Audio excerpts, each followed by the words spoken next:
Hansen used his Dongxian aura to take a better look at the sword Taya.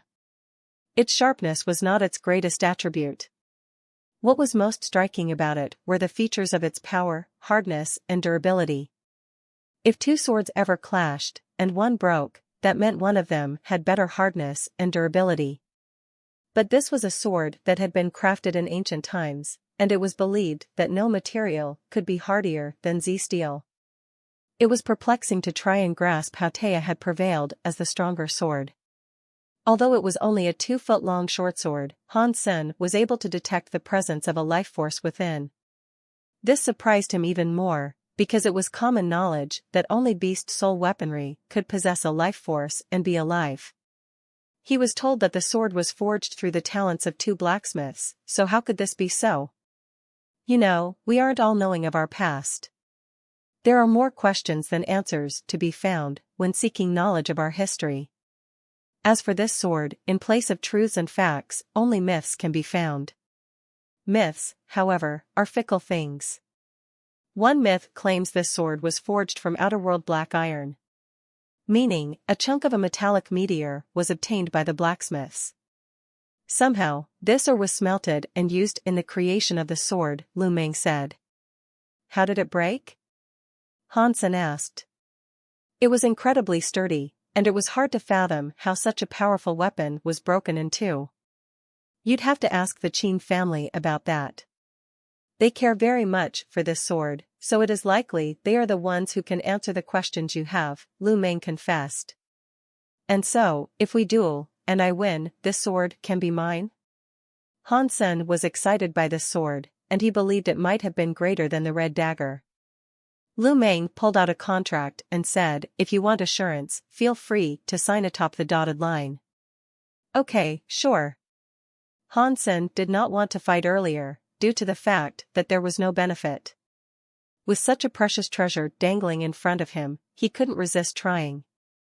He knew Lu Meng was a surpasser, but he had no idea what his fitness or gene lock level was. Annie said he became a surpasser 2 years before, though, so he couldn't have been too powerful. Regardless, with no incurred loss for losing, there was no harm in Hansen giving it a go. Quickly, he signed the contract. Come on! Lu Meng excitedly proclaimed. Out here? Hansen looked around the pavilion he was standing in. Why do you ask? Is there a problem? Lu Meng asked. Shouldn't there be a training room somewhere around here? I can't imagine destroying this place, Hansen said. Lu Meng then said, okay, let us go there. Acknowledging Hansen would actually try his best in a fight against him, Lu Meng was visibly overjoyed despite his attempts to contain it. Lu Meng did not want to fight Hansen due to his inability to find a person who was stronger. The primary reason was because of Hansen's defeat of Yu Qialan. Beating those of your own kind wasn't glorious, but beating a royal Shura was. It was quite the achievement. Unfortunately for him, his family forbade him from challenging a Shura. As a substitute, he decided to fight Hansen, for he was at least as powerful as a Shura. Hansen followed Lu Meng, and along the way, they bumped into Annie. Where are you two going? Annie asked. Lu Meng wants to fight me, so I am going to the training room, Hansen explained. You are fighting him? Annie asked. Is there a problem with that? Hansen looked at Annie. Lu Meng, do not play with him. I promised Lady Ji I would bring him back safely, Annie said. But then, Lu Meng showed her the signed contract and said, we aren't playing, look. We've signed a contract and everything. Lu Meng then went on to say, Hansen, I'll wait for you in the room, just up ahead. You talk to her first. Annie, with apparent concern, hastily asked, why would you agree to such a foolish thing? Didn't I tell you he is the only heir of this family? Hansen smiled and said, we're only having a friendly bout. Don't worry, I won't hurt him too much. Annie said, hurt him? Do you have any idea who you're up against? Do you have any idea what his title is? I dunno. I've never met the chap before. Hansen shrugged his shoulders. Annie sighed and slowly pronounced his title. He is the son of all gods. He has never killed a creature, due to many demigods accompanying him, that may be true. But they are the ones who train him. Don't be so foolish as to think he won't know how to fight. Many demigods frequently speak highly of his talents. They say he's even better than Lin Feng. Ji Yanran's great-grandfather has even spent some time training him, too. He sounds pretty powerful. Hansen smiled. Annie then said, he is powerful. When we were both in the second god's sanctuary, although he had many bodyguards with him and he was forbidden from killing stuff himself, his commands saw us through many perilous battles. Even I have learned a lot from him. Hansen looked at Annie, and with a smile, said, nice. After that, Hansen patted her shoulders and entered the training room. What is that supposed to mean? Annie sounded a little frustrated now. She believed Hansen was implying she was weak, due to his continued belief Lu Meng was an average fighter. But she knew he was joking, and so she just followed Hansen into the training room. Lu Meng was there waiting, and as Hansen stepped forth, he performed a friendly welcome gesture. Hansen gave one last look to Annie and approached the stage. There was a strength tester in the training room. Lu Meng punched it hard, and on the display, the number 1203 appeared. This is my fitness level. My strongest skill has unlocked its third gene lock. If you haven't reached that level yet, then I can only open one gene lock to match a similar strength to your own, Lu Meng said. No, do your best. Otherwise, what is the point in winning?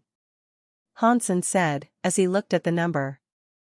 Lu Meng said, good. In that case, use any weapon you fancy. I think my fists will do just fine, Hansen said. All right, then. It is settled. Lu Meng's body blazed with a sudden flame and immediately a fiery fist was thrown Hansen's way. The fire that snared his maniacal fist was carried by a gust of wind, and it reached for Hansen's head with an alarming speed. Pang! Hansen punched Lu Meng's fist, and with the collision of fire and lightning, sparks obscured the battlefield. They both fell back, regathering their composure. With no cause for delay, they lunged towards each other again. The dance of lightning and fire was wild and unpredictable. It was like a light show of the elements, and so bright and quick were they, the arms that carried the elements could not even be seen. And thus they remained engaged, with not one of them taking a step back. Annie watched the fight with keen interest, unsure which of the fighters would end up injured. Inside a room in the yard, away from the training area, an old man with blue eyes and hair settled his eyes on a screen. It was a video feed of the fight, and he watched it intently. Near the blue-haired old man, there was a black-haired old man, also. He was watching the fight, as well. The black-haired old man was the one Hansen had thrown up on, outside of a bathroom one time. Tell me, old friend, who do you think will win? The blue-haired old man asked Shuodong. Your grandson is more talented than you were. He is the strongest person of his age, but I must confess that if I were a betting man, I'd put my money on Hansen prevailing, Shuodong said. The blue-haired old man looked offended, but he still smiled and said, why? Do you think Hansen has received better training than my grandson? Or is it because he is the heir of Mr. Luo? What I do know is that he chose not to practice the falsified Sky Sutra. Shuodong was aware of the temper that silently flared beneath his feigned smile. His name was Green, and although he appeared to be gentlemanly, he was extremely stubborn. What's more, he always wanted to win. Green did not fight much, but he believed the Lante family was superior to all others. If Hansen wasn't from the Luo family, Green would have already stopped the match, proclaiming it to be disrespectful.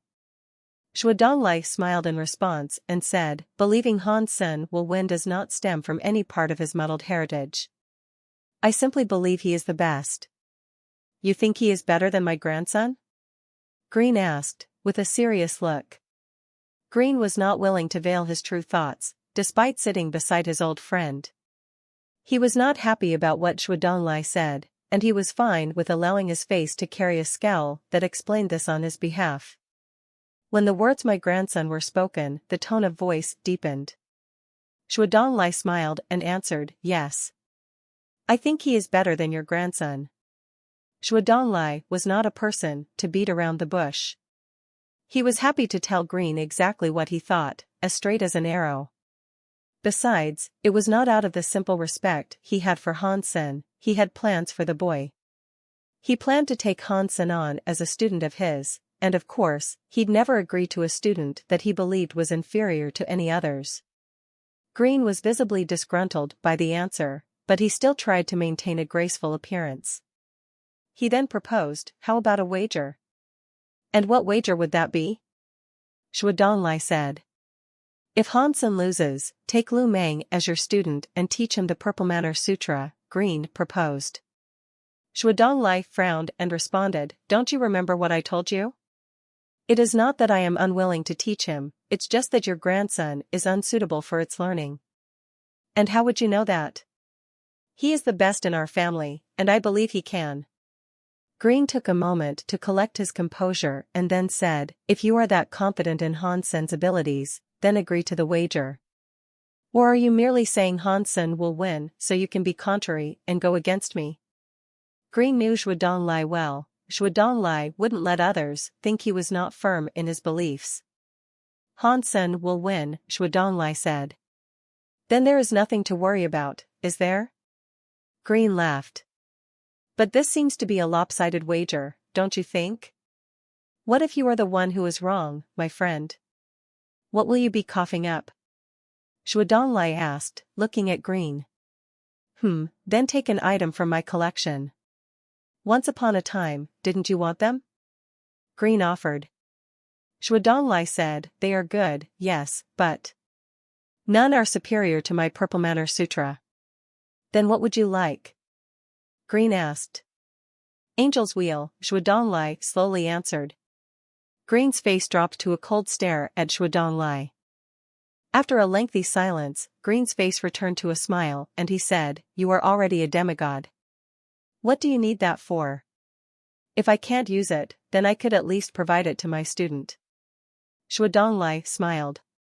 "You have a student?" Green was shocked. "No, not yet. But I will soon." Shuadonglai paused briefly, then resumed by saying, "Do you still want to establish this wager?" Green turned back to look at Lu Meng and Han Senator. Through his observations, he could tell Hansen was weaker than Lu Meng, though not by much. Hansen's number of open genes could not be higher than Lu Meng's. "Yes, we have a deal. If Hansen loses, you will take Lu Meng as a student. If Lu Meng, by some miracle, happens to lose, I will give you Angel's Wheel," Green said. Lu Meng had a higher number of gene locks open, and a higher fitness level, too. Because of this, Green did not believe his grandson could lose. If Hansen had learned the falsified Sky Sutra, he would have been worried. But since this wasn't so, he was fine with accepting the gambit. "Okay, then. It is settled," Shuadonglai confirmed. Pang! Lu Meng and Hansen continued their barrage of attacks at one another, and then, in the blink of a single second, they stopped. "Good. With that warm-up over, we can commence the real fight." Lu Meng was getting very excited. All that had transpired thus far was a test, and now he acknowledged Hansen's power was not too far off his own. Hansen knew Lu Meng was not an easy person to deal with, so he didn't treat his opponent lightly.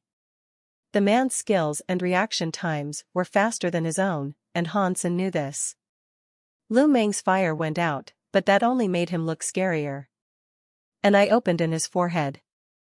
The eye was pitch black, like a demon's. When the eye opened, Lu Meng's body grew to twice its size. His muscles multiplied in shape and strength, transforming his once gracious body into a hulking, monstrous, machine-like entity. "Lu Meng possesses Odin's eye?" Shuadonglai looked shocked upon seeing this. The genuine surprise that spread across Shuadonglai's face made Green happy to see. Not to present himself too boorishly, he tried to suppress his excitement somewhat, and merely responded with a jibing, "I bet you didn't see that coming." Shwe Donglai's shock turned to utter confusion, and so he asked, "I thought you said only those that have pure Lan Te blood can practice this skill. Your grandson is a mix, is he not?" Green dropped all pretense and started to look unabashedly cocky. He said, "I told you he is a child prodigy, and that he is a genius. Even I sometimes believe his learning of Odin's eye is some strange hallucination of mine. If he can learn Odin's eye, then he can learn Purple Manor Sutra." Shwe Donglai gave no response to this. He knew how powerful Odin's eye was, and this birthed a worry in his heart. To see a non-pure blood member of the family was able to learn this skill was shocking. Shwe Donglai's confidence in Han Sen's ability to win this fight had actually been dialed down a couple of notches. Odin's eye was not something to be trifled with. Lu Meng does not only have Lan Te blood running through him, but he has your blood, too. If the day comes when he learns both Odin's eye and Purple Manor Sutra, we will have created a most terrifying human. He would be unstoppable. Green made no effort to subdue his childish excitement over this prospect. Shwe Donglai could only manage to muster a wry smile in response, and say, "So, what? Will you allow him to fight?" Green shrugged his shoulders, saying, "Old friend, don't say that." Lu Meng himself, down on the battleground, was very excited. His third eye, the black one, had a white pupil. It exuded a certain mystic quality. "I see you have opened 2 gene locks. I will open 2, as well." It was as if Lu Meng's third eye had been looking right through Han Sen. "Sure." Han Sen nodded and cast the Dongxian Sutra. Annie, still on the sidelines, was getting very nervous. She was beginning to acknowledge that this was no longer a traditional practice session. If either one of them was hurt, there'd be much trouble. She wanted nothing more than to stand up, run over to them, and get them both to stop. Just as she opted to do just that, the housekeeper appeared beside her. "Annie, please do not disturb the fighters. Watch the match." The housekeeper, as always, spoke with soft politeness. She did as she was bidden.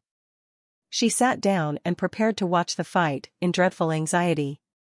She did not hesitate in obliging the housekeeper's command due to what she felt from him.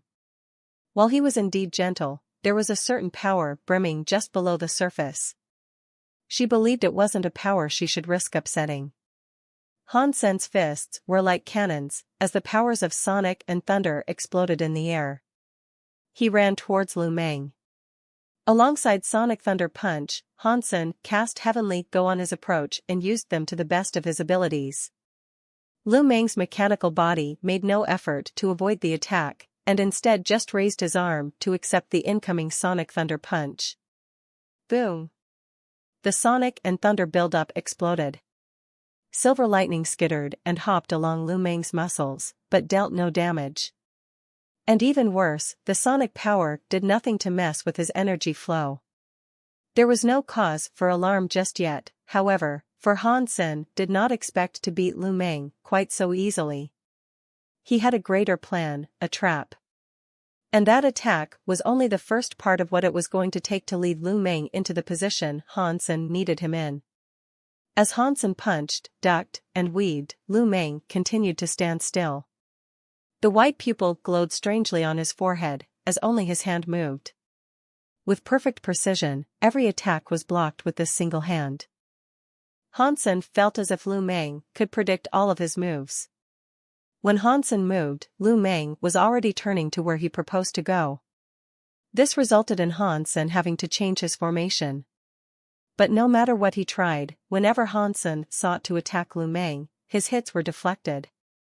The formidability of his opponent surprised him a good deal. "Does Lu Meng know Heavenly Go, too?"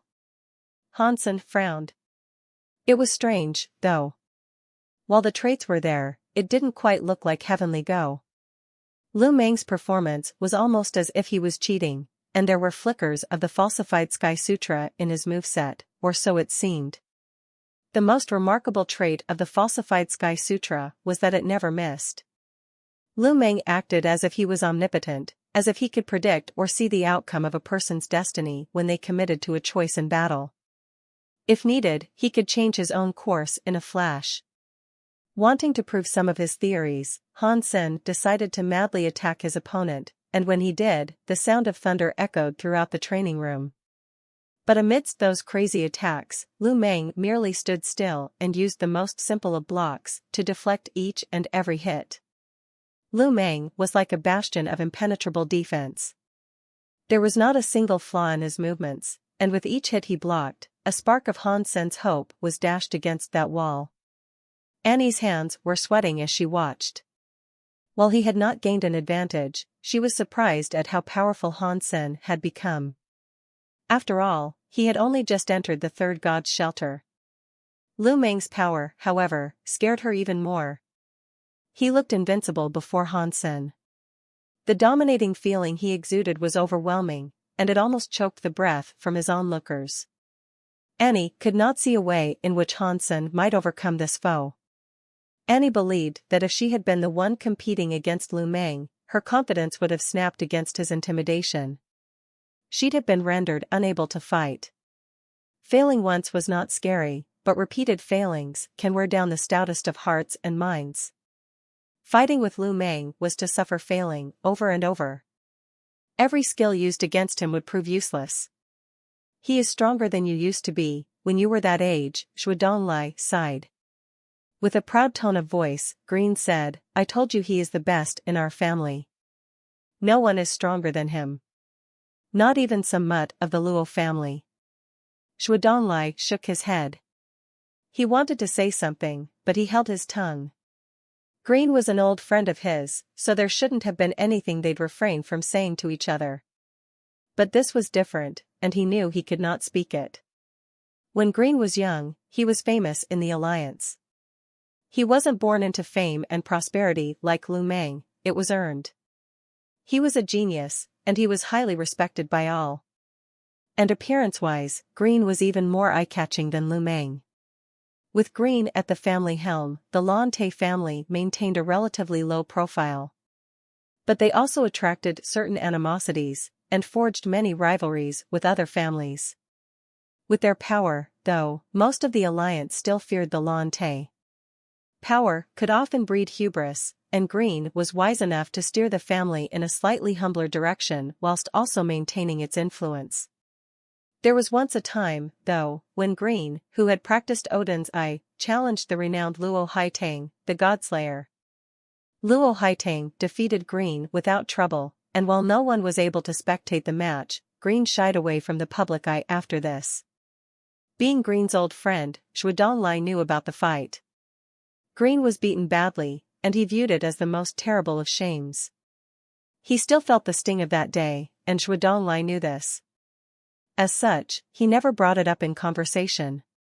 Shui Donglai knew how much Green had invested in Lu Meng, and he knew how much he wanted him to defeat Han Senator, despite being a descendant of Luo Haitang, though Han Sen had not been trained by his forefather. He had also refused to learn the falsified Sky Sutra.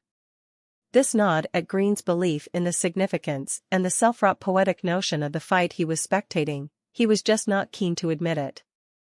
"I think Lu Meng can beat the falsified Sky Sutra," Green excitedly commented. Shui Donglai smiled and said, "There's always the possibility. He is still young, too." Green shook his head and said, "If he practiced the Purple Manor Sutra, he could most certainly beat it. And even learn it. As we have already established, if he can beat Han Sen, I will teach it to him." Shui Donglai spoke with a tone of surprised seriousness. "Thank you, Shui."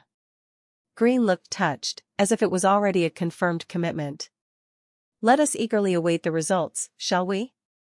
Shui Donglai smiled wryly. Lu Meng was good, and he was most certainly a stronger fighter than Green had been, back when he was the same age. But Shui Donglai was still firm in the faith he could not defeat Han Senator even though Han Sen had not practiced the falsified Sky Sutra. He believed the young man was a better fighter. "I'm going to fight back." After blocking all of Han Sen's attacks, Lu Meng finally moved. He swung his fist towards Han Sen like the flaming lunge of a wrathful dragon. Han Sen blocked the fist, resulting in an explosion of fire and electricity. Without reprieve, Lu Meng then brought down his other fist. It was wreathed in ice, and all of a sudden, the training room dropped to low temperatures. The attacks came quickly, as wind, fire, and thunder burst out of Lu Meng. He was like a machine, and every part of Lu Meng's body possessed the capacity to murder. He was able to utilize every ounce of strength effectively, and coordinate every part and component of his body with incredible precision. Everything about his performance was amazing. It was almost as if he'd transcended the capabilities of a human and operated with the perfection only achievable by a machine. Annie stood up. She had known Lu Meng for the past few years in the army, but she had never seen him strike before. With the kicks and punches that were thrown, and the constant collision of elements, the training room was filled with the raucous noise of battle. It was so loud, it felt as if the very atmosphere was getting hammered to the breaking point. But Green frowned. He noticed that when Lu Meng attacked, Han Sen managed to guard effectively. Lu Meng had been unable to penetrate his defense. Odin's eye could expose a target's weakest point, and it was not like the falsified Sky Sutra. Han Sen had his own method of evaluating his opponents, though, through his Dongxian Sutra. He used it to trace his foes' attacks and effectively block each one. Fighting Lu Meng was not easy. He was around the same level as Han Sen, and he was exceptionally talented. Since he was unable to break through Lu Meng's defense, Han Sen knew victory would not come easy when it was his turn to attack. Despite the underlying complexities of each fighter, the fight was simple to watch. When one attacked, the other blocked with absolute perfection and vice versa. Right now, it was Han Sen's turn to defend, and after a half-hour-long barrage of attacks, Lu Meng could not damage his opponent in the slightest. I have heard he has learned Heavenly Go from the Huangfu family. I see now that it is true. Green frowned. Han Sen blocked every one of Lu Meng's attacks, despite their power. The moves Lu Meng performed against Han Sen had been taught to him by a demigod, and under the effect of Odin's eye, they were executed flawlessly. He could use any skill perfectly, as a matter of fact. Whether it was a righteous skill or an evil one, Lu Meng could use it. Half an hour later, the battlers switched and Han Sen was the one to start attacking. But just like before, he was unable to overcome Odin's eye. By now, they had been gone a long time. The other partygoers, noticing their absence, wandered around in search of them. One person, seeing that the light in the training room was on, curiously peeked inside and found them. The news of this fight spread like wildfire, and people came in droves to watch. One would attack and the other would defend. Their fighting skills were incredible, but it shocked the onlookers to see Lu Meng unable to penetrate Han Sen's defense. Han Sen's fists, when he attacked, came in simple. It was Han Sen's signature skill, Sonic Thunder Punch. It wasn't the same old, however. Han Sen was switching up his formation a lot, and that had a knock-on effect to the display of his skill. Still, it was not enough to damage Lu Meng. Both of them swapped between attack and defense many times, and a decisive victor seemed impossible to decide. Compared to the ferocity of their initial fighting, though, things started to change. They had slowed down in fatigue, but neither was tired enough to drop their guard. The audience had been there a long time now, too. Their excitement had long since depleted, and a few people had even gone to sleep. After 5 hours of battling, there had been no progress. Annie's butt had gotten numb. I have already prepared rooms for the guests. Come with me, the housekeeper announced. Oh, thank heavens. People had grown tired of watching them fight. Most went off with the housekeeper the instant he appeared, but quite a few stayed. A few hours later, that changed.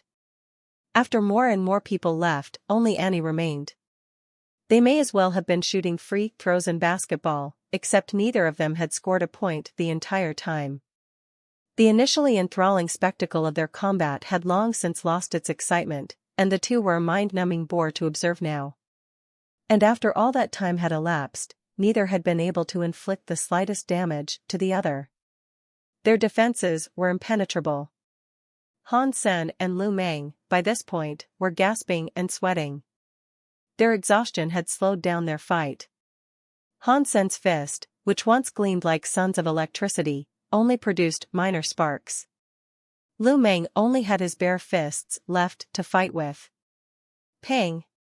Pang! Their knuckles collided with each other, shaking off droplets of sweat as they coursed through the air. It was midnight by now, and still, the fight limped on. Soon after, their movements were twisted and neither of the two could stand upright. Neither of them wanted to concede, though, and their will was all that kept them going. Their attacks, being much weaker than before, were easier to block. "That Taya sword is mine," Han Sen declared. Lu Meng's body was extremely fatigued, and he had exited Odin's Eye a long time ago.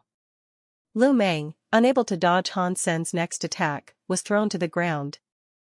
With an opening before him, Han Sen climbed on top and repeatedly punched Lu Meng in the face. "No, I'm going to win." Lu Meng managed to get Han Sen off of him. Kicking him away, it was his turn to mount Han Sen and punch his face in. The once delicate exhibition of combat by two highly trained individuals had swiftly turned into a drunken bar brawl. "Are you guys done?" Annie could not watch any more, and so she stood up and left. She knew that with both of their stamina being what it was, neither would end up dealing considerable amounts of damage to the other. It was practically over. With Lan Ti's housekeeper there to keep an eye on the proceedings, she knew everything would be all right after she left. "Friend, I don't think our bet is going to present the results either of us want," Shui Donglai said. "Han Sen should be proud of his ability to fight with my grandson like this." While what Green said was graceful, he was sweating on the inside.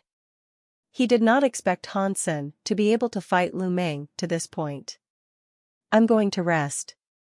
I have no interest watching kids quarrel on the ground," Shui Donglai said. "Walk with me." Green left. In the training room, both were writhing on the ground. They were sopping wet as if they had both been for a swim. "I have a skill I have not used yet. Had I used it, I would have won a long time ago. I have a skill that's more powerful than your skill. It's super secret, but you'd have lost immediately had I used it. I have a skill that would kick your skill's butt. I have a skill that is so much more powerful than your skill. It's the strongest skill, and I could kill you with ease."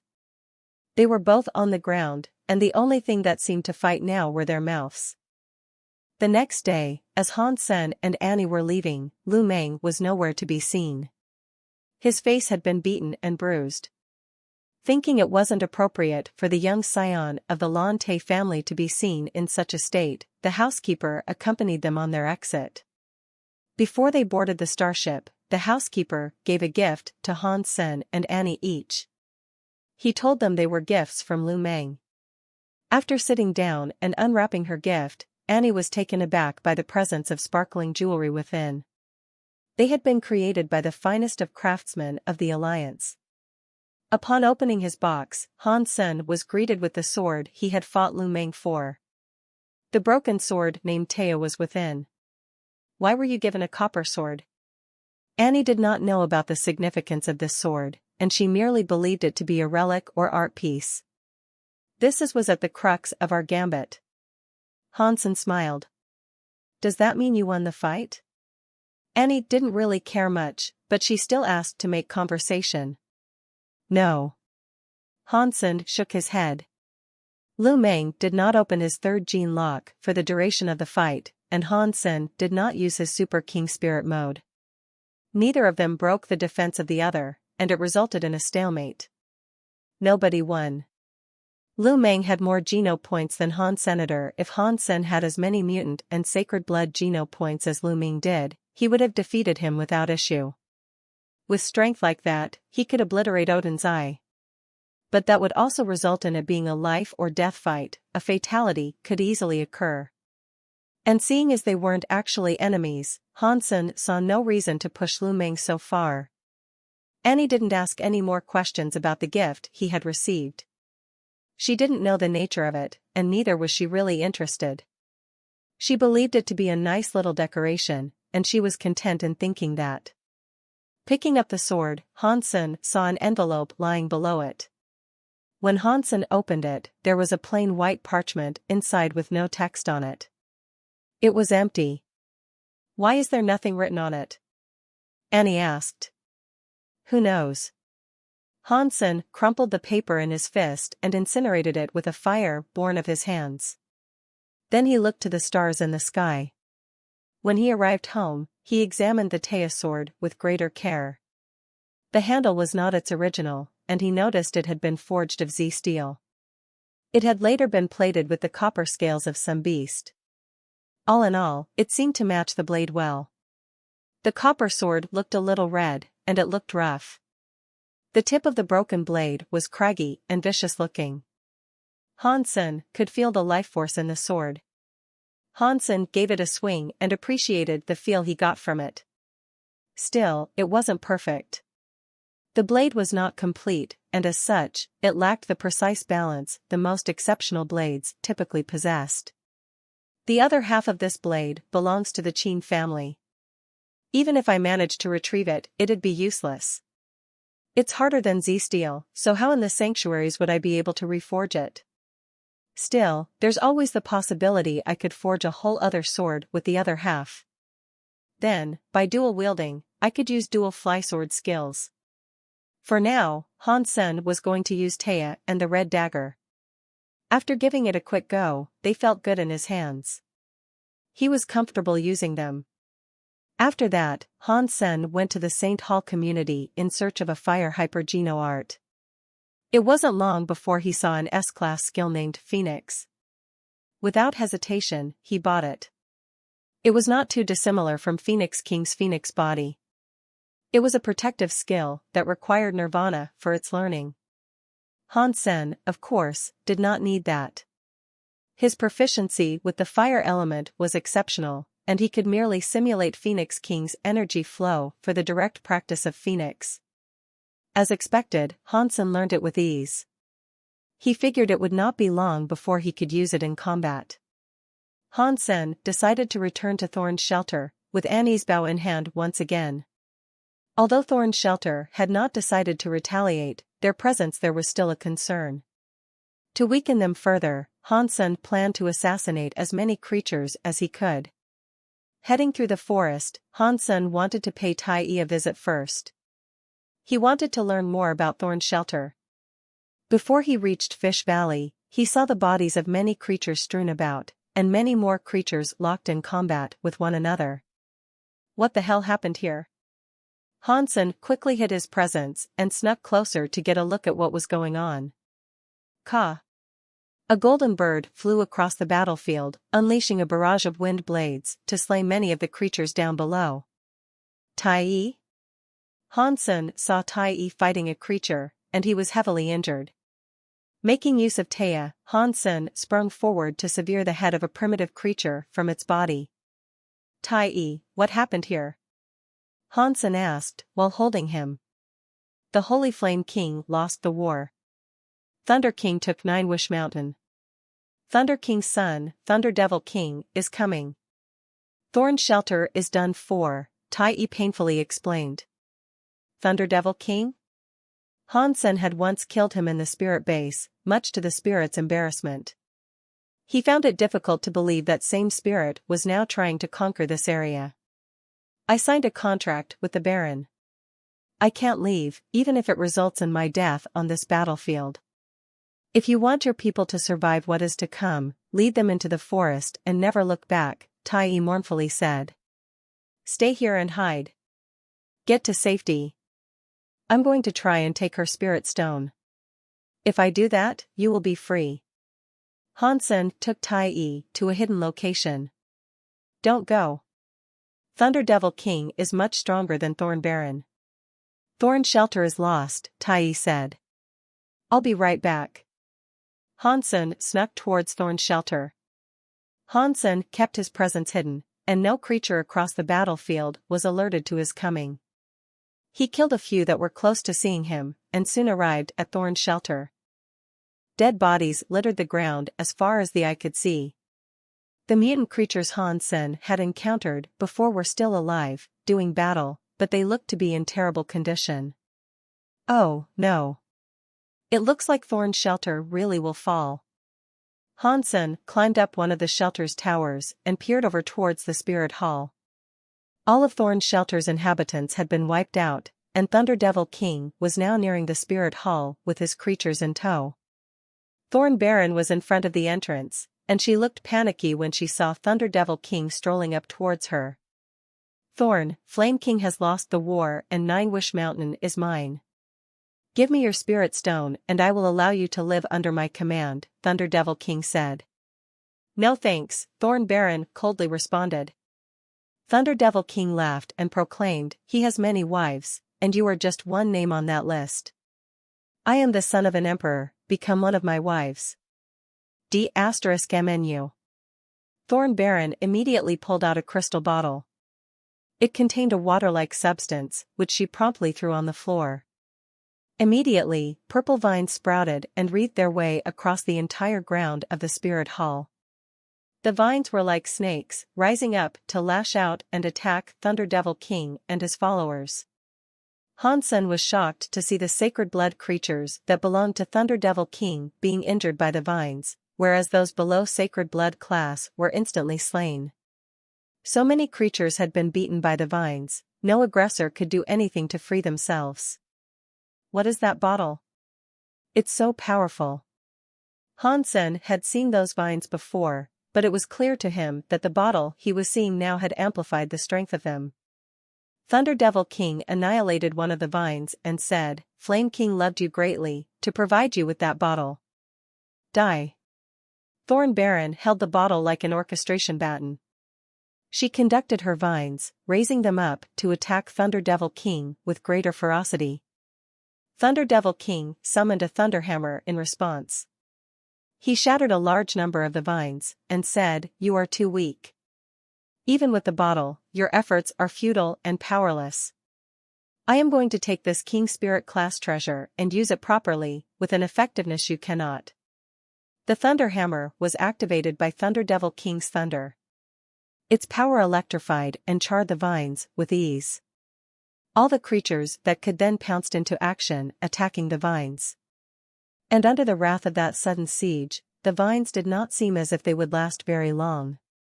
A lot of vines were destroyed by Thunder Devil King and the creatures. Thorn Baron poured out some more of that magical liquid in response, growing more of the vines. After a few more pours, the bottle was at half capacity.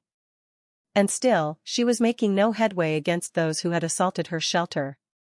Vine after vine was cut down, with no great trouble for Thunder Devil King. Thorn Baron started to look hopeless. She really was too weak to use the holy bottle effectively, as it did nothing to halt the aggressive progress of the enemy. The thunderhammer was not a normal weapon either, Hansen believed. It must have possessed a wretched amount of power to so easily disintegrate Thorn Baron's vines. Hansen's heart was now pounding, though. Thorn Baron's holy bottle was undoubtedly a rare treasure of sorts, whereas Thunder Devil King's hammer was a high-level Geno weapon. Even if it was a little weaker than the bottle, the spirit's weapon had to be at least sacred blood level. Hansen wanted to fight them both, but he could think of no way he might do that without using Super King Spirit Mode. But Super King Spirit Mode only lasted 3 seconds, and there was not much he could do with such a small window of opportunity. Hansen, watching the fight, slowly approached Thunder Devil King. Even if Hansen managed to get the holy bottle, he wouldn't be able to escape the swift wrath of Thunder Devil King and his creatures. So, he watched them intently. He was going to wait for the perfect moment in which he could use Super King Spirit Mode to kill Thunder Devil King. If he did that, it'd send the spirit back to his spirit stone. The spirit's troops would flee in fright. If he was lucky, Thunder Devil King might even leave the hammer behind. Geno weapons were different than beast souls, as they were proper physical items at all times. If you dropped a Geno weapon, anybody else could pick it up and use it. He didn't want to forget the threat Thorn Baron herself posed, either. He wanted to wait until she had used up all the water in the holy bottle. That would also be the time he'd expect Thunder Devil King to drop his guard, leading to the right moment for Hansen to strike. This is it. That moment arrived, and so Hansen camouflaged himself and approached Thunder Devil King from behind. Hansen had fought him once before, so he was familiar with the spirit's moveset. But still, the spirit had not used that hammer the last time they fought, and Hansen knew he'd have to be wary when confronting it. To kill him quickly and avoid as much trouble as he could, Hansen knew he'd have to assassinate Thunder Devil King. If he couldn't end him fast, he'd have to face off against many sacred blood creatures, and that was something he wasn't quite confident in doing yet. Thorn Baron, in the meantime, was doing poorly. The legion of vines were almost all gone, and the bottle didn't have a single drop left. The vines were no longer shielding the spirit hall either. Hiss! A colorful snake destroyed the wall of vines and grabbed Thorn Baron. She was too weak to dodge. The bottle is mine. Thunder Devil King looked as sinister as he did happy, as he pried the bottle from her hands. Thorn Baron was hopeless, and she wanted nothing more than to self-destruct now. The moment she was about to do just that, a white light appeared behind Thunder Devil King like the sudden eruption of a volcano. Thorn Baron suddenly saw a handsome spirit appear, shrouded in a white light. As her pupils shrank, her mouth widened in joy. Thunder Devil King saw the expression on her face, but he believed she was trying to trick him into dropping his guard. He didn't feel the presence of anything behind him. But as he peered into her eyes, their glassy surfaces showed flickering reflections of something behind him. He was shocked. The white light and the handsome face looked familiar. He had repeatedly dreamed of the day when he could crush and forever mar that pretty face, but now that he was encountering the spirit again, he could only feel fear. Thunder Devil King wished to turn around and hammer the bright shadow that had appeared behind him, but it was too late. Boom! The scary white light fist flew towards the back of his head. In a split second, the head was nothing but a crushed melon. His face had been completely disfigured, and he hadn't even gotten the chance to fight back. Before he could swing the hammer in retaliation, he had been killed. The creatures that had assaulted the shelter and were laying waste to its inhabitants suddenly started to flee in fear.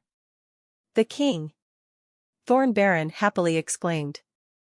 In her eyes, Hansen was the greatest, most powerful king spirit ever known, at his tier. She had no idea that it was a human behind the mask. Grabbing the thunder hammer, Hansen leapt over Thorn Baron's head and took off running through her spirit hall. Hansen hadn't grabbed the bottle yet. Instead, he focused on obtaining her spirit stone from the statue inside the hall. "I, Thorn, am willing to submit and offer absolute loyalty to a new master. I can become the most faithful of servants." Thorn knelt in front of Hansen without reluctance, but as she combined with the spirit stone, she realized something. She wasn't kneeling before her most admired idol, the most powerful spirit of his class, the king. This was a human. And it wasn't just any human, it was the human she hated the most. What? The king is a human? Thorn thought in utter disbelief, but the process of becoming his subordinate had already started. She transformed into a rose and disappeared into Hansen's sea of soul. Hansen picked up the holy bottle and thought to himself, "Perfect." Hansen raced back out of the shelter and down to where he had left Tai. Although Thunder Devil King had been killed and the creatures had fallen back, it would only be a matter of time before he returned. And when he did return, he'd most likely come back with a greater host of creatures. For now, Hansen had to use the time he had to run. Tai looked overjoyed, likely because his contract with Thorn Baron had been revoked. "What did you do?" Tai asked with much surprise. "Flee first, talk later." Hansen, leading the injured Tai, brought him to the human shelter. Hansen told old Huang what had occurred, and everyone's worries over the shelter's safety returned. The shelter was again unsafe. It'd only be a matter of time before Thunder Devil King found it. He was a brutal spirit, and his power far exceeded Thorn Baron's. If they were to remain in that shelter, only death would await them. "We have to leave and depart through Thorn Forest," Old Huang said. They had to go, but Thorn Forest was a treacherous place. There was no telling how many could survive in the deeper recesses of that nefarious woodland. They'd be venturing into a great unknown, and the thought of what might await them there brought them much fear, and rightfully so. "I have a shelter where everyone can stay," Hansen said. "You have a shelter?" Everyone looked at Hansen in disbelief, a common sight when something concerned Senator. Even high-level spirits would not wander through Thorn Forest, yet Hansen suggested that he owned a shelter of his own someplace there. "I can take you all there, but it is my shelter. That also means I call the shots. If you guys can accept that, you're welcome to stay there," Hansen said. "Little Han, you really have a shelter where we'd be safe?" Old Huang asked once again. They did not care who would end up being their boss. What concerned them the most at that moment was survival. "If you believe me, and would like to come to such a place, then start packing your bags. You can let your eyes decipher the truth, once you've seen the place I will take you to." Hansen did not explain more than that, as the Thunder Army would be upon them any second.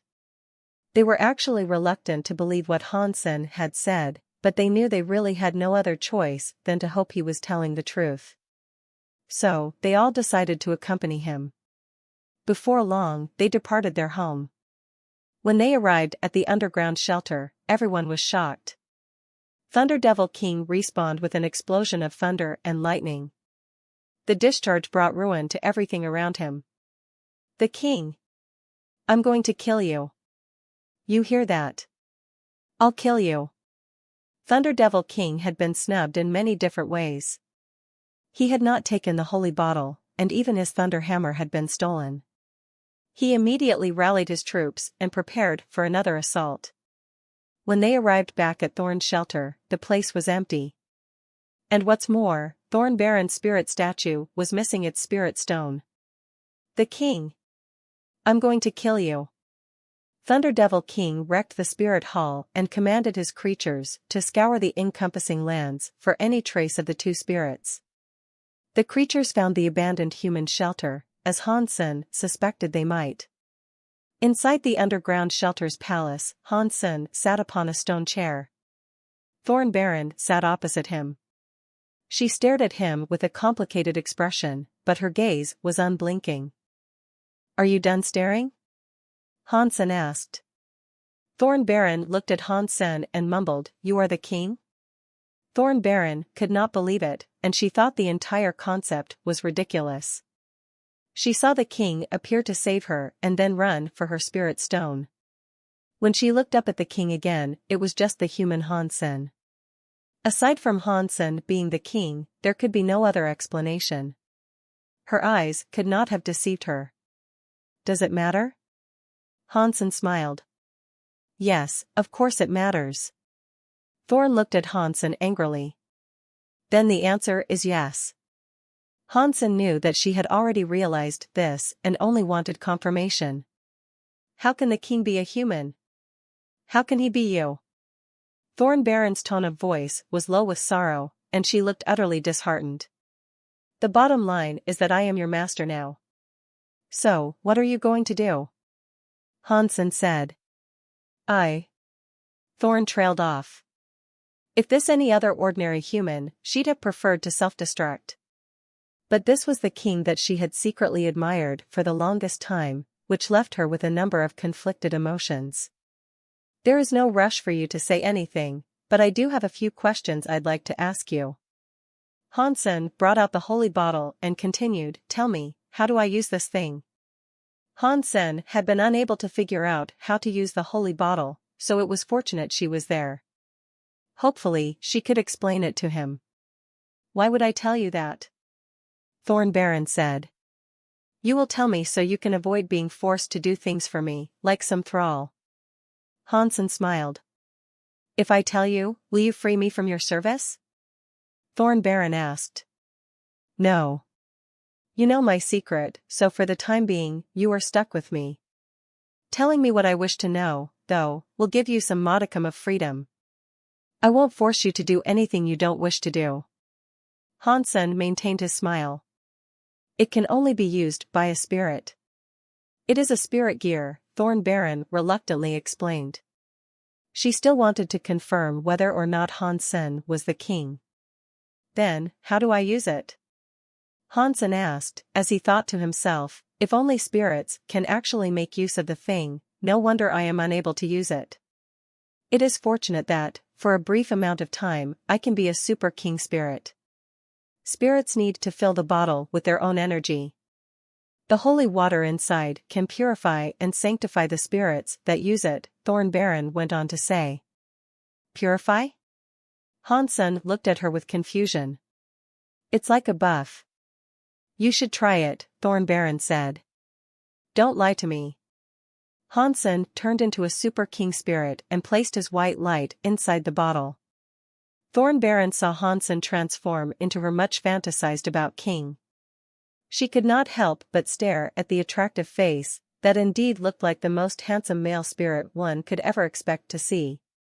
She had never before felt so conflicted. Are you a human or a spirit? Thornbaron asked. Hansen did not answer, because his time had run out.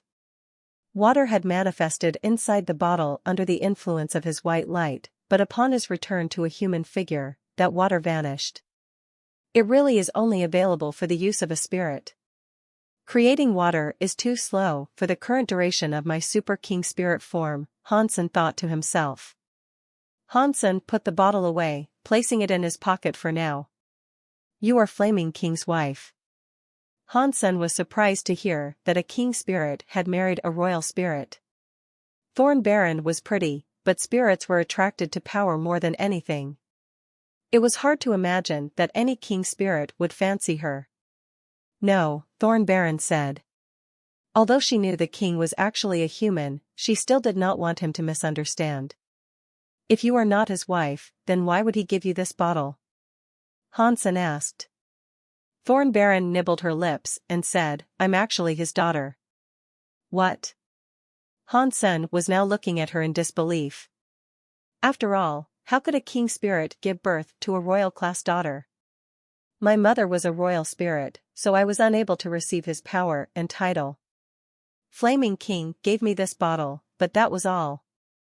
He would never allow me to be by his side, and he never once let me come close, Thornbaron coldly explained. That's a sad story. Hansen could relate to what she was saying, somewhat. Spirits adored the strong. It made sense why a king spirit would not accept a royal-class daughter. Had he accepted her, other spirits would consider him a joke.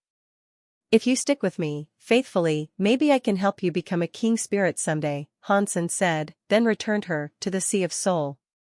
She knew his secret, so Hansen wasn't willing to let her frolic about as she pleased, like Moment Queen. Hansen grabbed the thunder hammer he had stolen from Thunder Devil King. He swung it to unleash huge serrated zigzags of lightning. This must be a Sacred Blood class piece of equipment, for sure. With Silver Fox's power, this thing would be incredibly powerful. Hansen then suddenly felt his body move. Hansen touched his pocket and noticed that the bottle he had placed inside had disappeared. The gourd that was also inside that pocket was vibrating. Hansen took out the gourd and placed it in his hand. It was previously gold, but now it was dim and dirty looking. Cracks had manifested across its surface, giving it the appearance of dried, distressed mud. Its heartbeat, however, was growing stronger and stronger. Hansen believed something would soon emerge. Is this it? Is whatever's inside it finally going to reveal itself? Hansen was shocked. He was glad that whatever was inside was finally going to come out of the gourd, but he couldn't help but wonder whether it would be a good thing or a bad thing. As the gourd vibrated, the mud-like shell began to flake away. If you've just stolen my holy bottle, you better be giving me something good in return. And by good, I'm expecting something like a super weapon. So, how about one of those? I'm not being greedy, but something that'll give me the leg up and enable me to slay troublesome spirit emperors would be pretty sweet. But I wouldn't say no to armor either. After all, everyone should use protection, lest an unfortunate accident occur. Armor that'd make me invincible would be decent enough, so there's no need to go any stronger than that. I do need to remain modest. So, Buddha, Taoist, God, Jesus, and even you Muhammad. Athena, all of you, I'm asking all of you, please, pretty please, fulfill this wish of mine. Han Sen then proceeded to ramble even more, praying to any and all deities or religious figures he could think of. Han Sen had invested much in nurturing the gourd. The gourd had just taken the holy bottle he fancied, and that was in addition to the cog gear that was created by Moment Queen. If nothing good emerged, he was going to explode with anger. Watching the shell of the gourd peel off inch by inch, Han Sen's heart began to beat faster. Each thump was almost painful. Catcha! The shell collapsed into a mound of mud flakes, as something new rolled into Han Sen's hand. Examining it, Han Sen was in disbelief. It was a thumb-sized female doll. Its eyes were big and black, the same color as the doll's hair.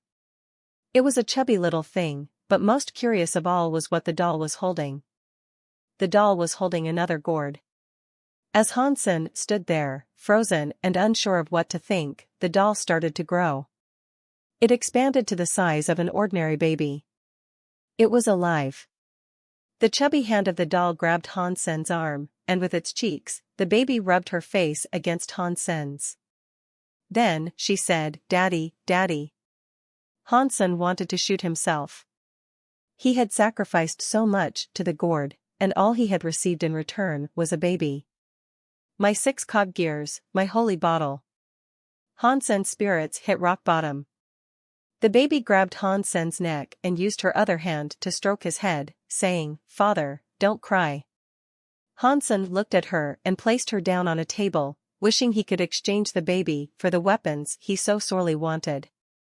After he observed her for a while, the baby's mouth began to drop as tears welled up in her pretty, sparkling eyes. "Don't cry. Don't cry." Han Sen was starting to get a headache, but he wasn't going to bully and disregard the feelings of a baby. "Father, hug." The baby looked pitiful as she stared up at Han Sen. Han Sen sighed and picked the baby up. This immediately brought the baby joy, and with her hands, she grabbed Han Sen's neck, shouting, "Daddy! Daddy! What are you?" Han Sen used his Dongxian aura to examine the baby, and didn't notice much of interest. Had it not emerged from the gourd, he'd have assumed she was a natural human baby. Whatever she wasn't a creature and she wasn't a spirit. Geno seeds can grow humans? But what do I need a baby for? Han Sen's depression was sinking in, and it wasn't going anywhere else in the immediate future. Thinking something was wrong, though, he kept on examining the baby. Strange. Where is it? Han Sen looked around on the floor and there was nothing. I thought she was holding a gourd. Where did it go? Han Sen's confusion was only getting worse. Han Sen kept searching, but he was unable to find out where it had gone. What he did find, though, was a seedling on the ground. The sprout was coming out of a rock, and like the picture-perfect image of a young plant, it had 2 cute little leaves. Han Sen squatted for a better look. He had seen this before, it was a 6-item gear tree. Han Sen observed the little tree and saw that the ground around it was wet, as if someone had just watered the plant. These are the tears of the baby. Han Sen looked at her, and noticed the tears that still remained on her face.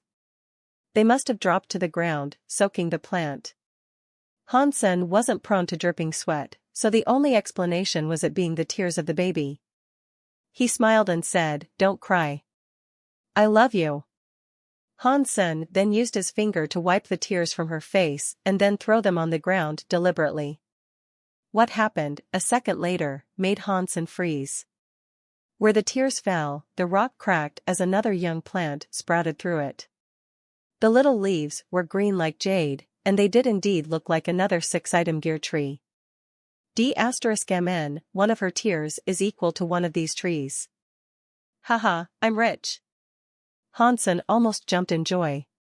He gave her a kiss on the cheek and then said, "My good little daughter." But still, despite that revelation, Hansen was unable to find the gourd she had been holding when she first appeared. After scouring the entire palace, he was unable to find it.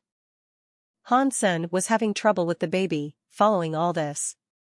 And its presence in the shelter drew much attention. The shelter's residents were shocked at the sight of the baby, as humans typically weren't allowed or able to enter the sanctuaries until they were 16 years of age. Due to its appearance and behavior, no one took it for a spirit or a creature. There was nothing ominous or unusual about it, so no one thought of it as being anything other than a human baby. There it was, alive and well in the third god's sanctuary. Whenever Hansen was in her company, others would interrogate him with questions. He couldn't answer any of them, of course. Still, he was glad that he was able to command old Huang and his people to take residence in the east side of the shelter.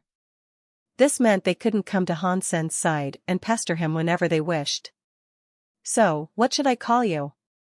Hansen put the baby in front of him. The baby sat there on the ground, looking up at Han Senator. Seeing him standing still in thought, she tugged at his pant leg, wanting to be held and cradled. Then, she went to sleep. Hansen wasn't the most proficient when it came to naming things, and this was no different. He'd never had so much trouble coming up with a name before. And what's more, this was apparently a human girl he'd be naming. He couldn't devise any old random name. If it was a male, he could be less careful.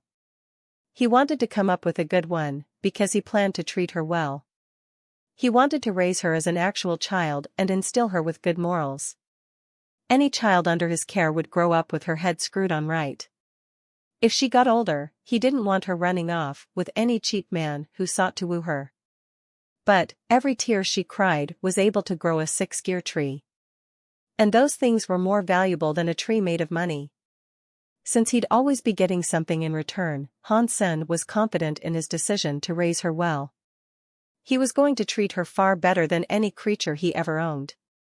After another half-day's thought, he was unable to devise the right name for her. "I'll just call you Bauer," Hansen told her, putting the baby on the bed. Then he stood up, deciding to go to the Alliance so he could buy her some clothes. After going through the teleporter, though, he heard the baby cry out, "Daddy! Daddy!" "What? How did you get here?" Hansen was shocked. He'd never before seen something non-human that could make use of teleporters. "Daddy, hug," Bauer said, as she sat on the teleportation plate. Hansen picked her up, with a head chock full of questions following her arrival from the sanctuary.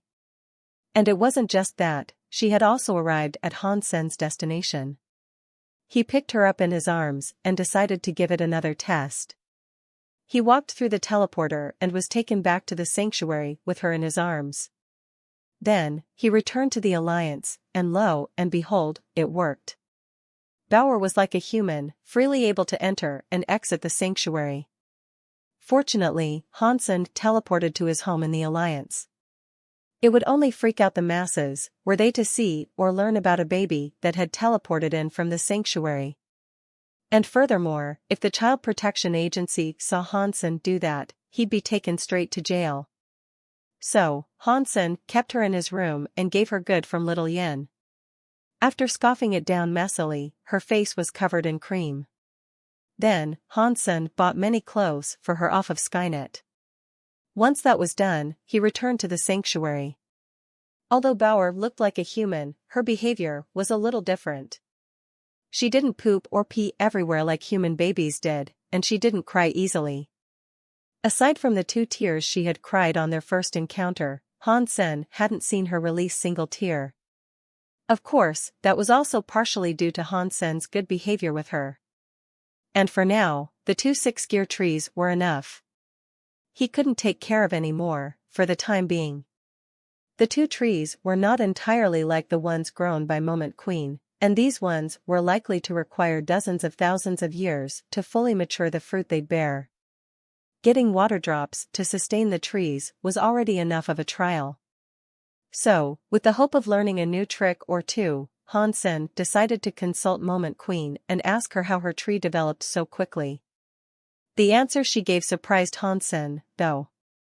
She told Hansen the tree had already spent much time growing in the third god's sanctuary. It stopped growing after she was kicked back into the second god's sanctuary, but when the opportunity appeared, it started again. I need more water drops. Hansen now needed to care for his blood pine and the two gear trees. For now, though, he had to prepare. For the duration of time he would be gone, Hansen tasked Zero with looking after his trees and the baby. In his absence, he gave her a number of water drops to apply each day. Fortunately, Bauer did not make a fuss and was more than willing to remain in the shelter. Had she insisted on coming, Hansen had no idea how he would have hunted. After exiting the underground shelter, Hansen decided to pay a visit to the abandoned human shelter, which was now possessed by Thunder Devil King. The hold was overrun by creatures and monsters. Amongst them all, Hansen saw a royal spirit and two sacred blood creatures. He was surprised to see Thunder Devil King stuff so much defense in such a small compound. But, keen to learn more of what Thunder Devil King had brought to the area, Hansen decided to venture past this shelter and see what might now reside in Thorn's shelter. He wasn't dumb enough to think of assaulting the shelter by his lonesome. The forces that were present ensured he wouldn't be able to take it easily, even if he had many accompanying him. Hansen's purpose wasn't to conquer the shelter, though. His aim right now was to pillage Thorn Shelter's botanical garden. It resided outside of the shelter, and even though there were guards in place, Hansen knew he had what it took to infiltrate the garden. Sneaking towards it, Hansen could already make out the presence of many peach trees. The entire garden was packed with good stuff. Thorn, you said you could sneak in there. How? Hansen asked, after summoning Thorn Baron and gesturing towards the garden. Getting in should be easy. There is an old tree close to the east side of the garden that is hollow on the inside. It has many roots all around it. If you drill your way through below it, you can enter the garden without sounding any alarms. Thorn Baron paused, then said, but the tree that is closest to maturing still needs another 30 years. There is nothing for you to take there, you can't obtain anything of value right now. Despite being unaware of Hansen's trick for growing plants, Thorn Baron still led the way. Before long, they came to the tree she had spoken about. As she had described, there were many thick roots protruding from the earth. After digging downwards, he soon came to a spacious pocket beneath the roots. After entering, he traveled a short distance to enter the garden. Without much effort, they had infiltrated the area without triggering any sort of alarm. It was in the middle of the night, so there wouldn't be anyone going for a walk in the garden at this time. Hansen was delighted, seeing all the plants there that were ripe for the taking. He grabbed a nearby sword vine and sucked it dry. Suck it. Suck it. Suck it. Hansen drained as many plants as he could, and obtained over 1,000 drops of his most cherished liquid in no time at all. Thorn Baron had no idea how Hansen was able to suck the plants dry, but she thought it was quite concerning, watching him ruin the garden in such a manner. After sucking half of the garden's plants dry, Hansen had obtained 10,000 water drops. Wait. Thorn Baron stopped Hansen just as he was tugging on another plant. What is it? Hansen heeded her, stopping for a second. I didn't grow these ones. Thorn Baron examined the plants Hansen was about to destroy. Should that bother me? Let me continue absorbing. All Hansen wanted was water drops. He didn't really care who had grown the plants. No, wait. Hang on. This does not seem normal, Thorn Baron warned. Not normal? Hansen looked at the plant he was about to absorb and saw how it looked like an orchid. This must be a Sacred Blood class purple butterfly orchid. It is likely Thunder Devil King claimed the garden and sought to plant his own botanical items here. This is not brand new, so it is likely it was transplanted here from someplace else of his. I'd say it is only 2 weeks away from maturing, actually, Thornbaron explained.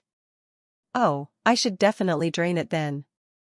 Hansen had thought obtaining mutant-class plants was great enough. He hadn't realized that he'd be able to nab some sacred blood plants as well. Hansen then asked Thornbaron, but is there anything special I should know about it? If humans eat this plant, it will increase their sacred blood geno points. If a spirit below royal class consumes it, it can increase the spirit's self-geno points, Thornbaron said, as she counted the orchids. There are 7 flowers here, so you can increase 7 points. These things are that effective? Hansen looked at the orchids with shock. Following that, he grabbed his red dagger and started digging around the orchid. When he was done, he picked the entire collection up. Thornbaron frowned and said, "This plant seems to have been damaged when it was transplanted here. How are you going to keep it alive, by digging it up again? If I want it to live, it'll live." Hansen lifted it up and gave it a water drop before pocketing it. When Thornbaron saw how rudely Hansen was treating the flowers, she almost felt insulted. She didn't believe the plant would live following the mistreatment. As this was all Hansen's business, however, she held her tongue and did not mention her displeasure. What lay ahead of Hansen were mostly sacred blood plants. Heaven knew how long they'd all take to mature, but Hansen did not care. He unearthed each of them, ready to take them home. Any plant that wasn't sacred blood, though, he simply absorbed for water drops. When he was done, the garden was like a wasteland. It was a dead and depressing sight. This is. Hansen saw a mushroom growing at the foot of a tree. The mushroom was large, its cap about the size of a human head. It was red, covered with the traditional white polka dots. Its smell was delightful. Hansen noticed how powerful it felt, and noted that its life force was much greater than the sacred blood plants that had previously populated the garden. "Do you know what this plant is?" Hansen asked, as he pointed towards the mushroom. Thornbaron's face changed, and she said, "This is a flying mushroom." "A flying mushroom?" Hansen frowned, none the wiser. After a while spent examining the mushroom, Thornbaron said, "Yes, it is a flying mushroom. I haven't the faintest clue who planted it here, though." "Okay, but tell me what it does." Hansen was annoyed at the lack of answers. Hansen had been using his Dongxian aura to hide the movements of the two in the garden, but by now, the garden was in ruin. If the guards turned to look at what had happened to the place, the intruders were sure to be in trouble. "This is a super geno plant. If a royal spirit eats it, they can become a king spirit," Thornbaron said, excitedly. "Really?" Hansen was delighted, so he quickly dug up the mushroom. He was so quick, Thornbaron was unable to stop him, but if he didn't take it now, others would eventually come for it. Hansen gave a water drop to the mushroom before packing it away. After that last item, the garden had been stripped. It was entirely empty. It looked like a remnant of some decayed land. Aside from the flying mushroom and 4 sacred geno plants, the rest had been absorbed by Senator. He had netted 20,000 water drops. "I'd love to see the look on Thunder Devil King's face tomorrow, when he goes for his next garden stroll." Hansen laughed to himself and disappeared into the moonlit mountainsides. D*MN the king. I'm going to kill him. The next day, Thunder Devil King's rage reached new heights. It was likely the entirety of Thorn Forest could hear his furious screams. By now, Hansen had already safely returned to the underground shelter. He grew the mushroom and his orchid in secret, behind his garden. "Daddy! Daddy!" When Bauer saw Hansen return, she spared no time crawling towards him. She climbed up to his neck and gave him a kiss. "Did you behave while I was gone?" Hansen was happy. "Yes," Bauer said. Hansen brought her back with him to the palace. When he arrived, he was shocked to see that the place looked like a ruin. Trash was littered everywhere, and in the midst of it all was Zero, cleaning. Many of the things Hansen had brought back with him from the Alliance had been destroyed, including his softest mattress. When Hansen witnessed the sight, he asked Zero with much concern, "What happened here?" Zero looked at Bauer and said one word. "Her." Bauer kissed Hansen's cheek and said, "I was good." He had only been gone for 2 days, and yet, in that short amount of time she had managed to ruin the palace. If he had been gone any longer, he feared the entire shelter might have been destroyed. "Just throw it all out. We'll go buy some new stuff." Hansen took them both to the Alliance, so they could purchase replacement furniture and such. They could have bought it all on Skynet, but by walking around the shops themselves, they could get a better look at the furniture and feel how solid each piece was. Bauer looked excited the entire time, while Zero was quiet and seemingly uninterested. "Sir, this supermarket has a room for toddlers. Would you like to make use of it and leave your child there for the duration of your shopping trip?" One of the workers in the store stepped forward to ask Hansen. "No, that's okay." Although the room for kids was free, Hansen had no idea what she would do in his absence. Without being under his watchful eye, she might destroy the room or even hurt the other babies. They went over to where they sold mattresses and checked out the airbeds there. They were the easiest to carry and most suitable for life in the sanctuaries. "Sir, this airbed uses the latest technology. It is very suitable for the skin of babies. Perhaps you should give it a try," the salesman said. No thank you." An image of Hansen's old bed flashed through his mind, and knowing that the small child in his arms had caused the destruction, he wasn't willing to risk a repeat there in the store. "It's okay. You won't be held accountable, even if there is damage," the salesman said, smiling. After the second request, Hansen cautiously placed Bauer down on the airbed. "Bauer, is this good?" Hansen asked. She looked excited, and she brought her hands down on the bed gleefully. Pang! The airbed exploded before them, and Hansen quickly pulled her back. "Oh my God! Is your daughter okay?" "I'm so sorry for this," the salesman apologized as a manager approached them. "We apologize for that, sir. Please be sure that we will pay the medical bills for any treatment your daughter needs," the manager said, with obvious concern. "That's okay. How much is this bed?" "I'll buy it," Hansen said, smiling. The manager did not want Hansen to pay anything, so they gave it to him for free and even provided him with a few lottery vouchers. It was difficult to explain what had happened, so Hansen did not argue and accepted all they offered him. Hansen did not want to use the vouchers, but the prizes attracted Bauer. Many of the items that were up for grabs were toys. "Hansen." When Hansen entered the entertainment section, someone called out his name. He turned around and saw that it was his second uncle Han Lei. Hansen did not hate the Han family members, per se, but he was not fond of them either. They hadn't done anything too despicable, and Hansen had so many dangerous enemies that he didn't have time to waste on ill thoughts of the Han family, anyway.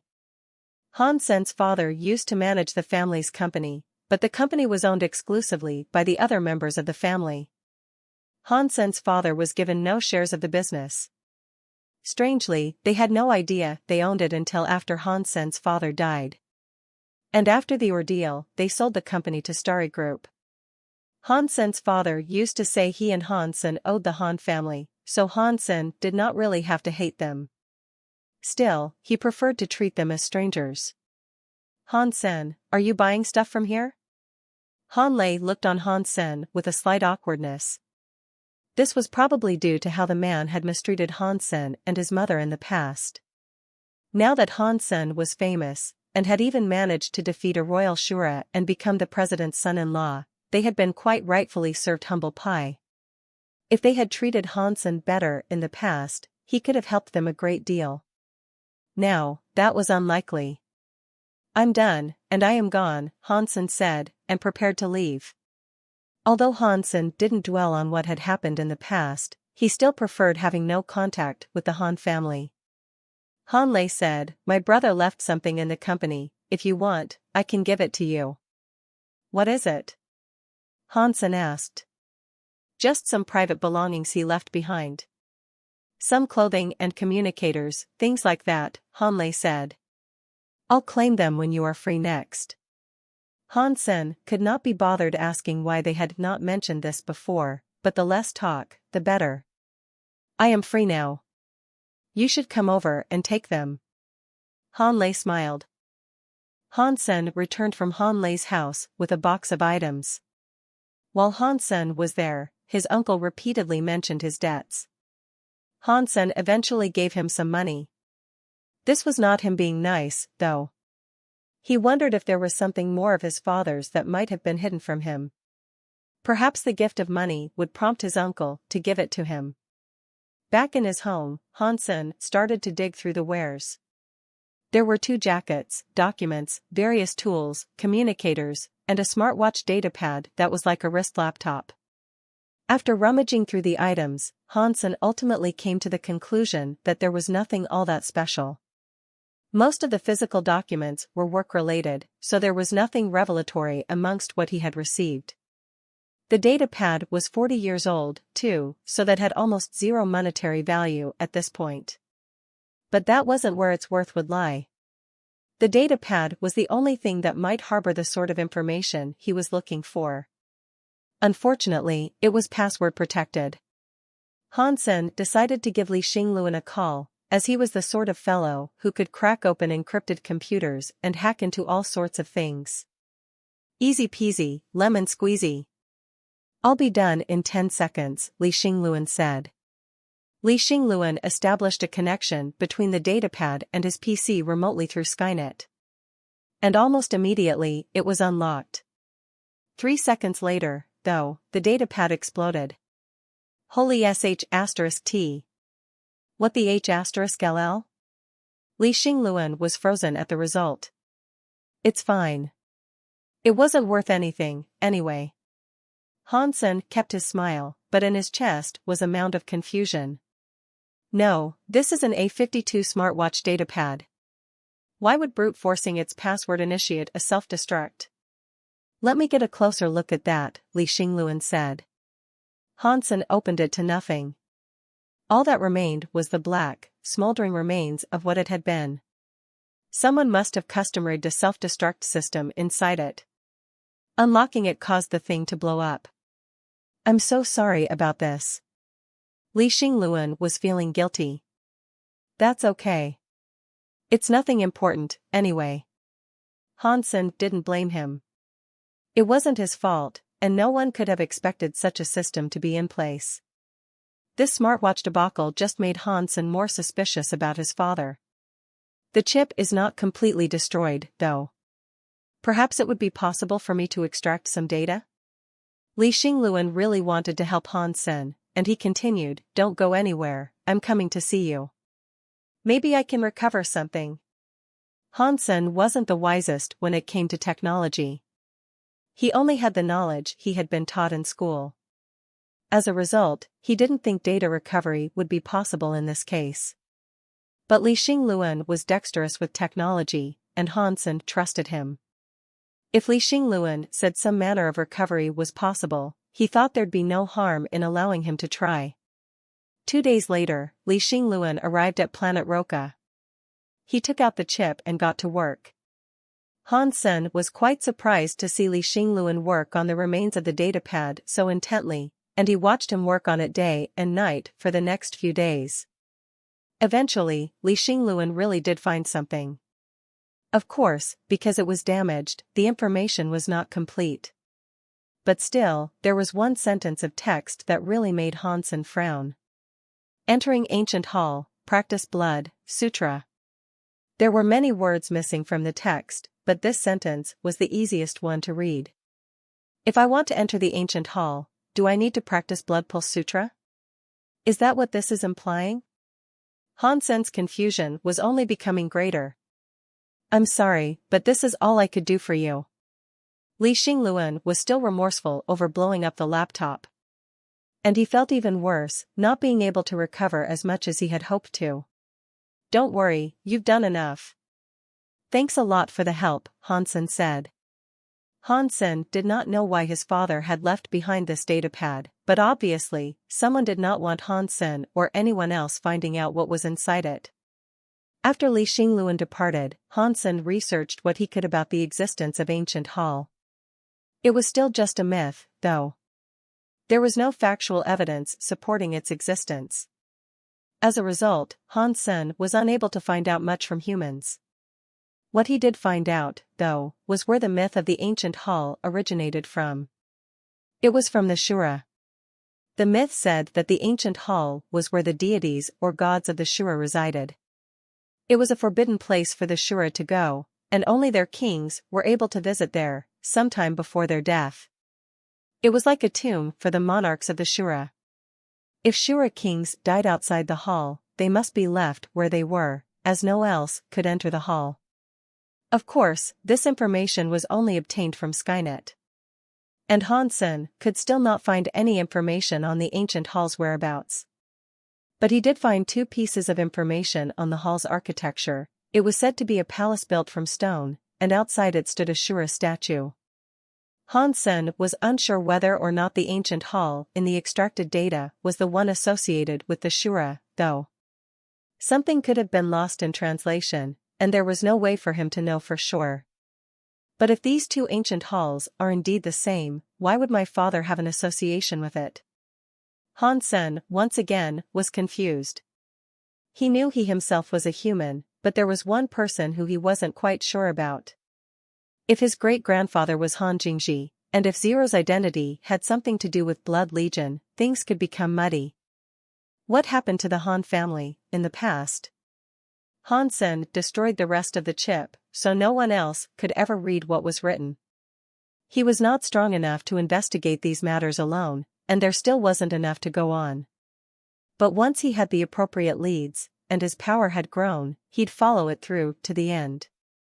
But whatever happened, he still acknowledged he couldn't let himself get too deep into these affairs. He might eventually find himself unable to return. Back in the underground shelter, Han Sen called for Moment Queen to retrieve the dragon blood snake and go out hunting on his behalf. Although she did not want to do this, she acknowledged it was about time she did something for him. It had been a while, after all.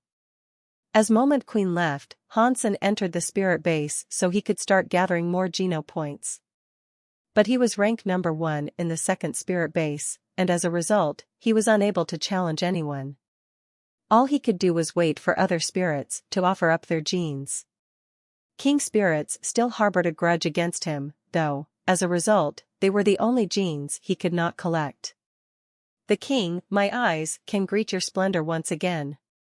Han Sen suddenly saw a huge spirit bowing before him. It is you, Flaming Giant. Flaming Giant was the first spirit Han Sen ever encountered, back in the first spirit base. My king, on the floating islands, Space Splitter King has proclaimed you are nothing but a wimp. He said he can instant kill you, and he wants you to go and fight him. Flaming Giant was a hulking beast of a spirit, but he was as nosy and gossipy as an old woman. If he's that confident, then why doesn't he come to me while I'm here in the spirit base? Han Sen said. Flaming Giant said, didn't you know he's currently in the third spirit base?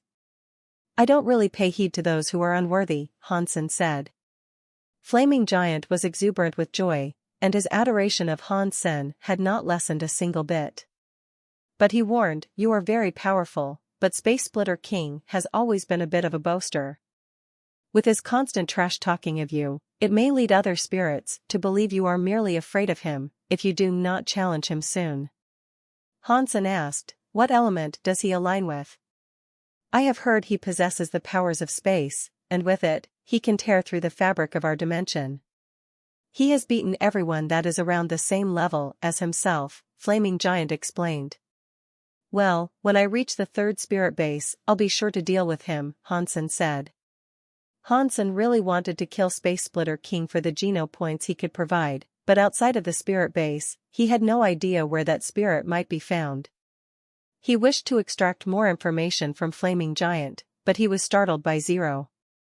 She was knocking on his statue, so he exited the spirit base to see what was up.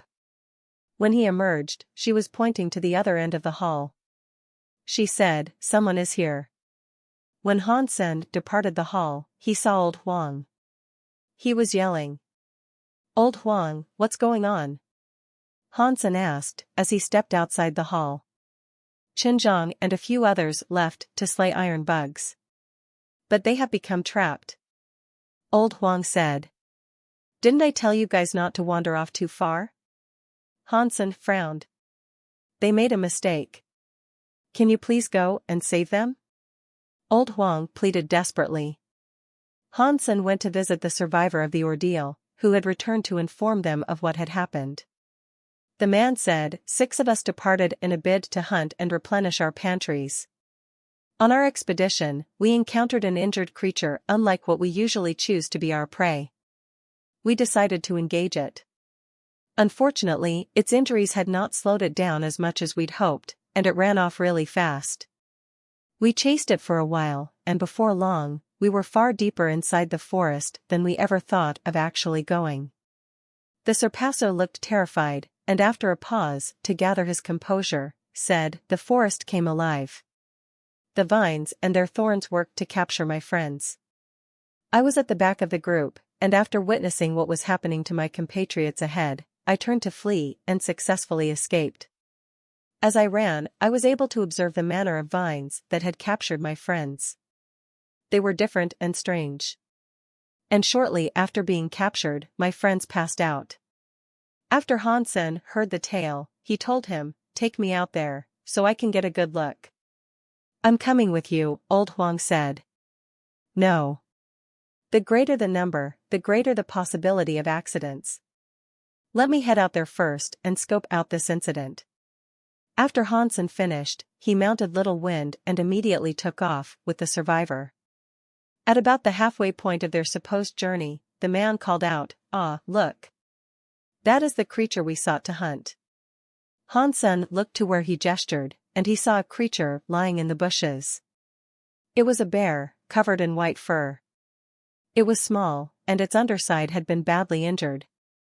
Shortly after Han Sen looked its way, the beast became aware of Han Sen's presence. It took off at great speed, but it left a trail of blood. "Is it going off in the direction Qinzhang and the others became trapped?" Han Sen asked. "Yes, actually," Li Yutian confirmed. "Let's go." Han Sen hurried Little Wind to chase after the injured bear. Others might have believed the white bear was an injured creature, fleeing those it feared might take advantage of its condition. But this wasn't the truth, and Han Sen was able to discern this through an observation of its life force. It was incredibly lively. The bear was only luring them in that direction, in a cunning method of obtaining food, most likely. Han Sen kept chasing the cub, and as he went, he said, "Tell me when we near that portion of the forest." But as they ran, vines emerged from the earth like snakes. They attempted to tie them up. Han Sen's right hand unsheathed his Taya sword immediately, and with a black flame wreathing it, he hewed the vines that were closest to him. Roar!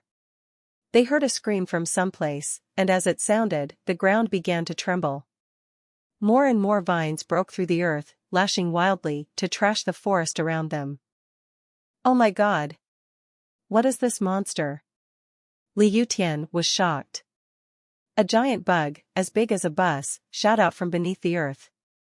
Its tentacles looked like discolored versions of the vines of the forest, laden with lethal thorns. After Han Sen sliced one of its lecherous appendages, the foe was enraged. It charged at Han Sen in a frenzy. The white bear stood atop the bug's head. It no longer feigned being injured, and it now revealed its true state. It was excited over the distress it had caused the two that had followed it. Han Sen looked at the bug and the bear and was surprised.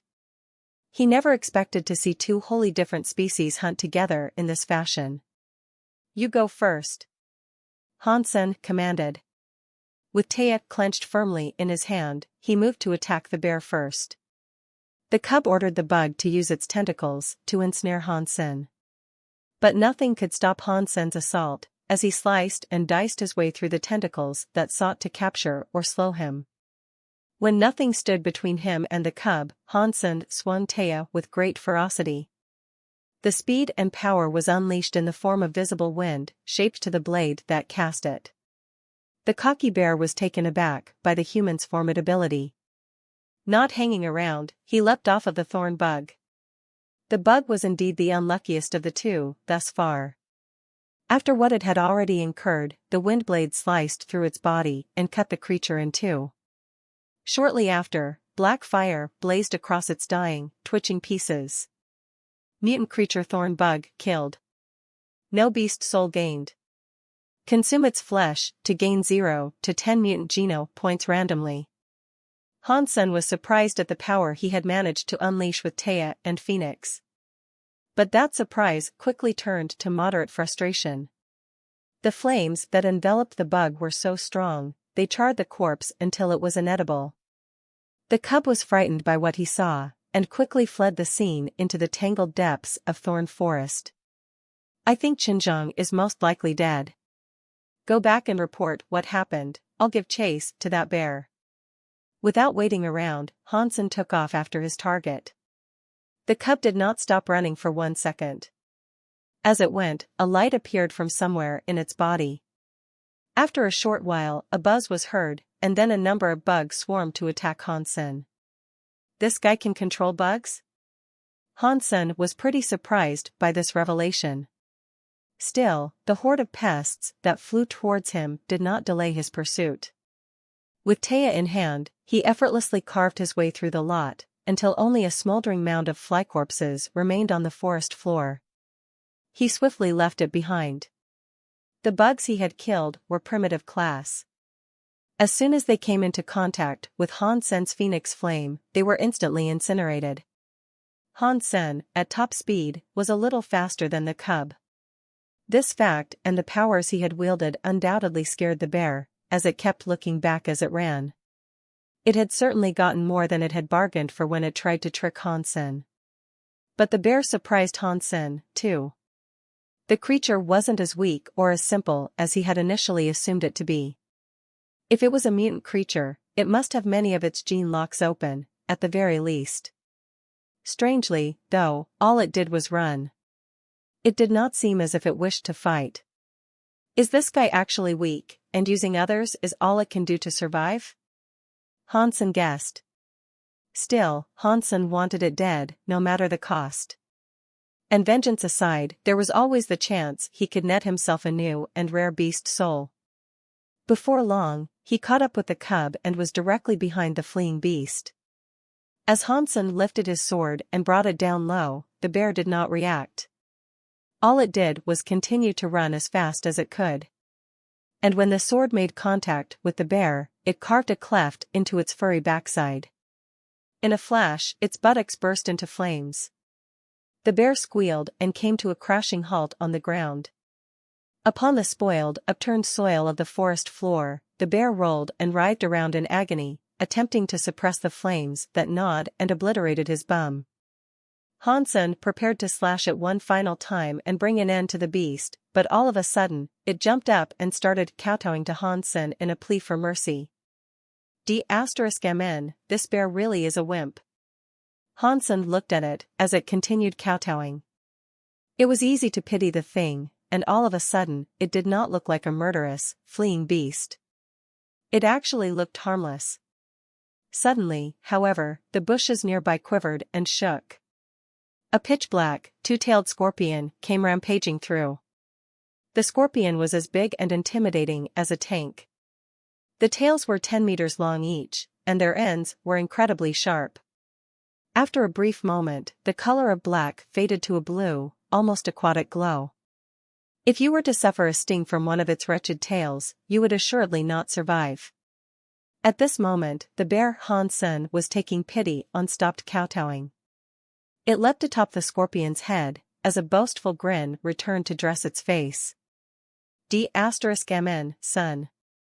This creature is a coward of legendary proportions. As he thought this, the scorpion's stingers swiftly raised up, then flew towards Hansen's chest. Hansen whipped up a quick storm of black fire and blew it towards the scorpion's stingers.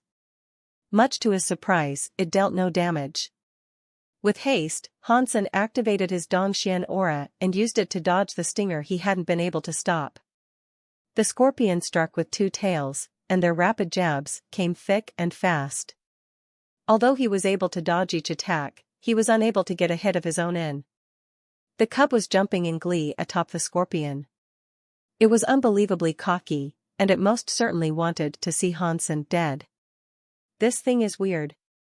The scorpion should be sacred blood level, as my fire was unable to deal it damage. But the cub, it must be a mutant class. And yet, if that is so, how is it able to control the mind of a sacred blood creature? Hansen wondered. Hansen's fitness level was just over 1,000. Compared to sacred blood creatures, which had fitness levels of over 2,000, it was not difficult to understand why slaying such beasts was a trying task. Hansen could only use Dongxian movements to help him evade the onslaught of attacks that came his way. The scorpion's fitness level was practically double Hansen's, so his ability to threaten the monster was almost non-existent. If his dexterity wasn't so high, and he couldn't dodge with such great skill, he'd have been killed with ease. The scorpion had opened 6 of its gene locks, so it was incredibly unlikely that Hansen could beat it. Hansen just thought it was fortunate that the scorpion lacked AoE skills. Had it learnt such attacks, the only thing he could have done was run away. Roar. The bear was still stood proudly atop the scorpion. Its roar was as if it was saying, "Come fight me." Amidst the barrage of pincer strikes Hansen was narrowly avoiding, he caught sight of the bear's smug face. It was at this moment Hansen's body exuded a frightening aura. A white light burst out of him, and it turned him into a bright, holy figure of resplendent light. In this grossly incandescent form, a terrifying power thundered. Boom! Hansen evaded the scorpion's next attack and set his sights on the white bear. Not expecting the sudden outburst, the creature terrified. It desired to run. But Hansen wasn't having it. With his sun-like fist of pure, unbridled power, he threw his knuckles at the bear. When the punch found its target, the bear was sent skimming across the coarse forest floor. It was unable to get up. Hansen grabbed the white bear like a hunter grabbing a dead squirrel. With another evasive maneuver around the attacks of the scorpion, Hansen took off flying into the air. The 3 seconds of Super King Spirit mode came to an end, and with the bear still firmly in his hands, Hansen made an airborne return. Thankfully, despite its strength, the scorpion lacked the ability of flight. All it could do was hiss menacingly at Hansen as it watched him go. Where did that smug little bear go, huh? Where's that cockiness now? Come on, show me. When Hansen arrived back at the shelter, he rudely tossed the bear on the ground. Grr. Grr.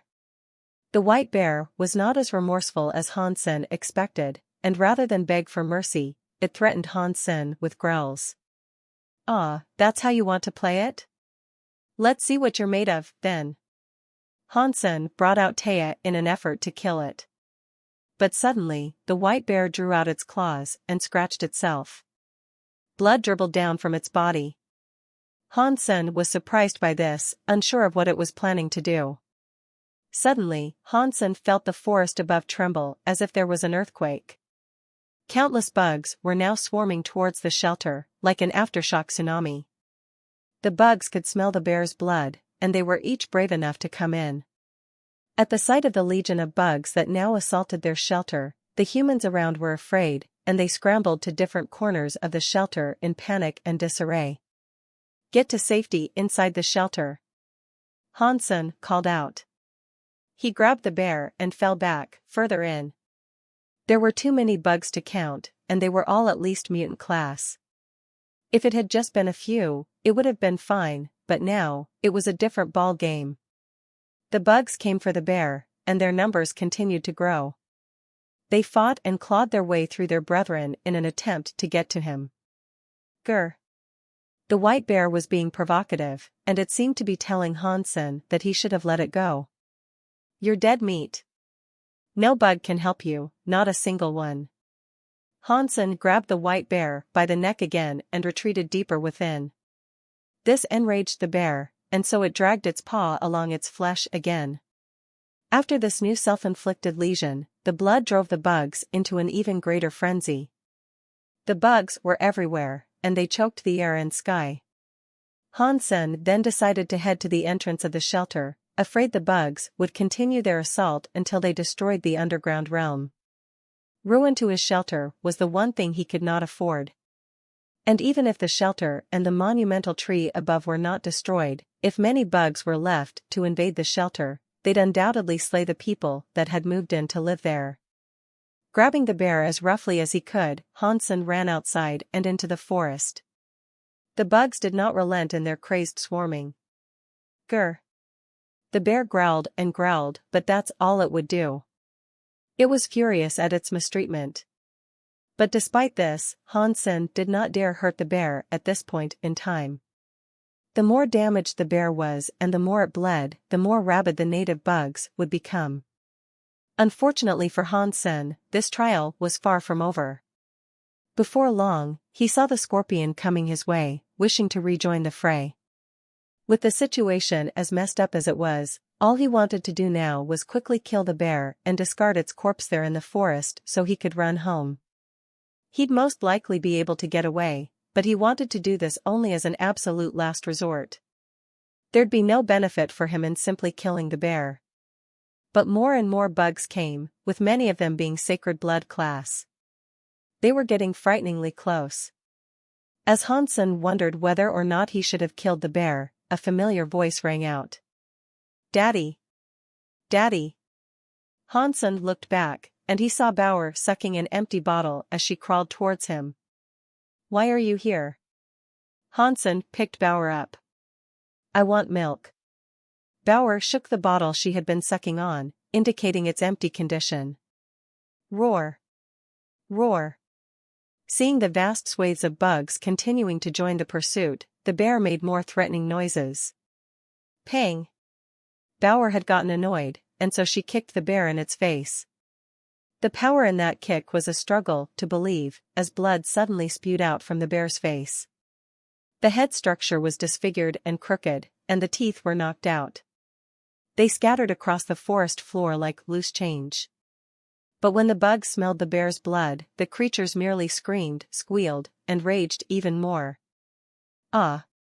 Bauer was furious. The insects were keeping her from receiving milk, and this displeased her a great amount. Then, she pulled out a small gourd and shouted at the bugs that cloaked the surroundings in their ravenous numbers. Bauer clutched her gourd tightly, and from the tip of it, a black hole formed. The atmosphere around it broke, and in that space, the very composition of the dimension fragmented. And then, from all around, everything began to be sucked into it. Hansen was frozen at the sight, watching the dark, swirling vortex suck in all the bugs like a hyperdrive dehumidifier. The gourd was small enough to fit neatly inside Bauer's hands. As a result, the gourd was far smaller than the bugs. And yet, it effortlessly vacuumed in each and every one of the creatures. Even the tank-like scorpion was dragged through the black hole at the mini-gourd's tip. Hansen could hardly believe it, even watching the sacred blood creatures be sucked inside the gourd. The gourd had to be some sort of bottomless well. Despite the countless creatures it had absorbed, there was no indication of it filling up. It was as if a pocket of endless space resided within it, and it could collect all that it sought to. Pat. Soon after, the bugs were all gone, and an unnerving silence returned to the tangled woodland. And then, just as quickly as it first appeared, the gourd disappeared. Bauer, empty bottle in hand, said, "I want milk." "Okay. I'll get you the best organic milk I can find," Hansen said, smiling. With Bauer there, no one could dare mess with him. After bringing Bauer back to the shelter, Hansen filled up her bottle with milk. And calmly, she suckled its rubber end in delight. "Bauer, where's your gourd?" Hansen asked. Bauer looked at Hansen with moderate confusion. "You know, the gourd that absorbed all those bugs." When she still didn't seem to understand, Hansen presented her with a drawing of a gourd. Bauer, now understanding, said, "It's mine." Hansen quickly replied, "Oh, I know that. Don't worry, Daddy knows it's yours. But I'm just wondering, can Daddy borrow it for a time?" "Okay. I can give it to Daddy." Bauer clapped her hands and the gourd appeared before her. Then she passed it to Hansen. "Good girl." Hansen accepted the gourd and simulated Bauer's energy flow. He aimed it at the bear that had brought him so much trouble and yelled, "Absorb." The white bear said itself, but strangely, the gourd did not produce a black hole. "Suck. Suck. Suck." Hansen yelled 3 times. But still, nothing happened. The white bear was frightened with each call, and when Hansen started yelling, the bear passed out due to the overwhelming fear of imminent death. It was like a prisoner who was to be executed at a firing range, but all the guns had jammed 3 times. "Why is it not working?" Hansen asked, bringing the gourd back over to Bauer. "How can I make it absorb stuff, just like you do?" Bauer looked confused, not sure what Hansen was suggesting. Hansen tried to explain it in greater detail, but she was evidently too young to understand. "Can we release the bugs that are inside, maybe?" Hansen had an idea, regarding the bugs that had been sucked inside. There were a few sacred blood class creatures inside, so releasing them one by one could let him obtain quite a few sacred blood geno points. But unfortunately, Bauer could not understand this suggestion either. In response to this, Hansen tapped the gourd on its head and said, "The bugs, the bugs." Bauer smiled and then grabbed the gourd. He thought she had understood, but instead, she tapped the gourd on its head and made it disappear. "Ugh, I need help. I better enroll in some baby language academy." Hansen felt incredibly disheartened. Since he could not speak to Bauer properly and make her understand him, Hansen planned to kill the bear the old-fashioned way. As Hansen approached it, though, the bear leapt up and began another act of kowtowing. "It's too late for that, you've already done this once." Just as Hansen prepared to finish the bear off, Bauer started laughing and clapping. The bear saw Bauer's happiness and did a handstand for her. Then it did a strange performance, using its tongue to jump and hop in the air. Bauer laughed with exuberant glee. "He is smart." Hansen was surprised. The bear, seeing her so happy, crawled near her and tried to lick her feet. But Bauer thought it was too dirty, which soured her mood. She slapped the bear, which sent the furry felon flying into a nearby wall with a crash. "Ha!" Hansen then wondered whether or not if he should give the bear an extra chance, if it committed itself to pleasing and providing Bauer company. If it would change its ways and do this, he'd allow it to live as a toy for Bauer. Also, it could provide Hansen some blood every now and then to attract bugs and make hunts simpler. The bear survived its latest wallop, but its nightmare had only just begun. Hansen watched the bear and allowed it to remain near Bauer's side.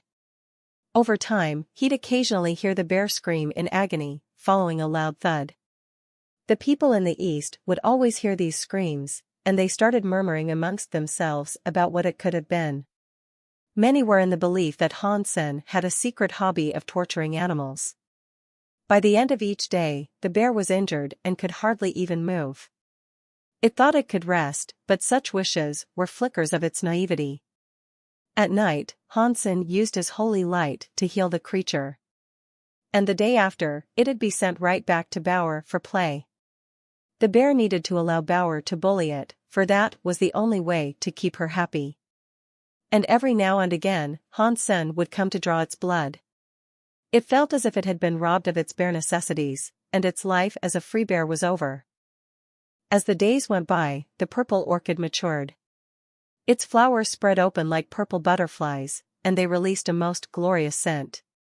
Thorn Baron confirmed that they were mature, and so Hansen promptly put one in his mouth.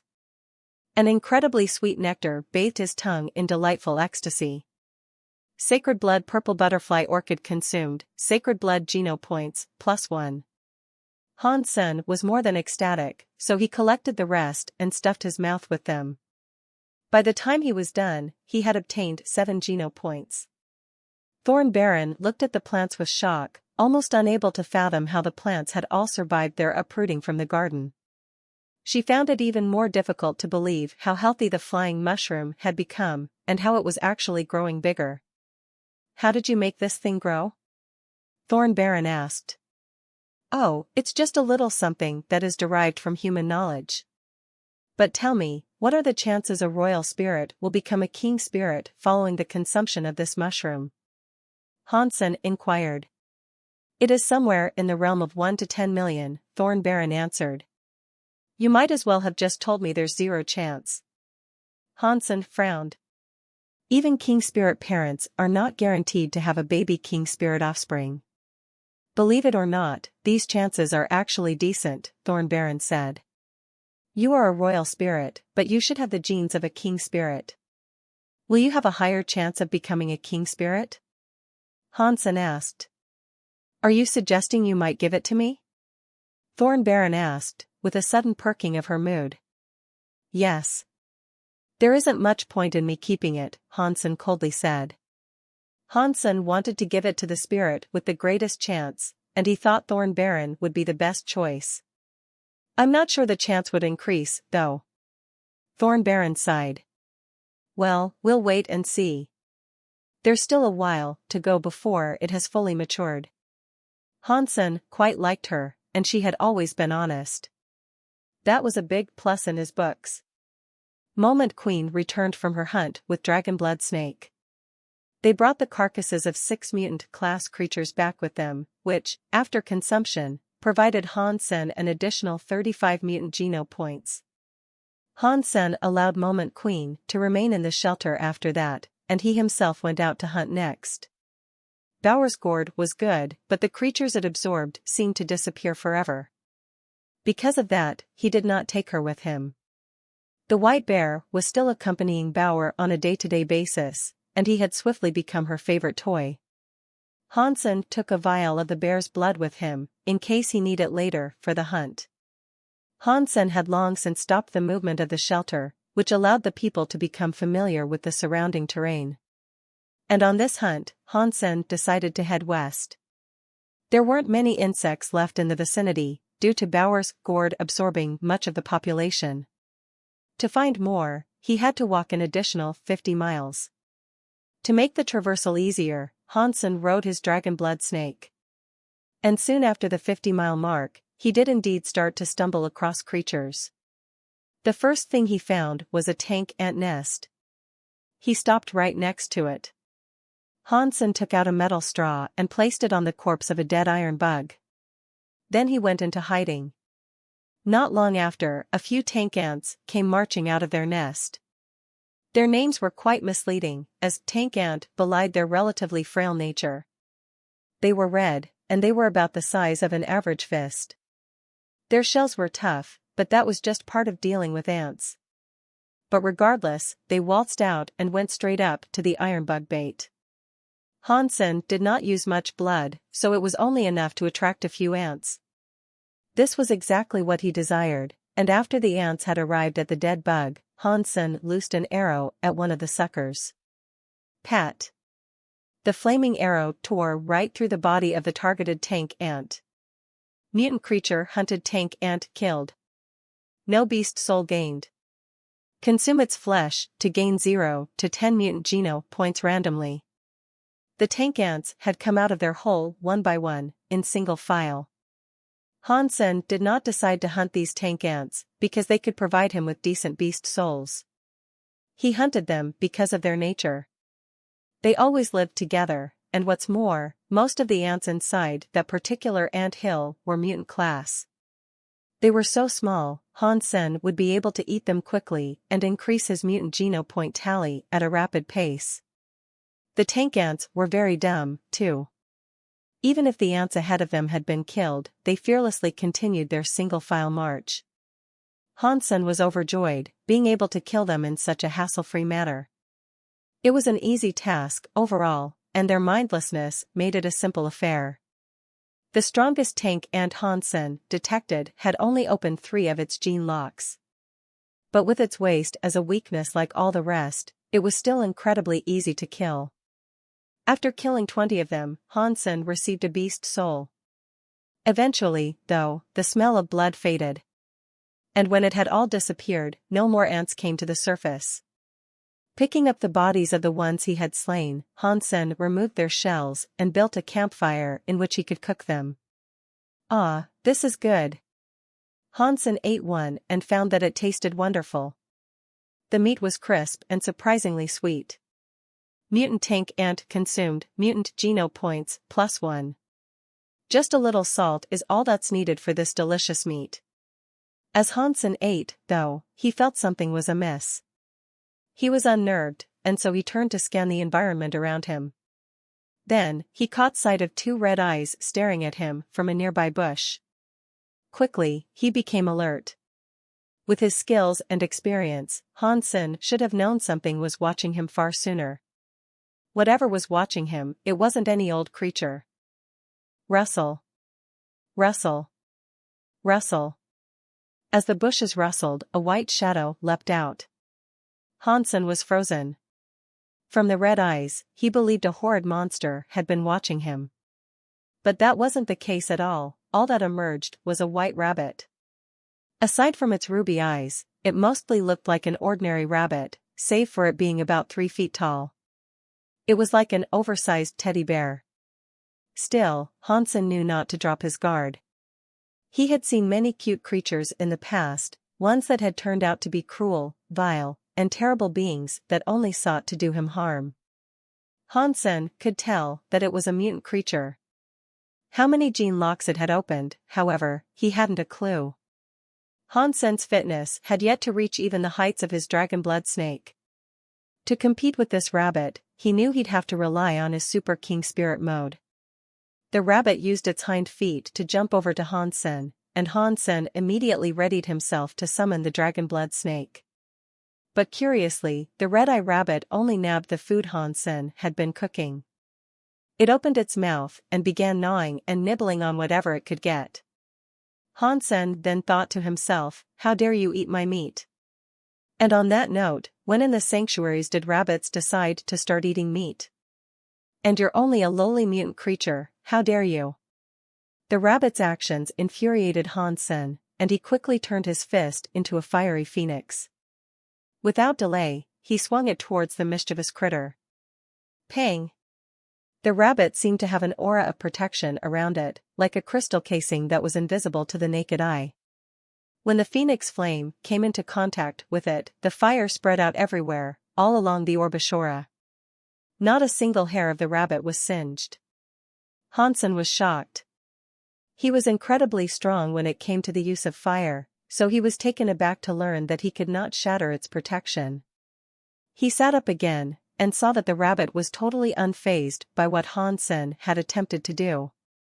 Because of its lack of concern, it continued eating the food Hansen had worked for. And for this, his anger only increased. "You bastard!" Hansen's body became enwreathed in a black flame. Repeatedly, he punched the glass-like casing that protected the rabbit from harm. Multiple phoenixes shattered against the protective casing that housed the rabbit, but it was all in vain. The ground around the rabbit was somewhat sunken, due to the deflection of fire, but this charred, upturned soil was the only result Hansen was achieving. Hansen's shock continued to heighten. He thought to himself, has this thing opened 6 gene locks, as well? The red-eye rabbit continued to nibble the food without interruption, but at this point, Hansen realized there was something very wrong with it. The glassy aura that protected it was entirely transparent, but if you looked closely on the side, you could see a layer of shimmering light. It was kind of like a halo, and Hansen counted 7 of them. That must have meant the rabbit had opened 7 gene locks. Is it a sacred blood creature? While this might have been so, Hansen had sensed that it was weaker than a sacred blood creature. The rabbit was clearly an enigma, and so Hansen decided to lay off the punching for a bit and contemplate the curiosity that was stealing all his food. Without knowing how strong it was, and whether or not it might turn hostile, he knew he had to calm down somewhat. All Hansen had seen of its power was the protective shield it possessed, and yet he was already amazed by the strength of it. It'd be foolish to push the creature further. Not willing to punch the rabbit anymore, Han Sen could not do much of anything. He stepped back and merely gave it a stern look. Survival of the fittest was the #1 rule when it came to life in the sanctuaries. The rabbit was clearly the fitter one between them, so there was nothing Han Sen could do to prevent it from taking his food. Han Sen decided to walk the perimeter and scope out whether or not there were other creatures nearby. After traveling briefly, he stumbled across a canyon. He was at the top, and when he leaned over to take a peek, he saw many more red-eye rabbits. Why are there so many of them? If all of them were sacred blood class, the power they'd have was sure to be insane. Using his Dongxian aura, though, he was able to determine that they weren't sacred blood creatures. In fact, they were quite weak. They must have been the weakest critters Han Sen had ever seen during his time in the third god's sanctuary. Han Sen believed their fitness had only reached 300, or thereabouts. Whilst they might have dominated the second god's sanctuary, here, they were nothing but creatures of prey. No way. Even if my food thief is a rabbit king, there can't be such a clear difference in strength between it and its kin. Can such weaklings have a sacred blood king? Han Sen snuck down the ravine to get a closer look, as he mulled the strange scenario. He did not alert the rabbits, he merely walked down and observed. The red-eye rabbits there were far smaller than the one that had stolen his food. In fact, they looked like regular rabbits you'd see scurrying about farmlands. They did not look like creatures hailing from such a dangerous sanctuary. Han Sen walked an additional 10 miles, following his descent. The number of rabbits was incredible, and he had easily seen 1,000 of them in that time. And not a single one of them was hostile, or even a primitive class.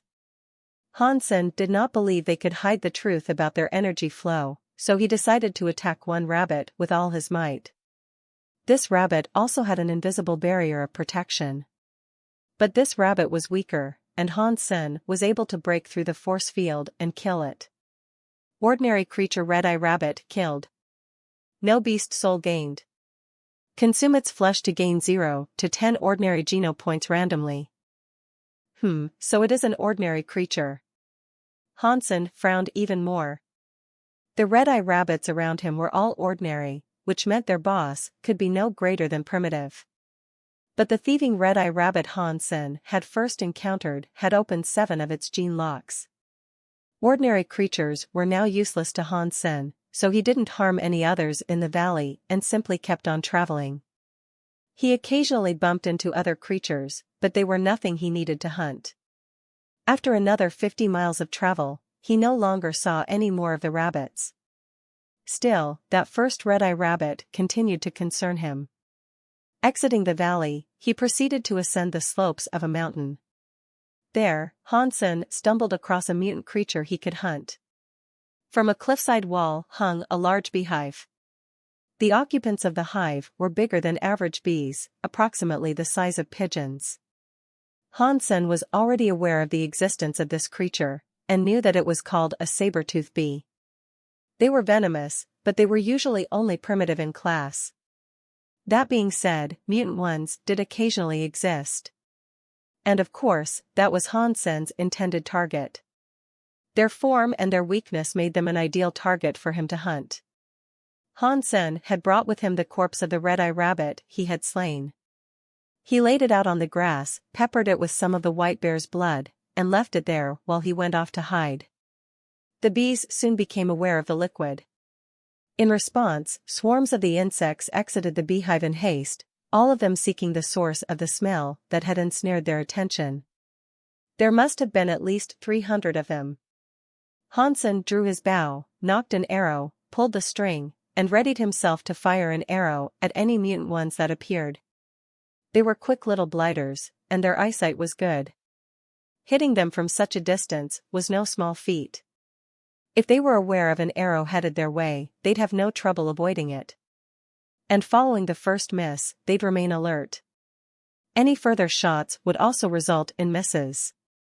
Han Sen used his Dongxian aura to mask his presence so the bees would be unable to detect him.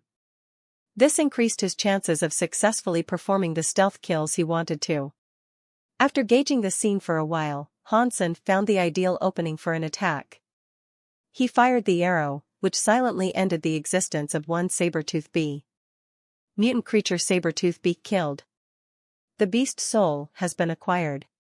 Consume its flesh to gain 0 to 10 mutant geno points randomly. Hansen was delighted to receive a beast soul on the first kill. Without waiting, he took a look at its features. The beast soul turned out to be an arrow type. Oh, I can finally replace the arrows I've been using. Hansen hadn't been impressed with the power of his flaming arrow for a long time, so he was pleasantly surprised to find a mutant beast soul replacement. Hansen summoned it, and he liked its look. It was white and serrated, not unlike the vicious teeth of the creature it had come from. The tip of the arrow was hooked like the saber teeth the bees possessed, as well. It was a spooky-looking arrow, for sure. Nice arrow, Hansen thought, as he fiddled with it. Either the bees weren't very smart, or they were too fixated on the blood Hansen had lured them out with, but none of the other bees cared that their bee friend had been murdered. Not wanting to waste a chance to score one more, Hansen decided to take out another mutant bee. This time, he was going to use his saber-tooth arrow. After lining up the shot, he released the string. The arrow pierced through his desired target effortlessly. After resummoning the arrow, Hansen fired again. By the time the blood smell had finally gone away, Hansen had killed an additional 6. Ensuring his presence had been masked, there was nothing he had to worry about. Still uncaring for their fallen bee compatriots, the rest of the bees returned to their hive. Hansen emerged from where he was hiding and collected his kills. Then he sprinkled a few more droplets of blood on the carcass of the rabbit to lure out more. Before the bees returned, he went back into hiding. By the time he was done with the bees, Hansen had slain 16 of them. He was also able to obtain another saber-tooth arrow. Awesome! Without any more mutant bees for him to hunt, he decided to stop and move on. Hansen took the bear's blood frequently, and every time he did so, he was met with high-pitched squeals and screams. To extract the amount he needed, he always had to have Bauer near him. For some reason, the white bear was extremely frightened by Bauer. Hansen left the mountainsides on which he had hunted the bees, and then decided to have a cookout with his latest kills. The taste of the saber-tooth bees was different than the taste of the tank ants. The flavors were very wild and unappetizing, so Hansen had to spruce the taste up himself. Hansen added a variety of his favorite spices to the insects he roasted, and after sinking his teeth into their meat, his tongue was met with a smorgasbord of delicious tastes. It was exquisite. Mutant class saber-tooth bee consumed, mutant geno points, +1. Cool. The only thing that would make this cookout better would be a case of chilled beer. Hansen munched and crunched his way through the bees he had harvested.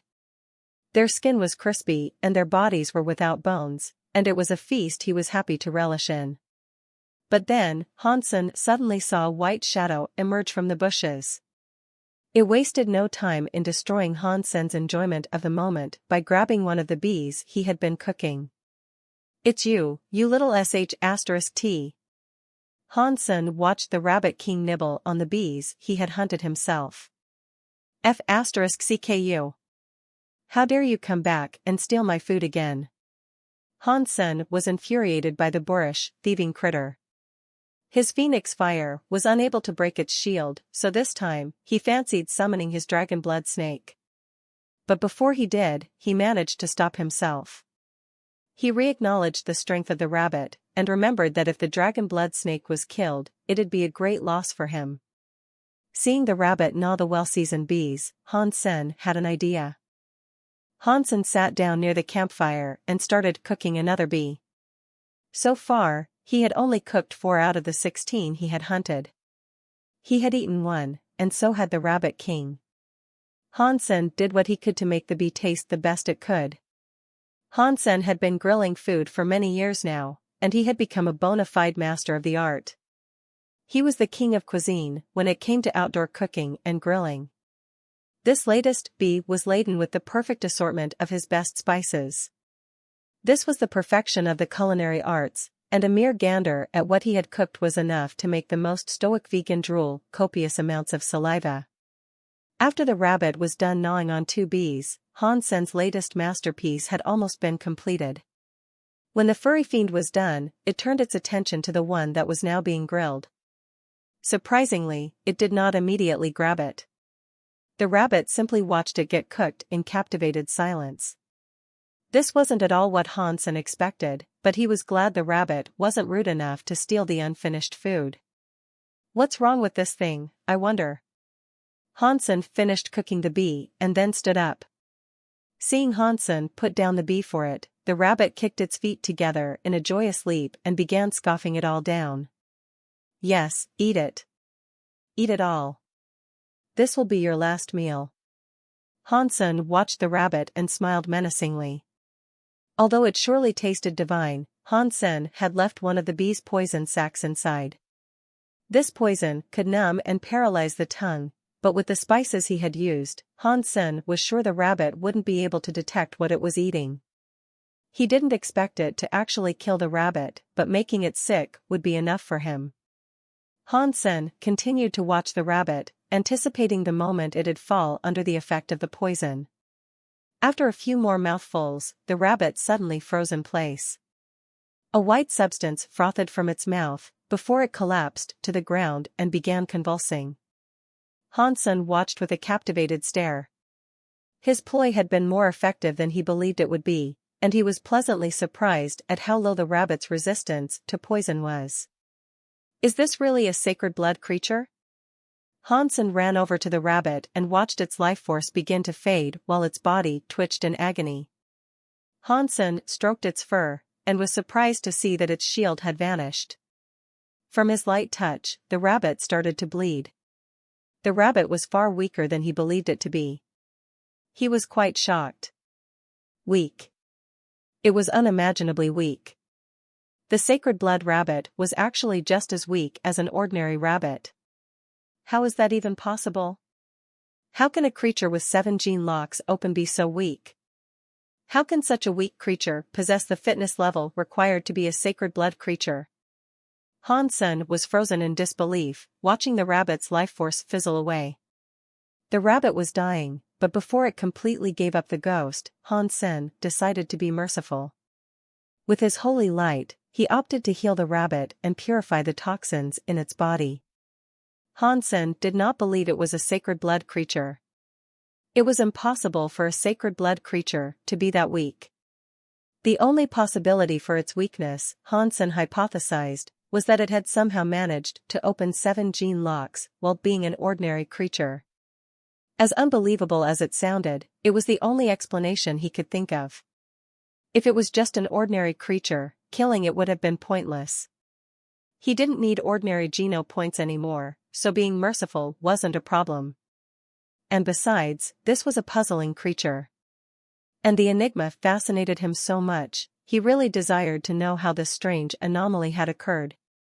If a human with a fitness of 300 had opened their 2nd gene lock, they'd be considered a genius. Opening a 3rd gene lock would have made them a legend, and such a feat would require much time and talent. Just like Han Sen, who was very talented. He would have been capable of doing this, had he remained at the same fitness level and trained for 2 years. If he had the opportunity to get extra geno points, he could have opened 3 gene locks. But that would be as far as he could go. But Han Sen was not interested in doing things this way. He wanted to do things fast and hard, unlocking gene locks and amassing fitness levels the quickest way possible. The speed at which he gained power was something few would believe, though. Much like the rabbit, no one would believe him if he said he had opened 7 gene locks. This rabbit must have received 1H*LL of an opportunity to achieve this. Can I somehow extract a benefit of my own following this discovery? Han Sen pondered to himself as he continued healing the sick rabbit. Han Sen really wanted to find out what was wrong with the Rabbit King. A short while later, the rabbit seemed to be getting better. Before long, it was able to open its eyes again. The rabbit, despite what Hansen had done, was not aggressive. It remained still, accepting all the healing it was given. The rabbit was no longer poisoned. After he moved away from it, the rabbit ran around in what appeared to be happiness. It was not afraid of Hansen, and it didn't behave like any creature of prey he had seen before. He cooked some more meat and gave some of it to the rabbit. Clearly, the creature wasn't very wise. It hadn't learned its lesson, following the last piece of food it had been given. Without a modicum of concern for whether or not the latest treat was poisoned, the rabbit gobbled it up. The rabbit wasn't aggressive, and Hansen realized he may have overestimated its willingness to steal. It wouldn't attempt to take anything Hansen was handling. Once its belly was full, however, the rabbit ran off. Still curious about its nature, Hansen tried to follow it. Regardless of what abilities it possessed, the rabbit was an ordinary creature. That much, Hansen was certain of. As he followed the creature, the rabbit didn't seem to be aware of its tail. Eventually, it reached the canyon that was populated by other rabbits and entered a burrow. Without a shadow of the doubt, Hansen assumed that the burrow was its rabbit hole. The rabbit hole was fairly large, even large enough for Hansen to follow the rabbit inside. Hansen pushed away the shrubbery that cloaked its entrance and climbed inside. A little past the entrance, the tunnel expanded further and became quite wide. The sides were all carved from rocks instead of loose earth. Further ahead, the tunnel opened up into a wider space. And upon arriving there, he noticed it was a natural formation. It was a beautiful cave, hidden underground. Hansen hastened inside and observed the area. From that subterranean pocket, there were many branching pathways.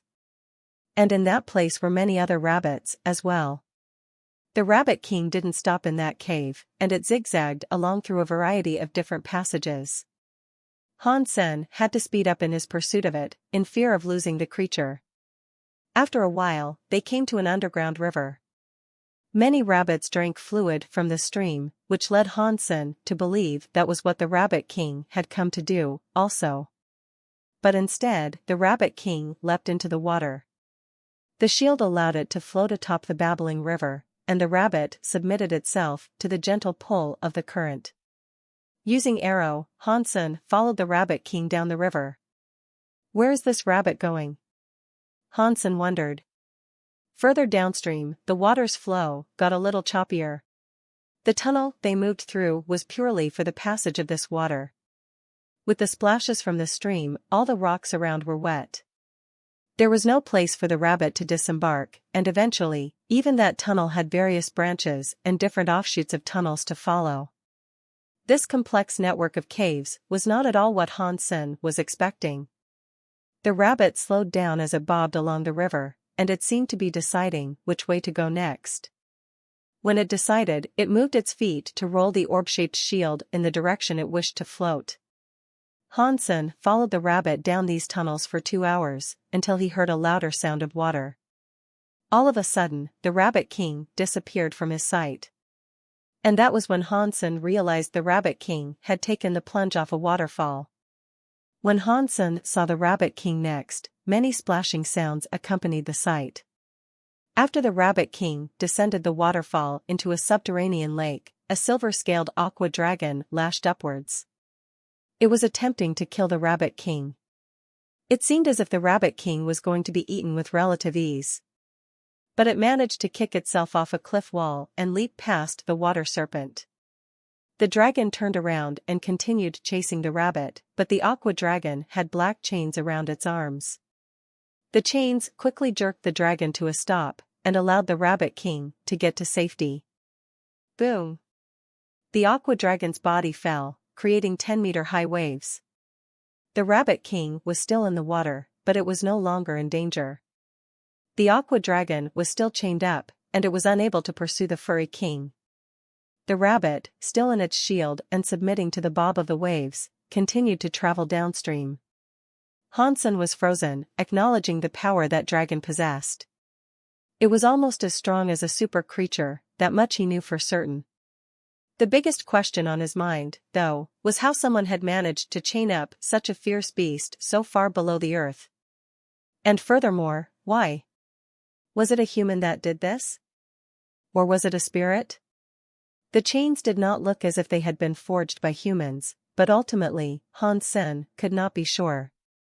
After one last, quick inspection of the aqua dragon, Han Sen returned to following the rabbit before he lost it. Fortunately, the creature was purely physical. If it wasn't, Han Sen and the rabbit would have been done for. Eventually, the river started to slow down, and this was when the rabbit disembarked from the current. It leapt out of the water. Now, the Rabbit King followed the rocks. Before long, it came to another passage. It was a cave. Han Sen did not waste any time, and so he flew over to the stone cave the rabbit had come to. The cave was only a few meters deep, and Han Sen was shocked when he saw what lay inside. The cave was not actually a cave. It had been hand-built, like a room. The only thing natural about this place was the entrance. It seemed as if the landscape had changed since the time this room had been built, and the entrance had been cracked. The room was rather large, equivalent to the size of 60 living rooms. A plum tree stood in the center, and it was 4 meters tall. It extended to brush the ceiling of the room. Strangely, there was fruit upon its branches, but no blossoming flowers. The fruits were about the size of an egg, and they were purple and red in color. The red-eye rabbit jumped and grabbed one of the tree's fruit. It swallowed it in one gulp, and immediately after doing so, started to roll on the floor as if it was suffering. Not long after, it calmed down. It looked weaker than it had before, and its life force was faint. But slowly, it began to return to normal. What is this plant? And who planted it here?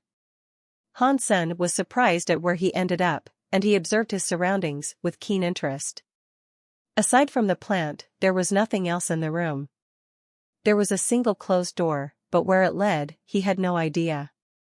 Han Sen turned his gaze back to the tree. Its life force was incredibly strong, and he did not even have to use the Dongxian aura to feel it. It was a very high-class tree. If this was what enabled the rabbit to open its 7th gene lock, then it could have very well been a super geno plant. Han Sen, wanting to try it, grabbed one of the fruits and took a bite. He felt the delicious juices roll into his belly. If the rabbit was able to consume it, then he wagered he could too. He was interested in seeing if it would affect him similarly to how it affected the rabbit. Assuming his hypothesis was correct, of course. After eating the fruit, Han Sen felt as if his innards were getting sliced by some phantom knife. He fell to the ground, sweating. The pain did not immediately relent. It continued to increase, and became so intense that he ended up screaming aloud.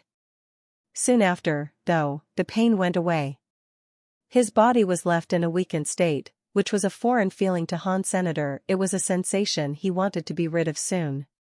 Super King Self-Spirit Gene +1. Han Sen was surprised that this fruit was able to increase his self-geno points.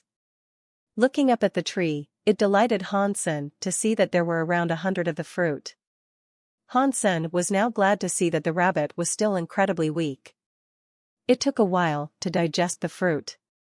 If it was still hungry and back to being spry, it'd take all the fruit before Han Sen could.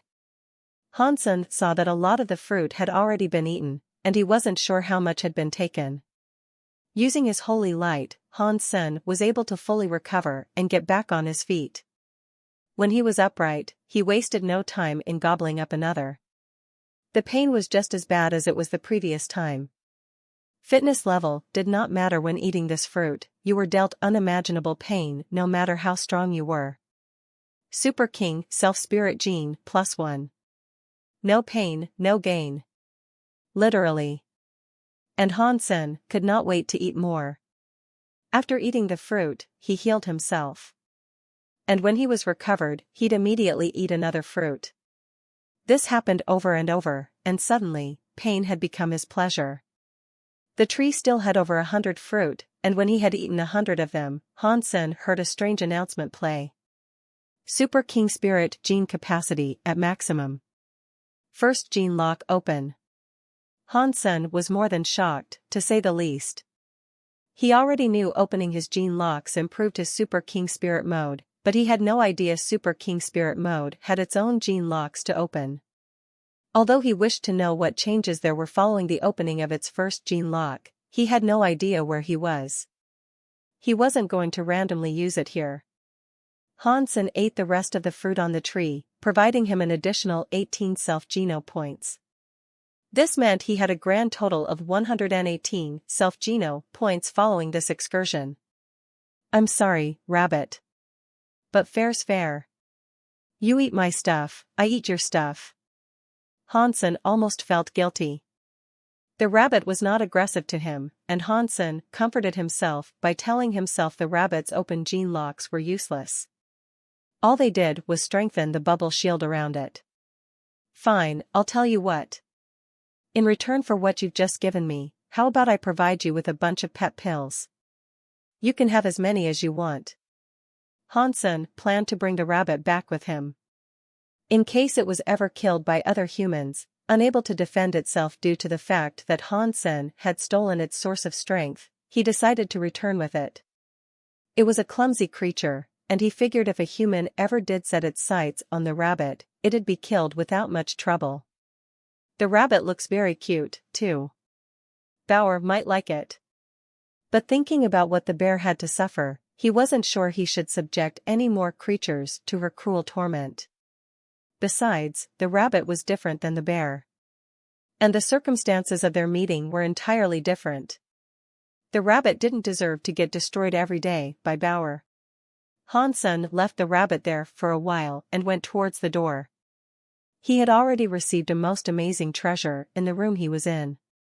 The thought of there being something even better, further in, excited him a great deal. Humans were both greedy and curious things, so Hansen wasn't going to leave without searching this place in full. Hansen pushed against the door. It opened easily, and there was no lock or rusted hinges to contend with. Beyond it, there was another stone room. This one was even bigger, and it was beautiful like a palace. The walls were decorated with a variety of strange symbols. There were curves, straight lines, and dots of all sorts. They were not religious symbols, instead, they seemed more like celestial imagery.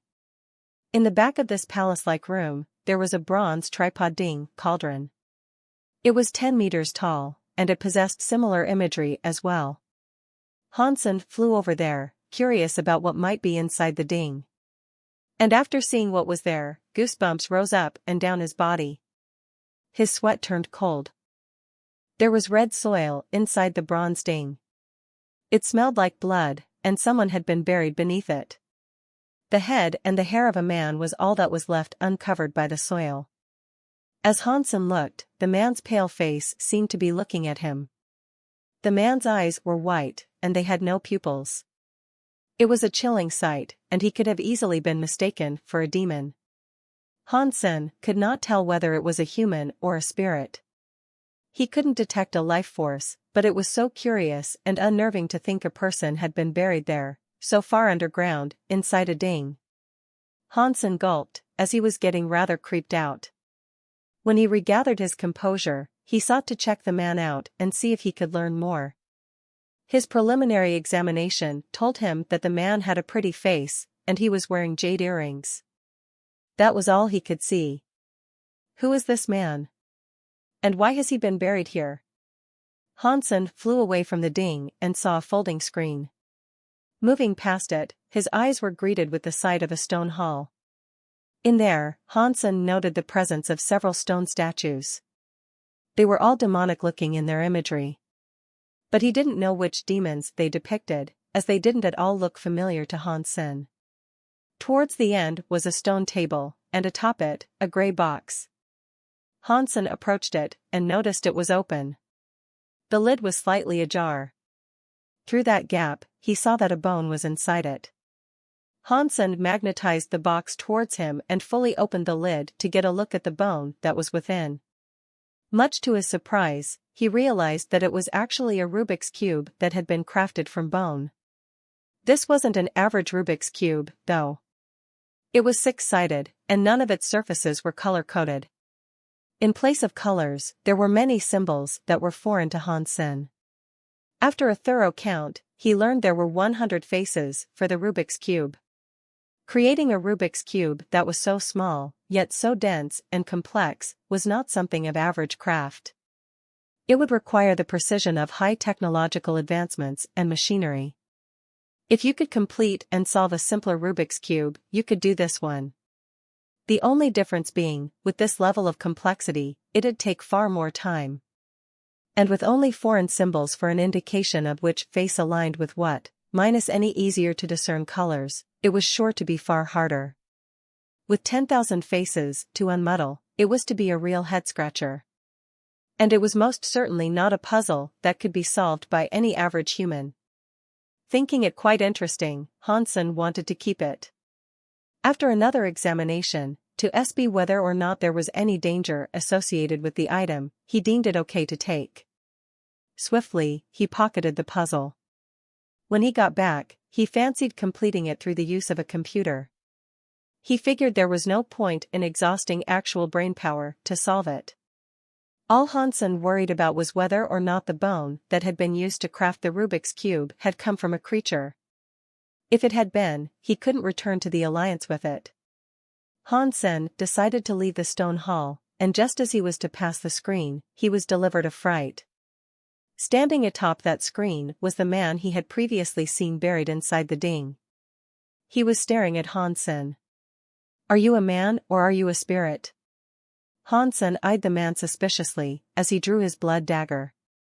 The clothes the man was wearing did not seem like any uniform belonging to the Alliance. There were many plates of black metal across his attire, but they looked soft. His garb was strange. The man did not answer. He reached out his hand towards Han Sen's neck with a sudden burst of speed. Han Sen's face changed in acknowledgement of this, and a blaze of phoenix fire enveloped the dagger in his hands. He struck forth with it and slashed the man's outstretched hand. Dong! When his blade collided with the man's skin, it sounded as if Han Sen had just struck metal. The dagger bounced off the man's hand, and with a sudden reversal of power, Han Sen was sent flying backwards into the stone walls of the hall. The white-eyed man sought to attack Han Sen again before he could recover, so Han Sen summoned his dragon blood snake to defend him. Pang! The white-eyed man created a hole directly through the dragon blood snake. The creature squealed in pain. Fortunately, it was a strong and powerful beast soul. It was able to withstand the hit, and it'd take more than that to bring it down. But the white-eyed man had no interest in fighting the dragon blood snake. After his initial attack on the creature, the man moved past the reeling beast soul and went after Han Sen again. Using his Dongxian movements, Han Sen repeatedly slashed the man with a storm of black fire strikes. But no matter where it landed, each hit was useless. He even attacked the man's face, but it was all to no avail.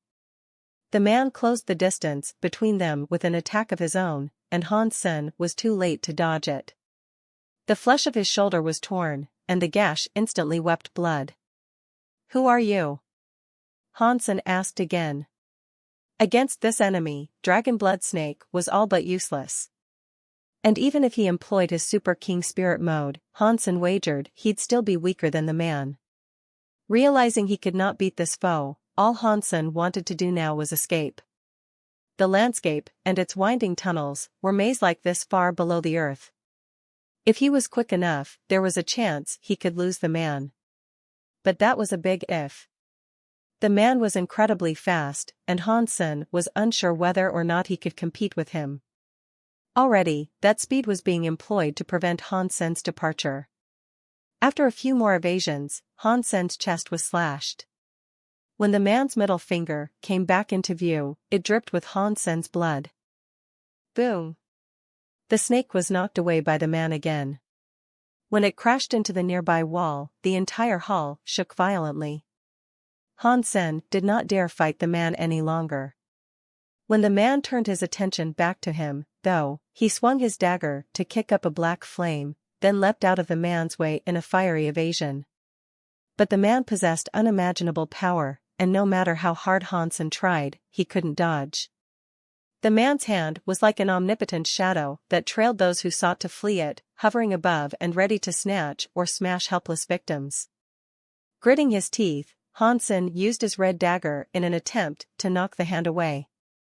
But this time, the man's hand suddenly opened to grab the red blade.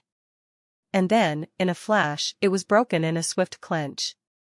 But the man's hand did not stop there. It still came toward Hansen, and the attack was not absorbed by the sacred blood armor he wore. The wretched nails of Hansen's foe were sharper than any blade.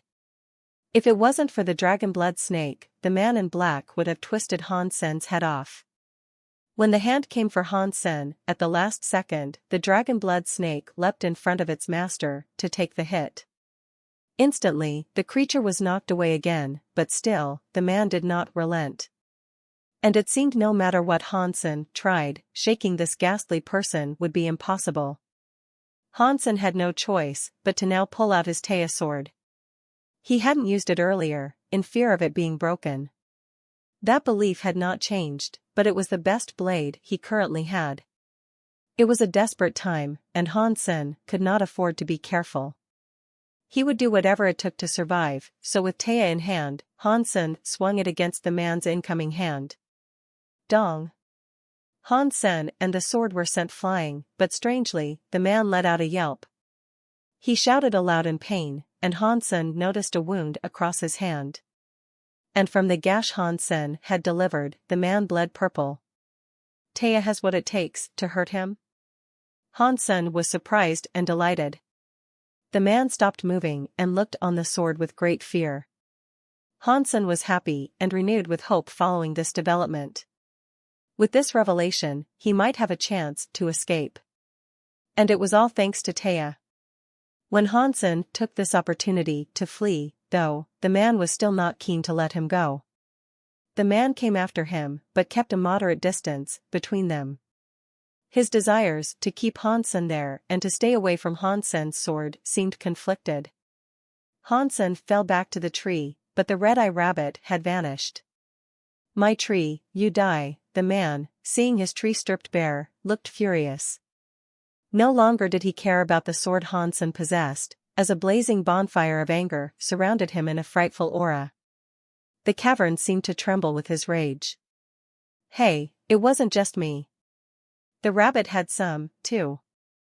Hansen kept on running, summoning his dragon blood snake to follow from behind. When Hansen made it out of the tree hall, Hansen heard the dragon blood snake cry out behind him. Turning back to take a look, it seemed grievously injured. Hansen couldn't dwell on it too much, though. He summoned it back and cast arrow to glide upstream. But before he could put space between himself and the man, Hansen found him approaching at a rapid pace and closing the gap. D***it. Hansen cursed aloud, but he did not relent in his flight. Boom! The man stepped across the water and then leapt up into the air. He was right beside Hansen, and there seemed no likely way he'd escape this strike. F***CKU. Hansen waved his Taya madly. But the man was like the master of all, and he was obviously prepared for this. He evaded the sword and threw his palm at Hansen's chest. Spilling blood from his mouth, Hansen lost control of his flight and went careening into the river. A huge splash accompanied his crash into the stream. The chest plate of his armor had been broken, and the water was dyed red. As wounded as he was, though, Hansen was not yet willing to give up. Hansen had practiced diving before. Holding strong against the pain threatened to drown him, Hansen dove deeper into the water, trying to escape the evil thing that hounded him. It was a deep stream, 10 meters at least. But as Hansen kept swimming, he suddenly caught sight of a pale face with black hair swirling around it. It was like the frightening appearance of an underwater demon. "You can even beat me when it comes to swimming?" Hansen was angered by his opponent. Realizing flight was still pointless, he decided to attack with Taya again. The man looked cold. He dodged Hansen's sword strike, spun, and had his arm outstretched. He was inches away from palming Hansen's chest. Figuring it was a now or never moment, Hansen burst with a bright white light. His eyes and hair shone like white gold, signaling his transformation into a super king spirit. His power and speed increased, and an endless font of energy sprung up inside his body to fuel his limbs. Hansen did not dodge the incoming attack, he merely reoriented his Taya sword to strike the man's chest. Pang! The man's hand collided with Hansen's chest, as Hansen's blade plunged deep into the man in black's heart. Both of them bled. The man groaned and fell back into the black waters. Hansen wasn't going to let him get away, though. He found footing on a rock and pushed himself forward with the blade primed to strike the man's chest once more. The man, seeing what was coming, clapped his hands to catch the incoming sword. Die! Hansen's white light burned with the fire of a sun. With the power of his first gene lock open, the Taya sword did not relent upon its capture. It plunged deep into the man's chest once more. With this second stab, the man could not help but scream. He palmed Hansen and the sword left his body. A cloud of red and purple mist obscured Hansen's sight. Fortunately for him, he could still use his Dongxian aura to keep track of the man. With no hesitation, Hansen stabbed the man again. He knew the time he could keep Super King Spirit mode activated was limited. If he didn't take advantage of that time to heavily damage his pursuer, he'd be in dire straits when it was over. But the man used his legs to kick and propel himself out of the water. Hansen sought to follow him, but by the time he could emerge from the stream in pursuit, the man was already 100 meters away. "I'll be back," the man said, as he ran. But Hansen did not chase him. He decided to turn the opposite way and flee while he had the chance. Even if he managed to catch up with the man in black, his Super King Spirit mode would have most likely ended by then.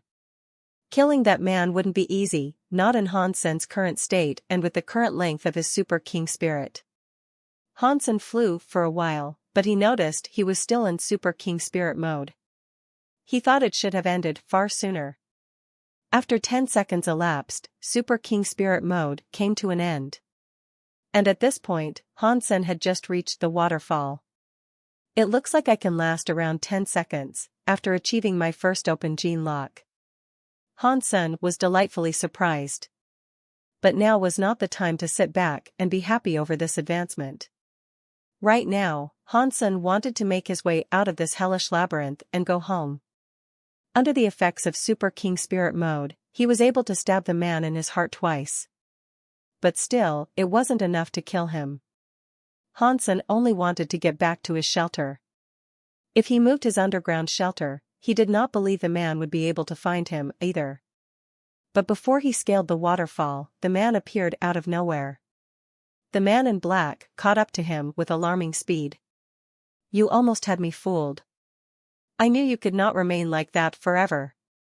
The man actually spoke a composed sentence, but the tone was monotonous, and there was a metallic reverb in his voice. He was not a pleasant person to hear talk. "You want to go again?" Hansen stopped moving and floated motionless in the air. The man's chest had already healed. It was too late for Hansen to run right now, but he thought bluffing might be the ticket. "Quit your embarrassing attempts at fooling me. I can spy a lie, for I am Yiksha." The man in black then jumped towards Hansen without hesitation. Crap. Hansen had no choice but to run, he thought. And so he did, summoning the snake to do its best in blocking his ravenous assaulter.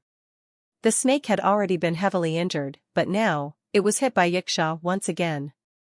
It heaved blood following the blow and fell down into the black waters below. Hansen quickly returned it, in case it actually died. Seeing Yiksha catch up, Hansen thought, if this wasn't underground, I could just fly away. Somehow, Hansen believed Yiksha's speed was actually increasing. The man seemed to be faster than he had been before. If Yiksha looked likely to hit Hansen, he couldn't use Super King Spirit mode to save himself. All he could do was rely on Taya. Hansen's speed was not as good as Yiksha's, so the man was able to evade Hansen's attempted strike, spin, and try to grab him by the neck. Hansen unleashed his strength in a fiery display, propelling himself into the water. But suddenly, an aqua dragon was coming for him from ahead. Crap! How could I forget about this thing being here? Hansen now realized the waterfall in front of him was the one with a chained aqua dragon below it. Unwittingly, he had just served himself up as the dragon's prey. Yiksha froze at the sight, while Hansen leapt up and dove over the aqua dragon's head to land on its body. Hansen grabbed it and tried to attack it. But the aqua dragon ignored the human crawling on its back, and instead looked ahead at Yiksha. It roared in his direction. "I can't believe you have not died," Yiksha said to the dragon. When the dragon heard his words, it only seemed to be more infuriated. It splashed the water violently, as the clanking of chains echoed loudly through the caverns. The power this beast possessed was incredible, but its arms were chained up. The forging must have been exceptional, as they bound the dragon to the point it could not make use of its powers or do anything to get free. Hansen lay on the dragon and held on tight. The ride he was in for was like a rodeo times 10. "White dragon, I only want that boy's life. Do not get in my way." Yiksha jumped towards Hansen. The dragon roared and threw Hansen away. But then, it attempted to catch Yiksha in its mouth. Hansen tried his hardest to keep his orientation under the disturbed, thrashing waters of the underground lake. When he breached the surface again, he saw Yiksha punch the dragon's head. The dragon roared and attempted to fight the man, but the chains prohibited it from doing anything. Hansen hid himself beneath the water again. Aside from the dragon, there was nothing else out there to help him. But then, hearing the chains being pulled and the dragon's futile attempts at freedom, Hansen suddenly had an idea. He decided to swim downstream. The dragon's rage put the water in turmoil, which made it a struggle for Hansen to stay on course. Right now, he was attempting to dive towards the rocks to which the dragon's chains were anchored. After diving down to a depth of 100 meters, he still couldn't see the bottom of the lake, but he did see where the chains led. The chains were there, screwed deep into the lake wall. This was slightly disappointing for him. Hansen had expected there to be a simple lock he could break, but perhaps behind the wall, there'd be something else. With Taya in hand, Hansen began to strike the stone. But the rock was tough, and it was difficult for him to make progress quickly. After a while of trying to cut through, he decided to give up. Stabbing the sword into the rock left only light marks on its surface. He was very disappointed. So, this time, he decided to try and cut the chain itself. But even on that, Taya could only leave light scratches. Still, this gave him an idea. The chain was as thick as an arm, and if he slashed it a few more times, it was sure to break. With all his power, Hansen hit the chain as best he could.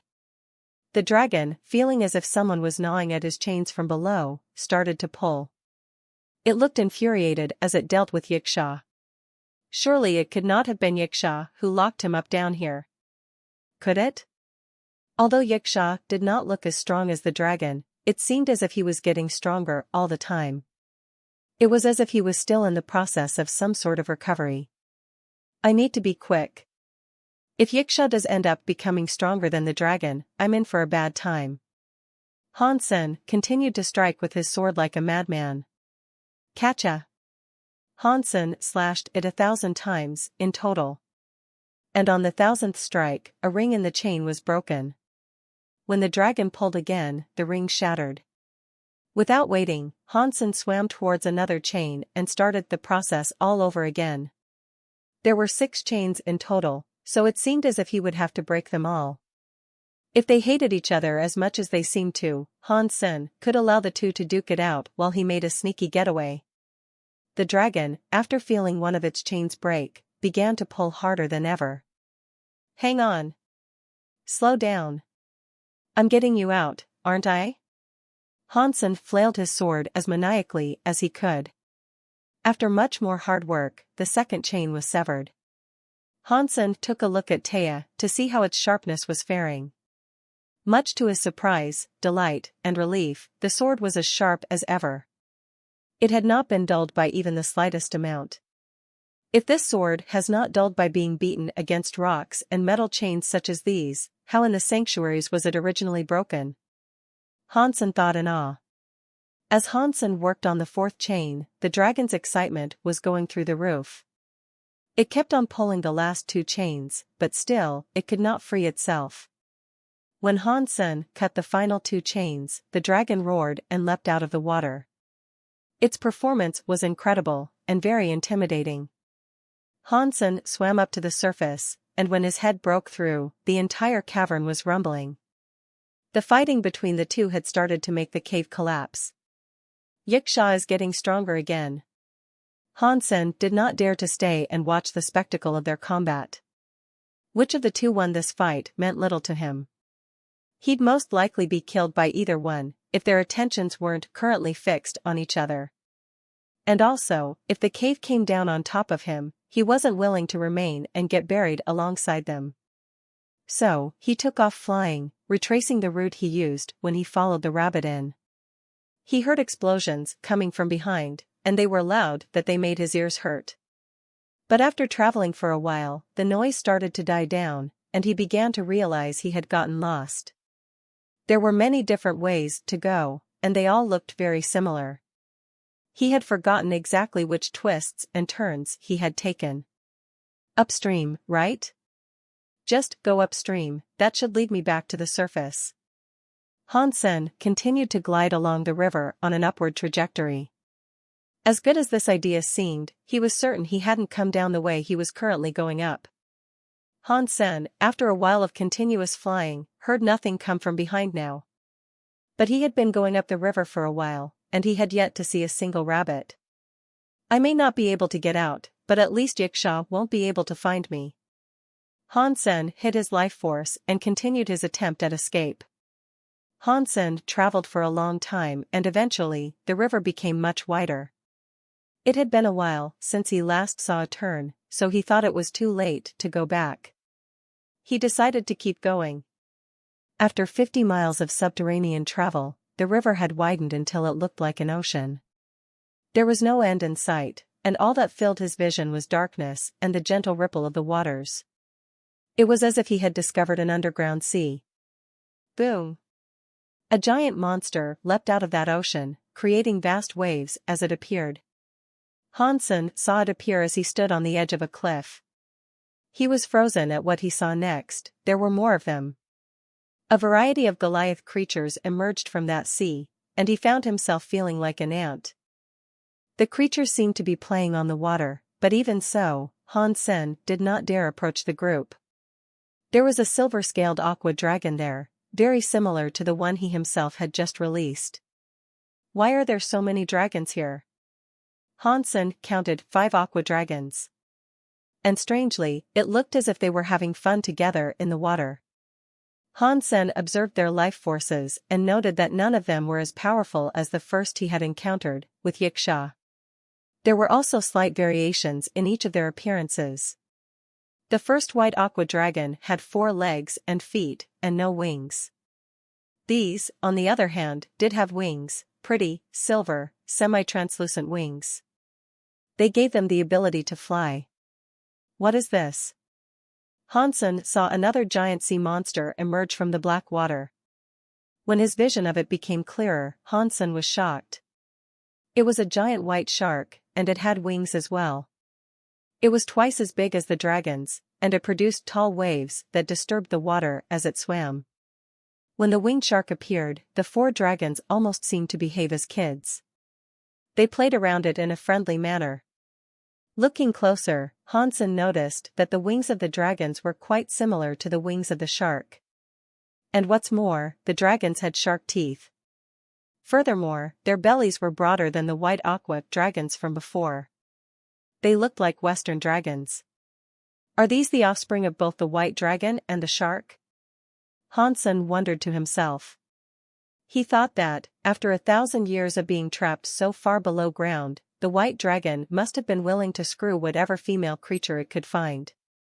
And that just so happened to be a shark. Across that underground ocean, it seemed as if only the shark could freely swim towards the dragons. That aqua dragon was one horny dog. You must be pretty desperate if you're willing to make babies with a shark, Hansen chuckled to himself. As Hansen pondered the curiosity, he heard more splashes. Immediately, another aqua dragon came bursting out from the waters near him. This one had wings, but the body itself was no taller than a human's. It appeared directly before Hansen, and it eyed him with curiosity. Hansen was taken aback, not expecting to see a newborn. It hadn't grown at all, yet. The aqua dragon did not know what Hansen was, and it just stared at him with much inquisitiveness. He could imagine its mind racing to figure out what the strange creature, the human, was. Go play. Hansen gestured with his hand, trying to shoo the dragon away from him. He had been here long enough, he thought, and he still had to figure out how to return to the surface. He couldn't imagine what might occur if he drew the ire of 4 aqua dragons and a mama shark, as well. They weren't quite sacred blood in class, but they were still powerful. The white aqua dragon misunderstood Hansen's command. He thought Hansen wished to play, so it opened its mouth to say something. Immediately, Hansen grabbed the mouth of the baby dragon and clamped it shut. If it spoke, he believed he'd be very dead. But it still believed Hansen was playing, and so it used its hands to rub Hansen and feel his skin. SSSHHH, be quiet. Hansen knew there were creatures out there in the world that didn't always want to fight. And in particular, it was mostly the more intelligent ones that were likely to reason and not kill on sight. Slowly, Hansen lifted his grip and let go of the dragon's mouth. With his Dongxian aura, he covered the area to hide their life forces and movements. He wondered if the dragon understood what he had told it. After removing his hand, it really did not speak. And all it did then was rub its nose against Hansen, sniffing with curiosity. Hansen raised his hand and started falling back, afraid the dragon might have a change of heart if it were to get unintentionally spooked. But when Hansen fell back, the dragon followed. It followed Hansen until the duo reached a tunnel, far from the sight of all other monsters across that subterranean sea. Hansen then had a greedy thought. If I could lure it back with me, it could be a great help. He then brought out a bottle of pet pills. He took one of the pills in his hand and presented it to the dragon.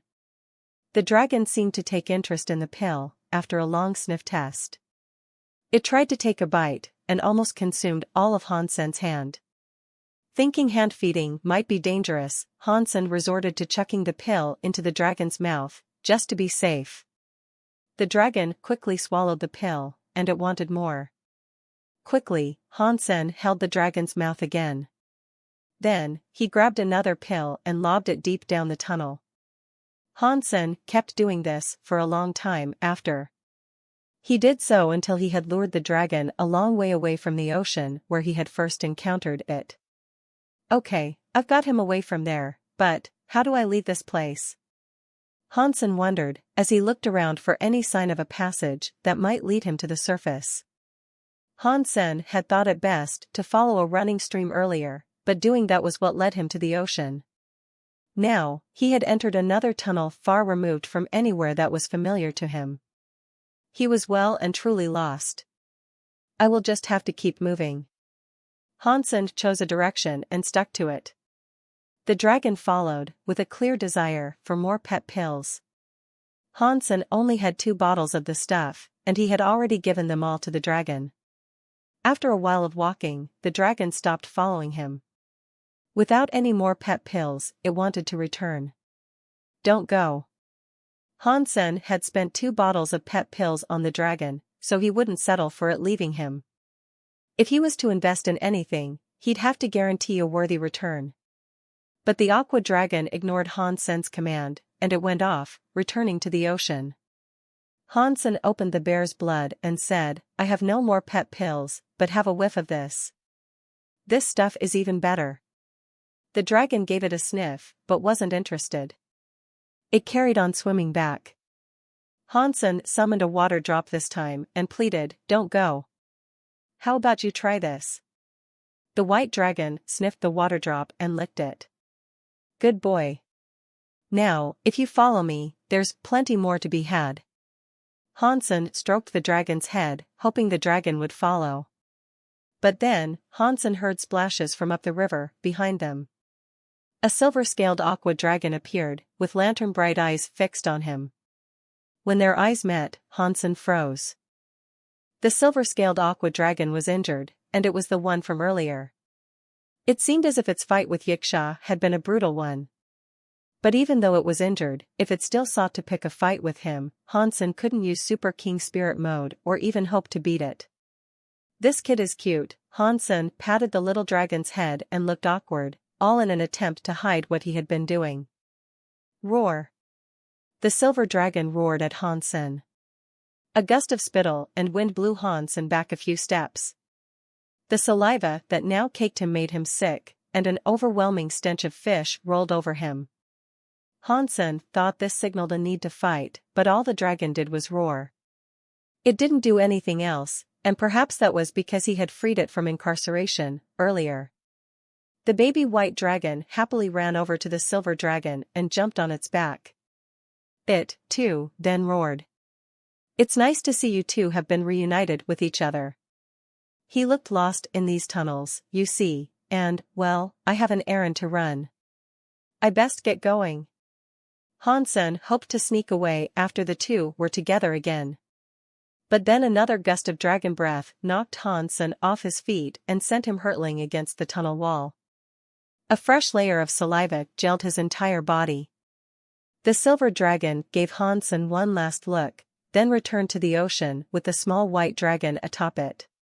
From the silver dragon's back, the white dragon turned to shout at Hansen one last time, too. "I suppose I shouldn't be too greedy." Hansen then started trying to wipe the slime of saliva from his body. For now, he was just glad the silver dragon had chosen to spare him, and there'd be no need for another fight. If the dragon came back, that must mean it won. I wonder if that Yiksha was killed, then? Hansen hoped he was dead, for only then would he truly be safe. Hansen continued through the tunnels and started following more and more water streams in the hopes one would lead him to the surface. The rivers were still too long, and the labyrinth was still too complex for him to navigate. All he could do was guess a direction and hope for the best, because he had no idea where he had come from and where he was going. But then, suddenly, Hansen saw a white shadow appear. Much to his relief, it was the Red-Eye Rabbit King. Hansen was made very glad, so he decided to chase after it. This couldn't have been the first time the rabbit had come here, and surely it wouldn't be lost like he was. By following the rabbit, he thought he might have a chance of getting out. The Rabbit King was on its way someplace, and it moved steadily. As such, Hansen keenly followed. After a long while of walking, he finally encountered other rabbits, and this told him he'd soon be free of the place. The rabbit eventually led him out of the caves, and once again, Hansen found himself in the canyon from before. He had come out a different way than he had gone in, though. But after exiting the cave, Hansen frowned. Scattered all about were the corpses of countless dead rabbits. All the dead bodies had a hole in their head, as if something had bored through their heads to consume the brain and nothing else. The corpses were just left behind to rot. Is this Yiksha's doing? Was Yiksha not killed? Hansen felt as if his presence there had left a dark imprint, and it made him shudder. As disappointed as he was in the thought that the man might still be alive, he knew he'd now have to exercise more caution. Fortunately, Hansen couldn't feel him in the nearby vicinity. It must have left the area, and for that, Hansen was thankful. Then, as if it was greatly upset, Hansen saw the white rabbit hopping and skipping between all the murdered rabbits. Feeling bad for the creature, he decided to pick it up. Follow me home, at least you won't have to worry about being killed. Hansen held the rabbit and left the canyon. The rabbit seemed useless, but at least he could keep it around as a sort of pet. Leaving the clumsy thing here, it would surely not last very long. Hansen made his way back to the shelter, but throughout his return, he was in a constant state of alert. He didn't want to run into Yiksha again, and fortunately, he didn't. Hansen did not dare leave the shelter again, in fear of Yiksha, who would relish the chance to finish him off. For now, he wanted to focus on his Dongxian Sutra and open more of its gene locks. He had the ability to unlock 4 now. His fitness level had gone up quite a bit, and it had quickly outpaced his opening of gene locks. He entered the teleporter with the Rubik's Cube in hand. Much to his surprise, he was able to bring it with him. He scanned the computer and tasked his computer with figuring it out for him. It would have been an extremely difficult task for him to do, so it was far easier for him to just allow the computer to sort it out. Not long after, the Rubik's Cube was done. There were 6 sides, each containing a different picture and words from an ancient language. Each picture contained a different naked woman, and red and blue lines were drawn across each of their bodies. They were like arteries and veins, almost. But upon closer inspection, the pictures told a different story. Hansen did not know what the lines meant, but the ancient words were too small for him to see, and he had to zoom in to read them. The ancient words were similar to that of the Dongxian Sutra. Fortunately, he had spent time studying and learning ancient languages recently. Luckily, he could now read it. After reading the words upon the Rubik's Cube, Hansen's face contorted a little. He was perplexed. It was an ancient Qigong, transcribed across the puzzle, and it was called Wedding Dress Skill. The Qigong seemed powerful, and there were 10 gene locks to open with it. But it was different from the Dongxian Sutra, in that there was only one function and it remained at the same tier no matter how many gene locks were open. After reaching new tiers and opening more gene locks, the Dongxian Sutra provided its user with new skills and improved pre-existing skills. Therefore, Wedding Dress Skill was indeed quite different. Still, it was clearly an improvement over the Dongxian Sutra. The max number of gene locks to open with Wedding Dress Skill was 10 gene locks. The Dongxian Sutra had more than that though, and that was the difference.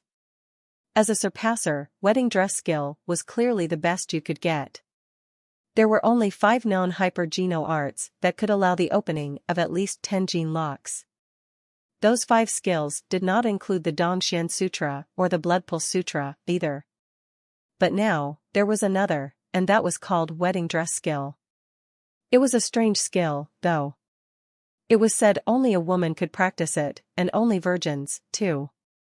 What was even stranger, if a woman was in the process of learning it, they could jump straight to the 10th gene lock if it meant ensuring a man who was committing a life-and-death breakthrough would succeed.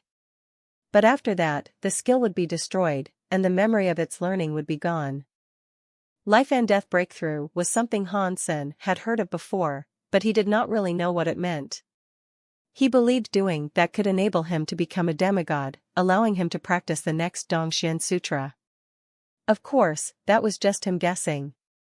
In the Dongxian Sutra, committing a life-and-death breakthrough was incredibly dangerous.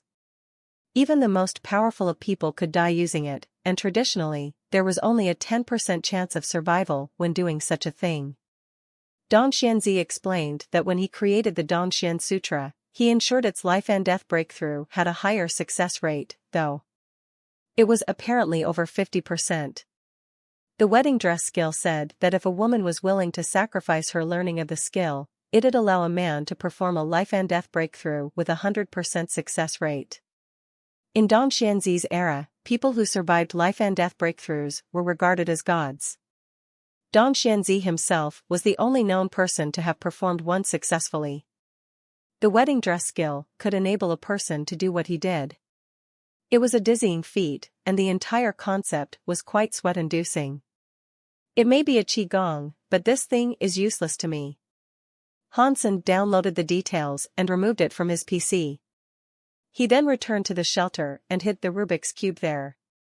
Hansen, Super Body Super King Spirit. Level, Surpasser. Lifespan, 400. King Body Evolution Requirement, Geno 100. Own Geno points, ordinary Geno points equals 100, primitive Geno points equals 100, mutant Geno points equals 74, sacred blood Geno points equals 14, super Geno points equals 5. Super King self-spirit points, 118. Hansen's fitness was not bad, and he had been doing well so far. But for now, he wanted to open more gene locks. He did not leave the shelter in fear of meeting Yiksha again. One day, while Hansen practiced his Dongxian Sutra, he received a notification that Qin Xian was looking for him. Team Qin, long time no see. Hansen smiled, looking at her in the video. Hansen, do you have Taya? Qin Xian asked seriously. Lu Meng gave it to me. Is that a problem? Hansen asked. He was surprised, and he was now witnessing firsthand how serious the Qin family took this business with the Taya sword. If you're looking to sell it, would you mind selling it to us? Qin Xian asked. Do you mind telling me why this sword is so special? Hansen knew this sword was nothing ordinary. Qin Xian said, this sword just means a lot to us, and it is a secret that pertains to our family. What I can tell you, though, is that it's useless in the hands of others. Hansen nodded and said, well, if I want to sell it, I'll come looking for you. Hansen did not mind doing her a favor, but Taya was his primary weapon for the time being, and he needed it to kill creatures. Until he found a better replacement, he had to hold on to it. Thanks a lot. Qin Xian sounded relieved. Then she proceeded to say, let's talk about something else for the time being. I would like you to know I am establishing a training class for the special security team. Would you mind being a tutor? Nope, I can't teach. Hansen was surprised at the sudden request. It's not like you'll be teaching directly from a textbook. And you'll only need to do it from Skynet. It'll take 1 hour each day for a month. If you are busy, we can schedule a replacement for certain days. We can fit it around your timetable. Qin Xian smiled. When does it start? Hansen asked. Day after tomorrow. Over 20,000 people have signed up, Qin Xian said. I'll teach archery, then. Hansen was only spending his time practicing the Dongxian Sutra each day, so squeezing in an hour to do something else would be fine. Hansen was still a member of the team, too. He was still being paid wages, despite not having done anything for the longest time. And being a teacher for newbies might be fun. When are you free, then? I need to sort out the rota. Qin Xian was visibly delighted at hearing Hansen could join. After their discussion on that, they chatted about their lives for a while. Qin Xian did not want to become a surpasser yet. Ever since the discovery of super genes, many people wanted to focus on maxing out their level with the new genes before ascending to the next sanctuary. Some people managed to collect the eggs of super creatures to obtain their super geno points. But there weren't many eggs, and if that is how they were to focus, it was likely only one person could max out their super geno points in a century. People in the Alliance believed Hansen had a different method of obtaining super geno points, but Hansen was Hansen, they didn't dare do anything to offend him. If they tried making a move on Hansen, they feared Godslayer Luo would unleash his wrath upon them. That aside, he was Ji Ruojian's son-in-law. As such, no one dared touch him. It would have been even more difficult to get to Hansen in the sanctuary, too. Hansen is to be the tutor? In Imagine Someplace, a man read a list of names. When he saw Hansen's name there, he was surprised. Which Hansen? A red-haired man asked, looking back. There is only one Han Senator, it's the Hansen, the man responded. What is he teaching? The red-haired man asked. Archery, the man answered. I previously had no interest in going, but I can't miss this. The red-haired man lifted his eyebrows. Having dinner with Ji Yanran, Hansen informed her that he would be teaching students in archery. At this, she frowned and said, if you're going, that might be a problem. What problem? Hansen asked, not understanding how there could be a problem with Qin Xian's simple proposition. Ji Yanran smiled and answered, being a teacher will aid your reputation in the special security team. And with this title, you can be a deeply respected member. But teachers usually hail from the martial hall, and you don't really fit in with that crowd. Han Sen understood what she was implying. It wouldn't only be that he'd not fit in, he'd most likely be isolated. Still, he had already thought of this, and he was still adamant about tutoring. It was an exciting prospect he was keen to try. He was only a squad leader, so it would be good to achieve a higher rank in the team at large. It couldn't do any harm. Besides, Qin Xian most likely wanted him to gain a higher level in the team. And her plight was not something he could reject. Han Sen spent most of his days practicing the Dongxian Sutra and taking care of Bauer and Zero. Such peaceful periods were a rare occurrence for him. "Daddy, I want milk," Bauer said, as she held the Rabbit King in one arm, bottle in the other. The Rabbit King had tried to resist her hugs before, but Bauer managed to make quick work of its shield and destroyed it in the blink of an eye. To Bauer, a 7-tier gene lock shield was as stalwart as a flimsy piece of paper. But the Rabbit King was very tame and it didn't feel the need to resist her. Unlike her actions with the bear, Bauer didn't feel the need to torture the rabbit either. And speaking of the bear, it was extremely jealous of how the rabbit was treated. It kept wanting Bauer to pay more loving attention to it, but a session or two of bullying was all it would get. Once, when nobody was around, the bear attempted to kill the Rabbit King. The rabbit was asleep at the time, but the shield was up, and when the bear attacked, it was unable to break it. It drove the bear insane. Han Sen, at her request, provided her milk and prepared some food for the pets. Then he went to tend to his garden. Aside from the dead orchid, everything else was growing very well. "I wonder if that king tree will be able to grow again? I should return there sometime, dig it up and bring it back here. If the water drops prove successful in restoring it, I might be able to gain self-geno points very quickly." Han Sen was getting giddy just thinking about it. He knew high-tier plants would generally produce fruit only once, but it was worth a shot. And there was, of course, the prospect of it taking a very long time to grow, even if it could grow fruit again. Those hurdles aside, the king tree occupied Han Sen's mind a lot. He wanted it badly. But first, Han Sen knew he'd have to become stronger before he attempted a retrieval of the tree. Heaven knew what might transpire if Yiksha still lived there. When he was done in his garden, Han Sen went to check on the people in the eastern side of the shelter. They were doing well for themselves, spending their days hunting creatures and having a merry old time within the safety of the underground shelter. After spending most of the day there, Han Sen decided to return to his home in the Alliance.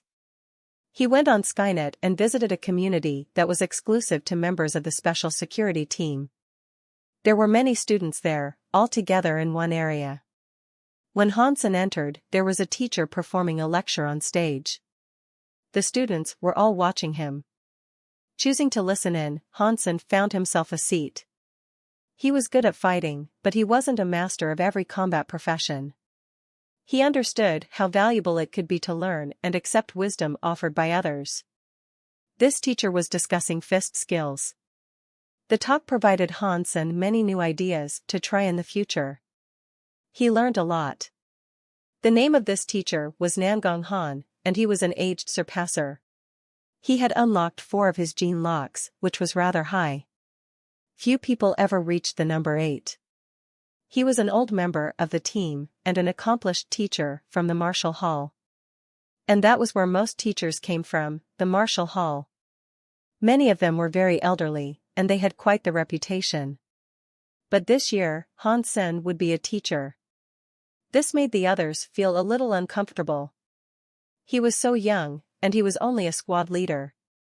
He did not come from the Martial Hall, and he did not even have a formal title. They thought the Qin family was trying to weaken the integrity of the Martial Hall. This was how Nangong Han viewed matters, as well. And when his eyes fell on Han Sen, he pulled them away quickly to pretend he had not noticed him. Fist skills are ripe with possibilities, but its general focuses are on speed, power, and dexterity. You have to be both faster and stronger than your opponent if you seek victory. All this is not derived from pure muscle strength, however. There are many ways to hone your talents with the fist, but there are skills to make use of, also. A great focus is on reaction speeds, and without great reaction times, any skill you use is useless. Timing is of paramount importance. Nan Gonghan then looked at Han Sen and said, I am going to show you a few moves, driven by fist-geared skills. Perhaps Tutor Han can aid me in my demonstration? Han Sen froze, as suddenly, all the students turned to look at him. And then, many clapped. Han Sen froze. He did not expect Nan Gonghan to ask him to perform something on stage alongside him. But with the eyes of every student now on him, he could hardly decline. Tutor Nangong, how can I be of service? Han Sen asked, as he ascended the stage. Nan Gonghan smiled and answered, Oh, do not worry. I am going to execute a few basic moves. It is your task to react to them as any other ordinary combatant would. Okay. Han Sen nodded. Tutor Han and I will now show you how to defend. The most important thing regarding defense is to never rest on your laurels. For a stalwart defense, you must consider everything you have ever learned. And when confronting the attacks of another, you must pay specific heed to their center.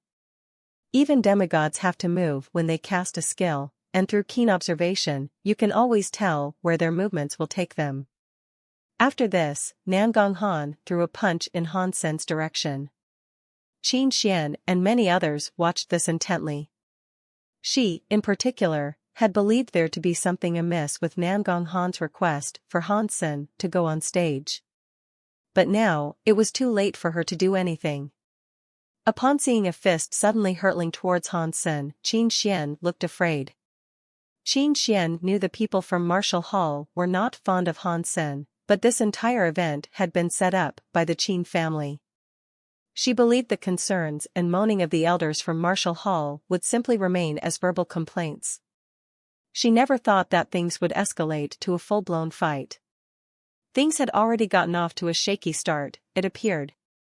Nangong's purpose, currently, was to humiliate Han Senator. He presented a facade of friendliness, and pretended to consider Han Sen as a colleague before the audience, but there was resentment inside Nan Gonghan.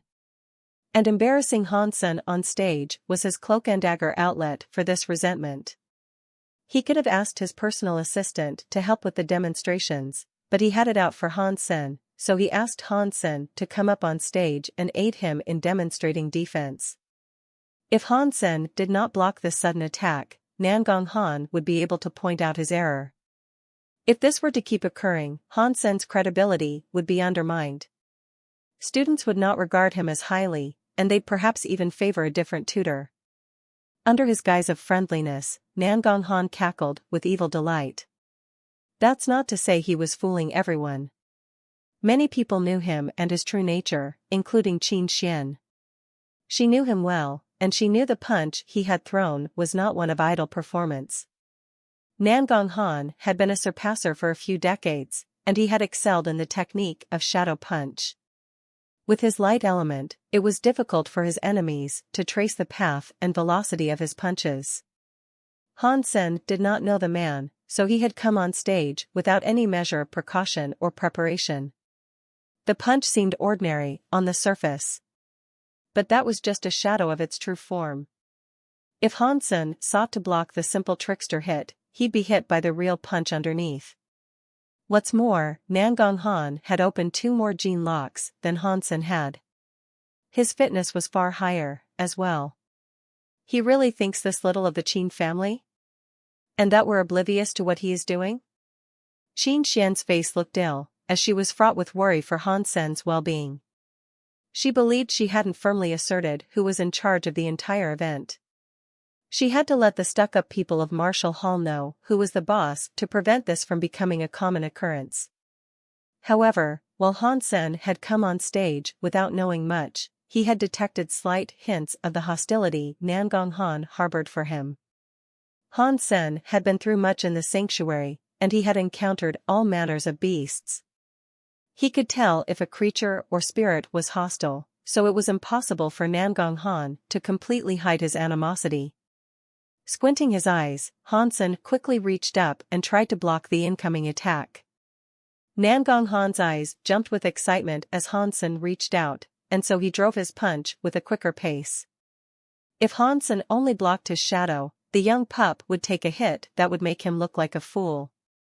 Qin Xian saw Hansen move to deflect the shadow and knew things would quickly turn ill. The tutors from Martial Hall saw this, too, and they all wore disturbing smiles of delight. "The young man is in too much of a rush," one of the tutors said. He did not speak his name, but everyone knew he was talking about Hansen. Pang! Everyone leaned forward to witness what happened, and there they saw Han Senator. He had blocked Nangong Han's true fist. He didn't use Shadow Punch. Did I misjudge his intentions? Qin Xian and the others looked on in confusion. Usually, that fist would have just been the shadow. But Hansen had blocked the real fist. They didn't believe Hansen could have blocked the real punch had Nangong Han used Shadow Punch. Everyone thought the onstage tutor was going to use Shadow Punch to make Hansen look like a fool. But strangely, Nangong Han's face did not look quite right. And immediately after, he threw another punch. Everyone from Martial Hall frowned. Nangong Han's punches looked very simple, and it didn't seem as if he was using Shadow Punch at all. What is he doing? How can he expect to teach with such casual moves? A tutor from the Martial Hall said. Everyone thought Nangong Han was merely afraid of Hansen and his connections, but Nangong Han started to look like a man who had been shocked by a disturbing revelation. It was as if something mortifying had happened to him. Nangong Han was an old man in the sanctuary. He had endured many trials in his time there, and his Shadow Punch was no joke. Now, he was more shocked than he had ever been. Through the years, he had never been put in such an awkward position. Despite what everyone thought, Nangong Han was indeed trying to use Shadow Punch. When Hansen sought to block the Shadow Fist, Nangong Han would strike with his other. That was his plan. There was no need to hit Hansen hard, as even the lightest jab would weaken his image and the respect he was given as a tutor. If he could tarnish Hansen's reputation in such a way, Nangong Han hoped that Hansen would be seen as an ignorant young man, too big for his britches. But when Nangong Han sought to create the Shadow Fist, something strange occurred. His fist did not work correctly. At first, he believed he had let the excitement get to him, and that was why he missed. So, he tried to recalibrate his focus and deliver the punch again. But for some strange reason, he could not conjure the Shadow Fist at all. It was as if his actual fist was being magnetized towards Hansen. Nangong Han secretly opened a few of his gene locks to increase his power output. But it didn't make any difference, and that realization soon robbed him of the snark with which he had invited Hansen on stage. Against Hansen, his Shadow Punch was useless. Its effectiveness had magically disappeared. Nangong Han's fist still went up against Hansen with the speed of thunder, but it was a far cry from what was supposed to occur. But for the uneducated audience, it was quite the spectacle. Rapid, maniacal fists blurred towards Hansen, but he was able to block each one. The other tutors of Martial Hall knew more of Nangong Han's capabilities, and they believed he was just being a coward. They thought he genuinely wanted to cooperate with Hansen and get in his good books, rather than attempt to humiliate him. Even Qin Xian believed Nangong Han was playing nice. Otherwise, she reasoned, things wouldn't be going so smoothly. No one else knew how Nangong Han was truly feeling, and the shock of this turn of events was starting to make him panic. Sweat started to form across his forehead. He now wanted to stop attacking, but it was like he had been possessed. Nangong Han's fists had minds of their own, and they wouldn't stop coming towards Hansen. Nangong Han was looking at the young man on stage with horror, as if he was the ghost of Christmas past. Understandably, Hansen was feeling quite different. Hansen was actually having fun. He was using Bauer's energy flow to draw Nangong Han's fists to where he wanted them and feign a proper block. But Bauer's energy flow was wild and uncontrollable. Even for Han Senator, he had only planned to use it when he truly needed it, but now, the old tutor's fists were coming at him as if the stage was on fire. Nangong Han's strength was not in raw force, but in speed and the shadow that veiled his moves. Still, he had 4 open gene locks, and even that was not enough to withstand the insane suction that suckered him in. Although this trick did not deal damage to his enemies, Han Sen was glad he had this power.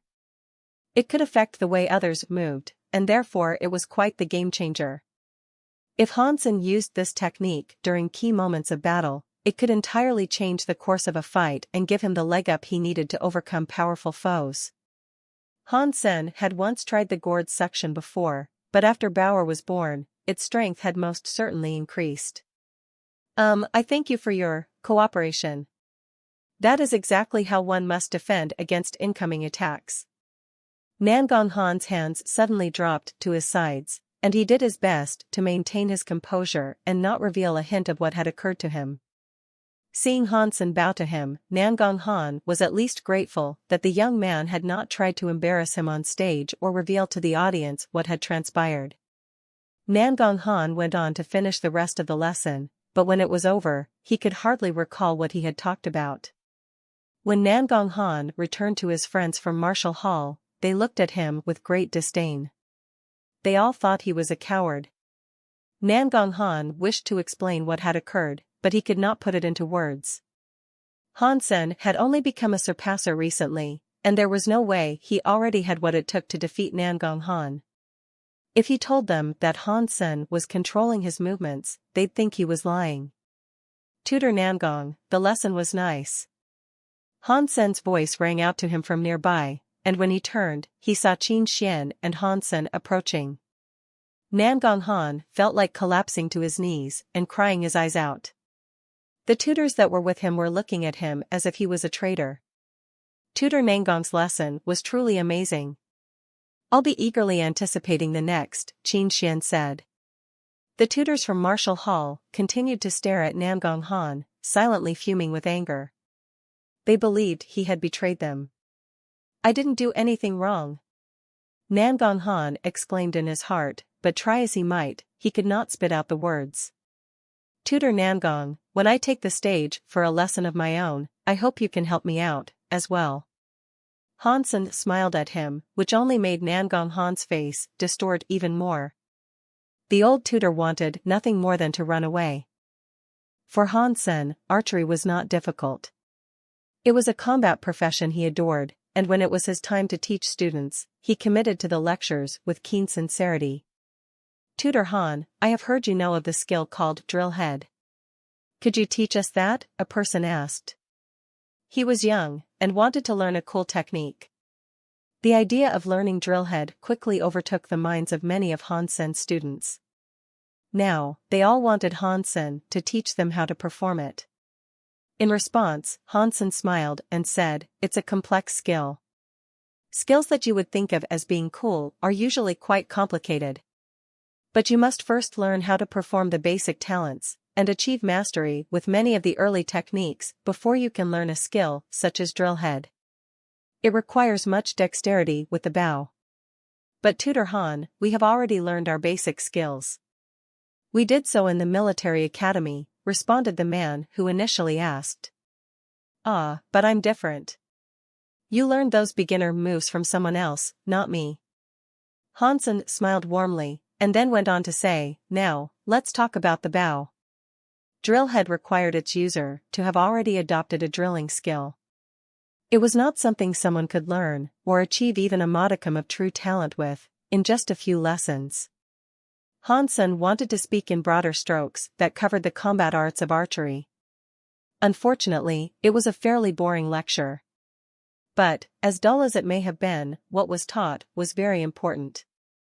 If the students heeded what Han Sen told them, their chances of survival and future success would be much greater. That being said, if the students did not listen, there was nothing Han Sen could do to force them otherwise. Cool skills were flashy, and they attracted much attention. But the students were young, and Han Sen wanted to teach them lessons that were truly meaningful, and could have a longer-lasting impact on their lives. Young people weren't too keen on having others tell them what to do, though. And few enjoyed lengthy speeches. Many people were becoming greatly disappointed with the lecture. They'd expected to learn a great deal, and to be inspired and uplifted by his speech. With their expectations dashed, their hearts continued to sink lower and lower with each sentence of Han Sen's onstage rambling. But not all of the students were like this. Many of the smart and focused students still paid great attention to Han Sen. Overall, Han Sen wasn't a particularly good teacher.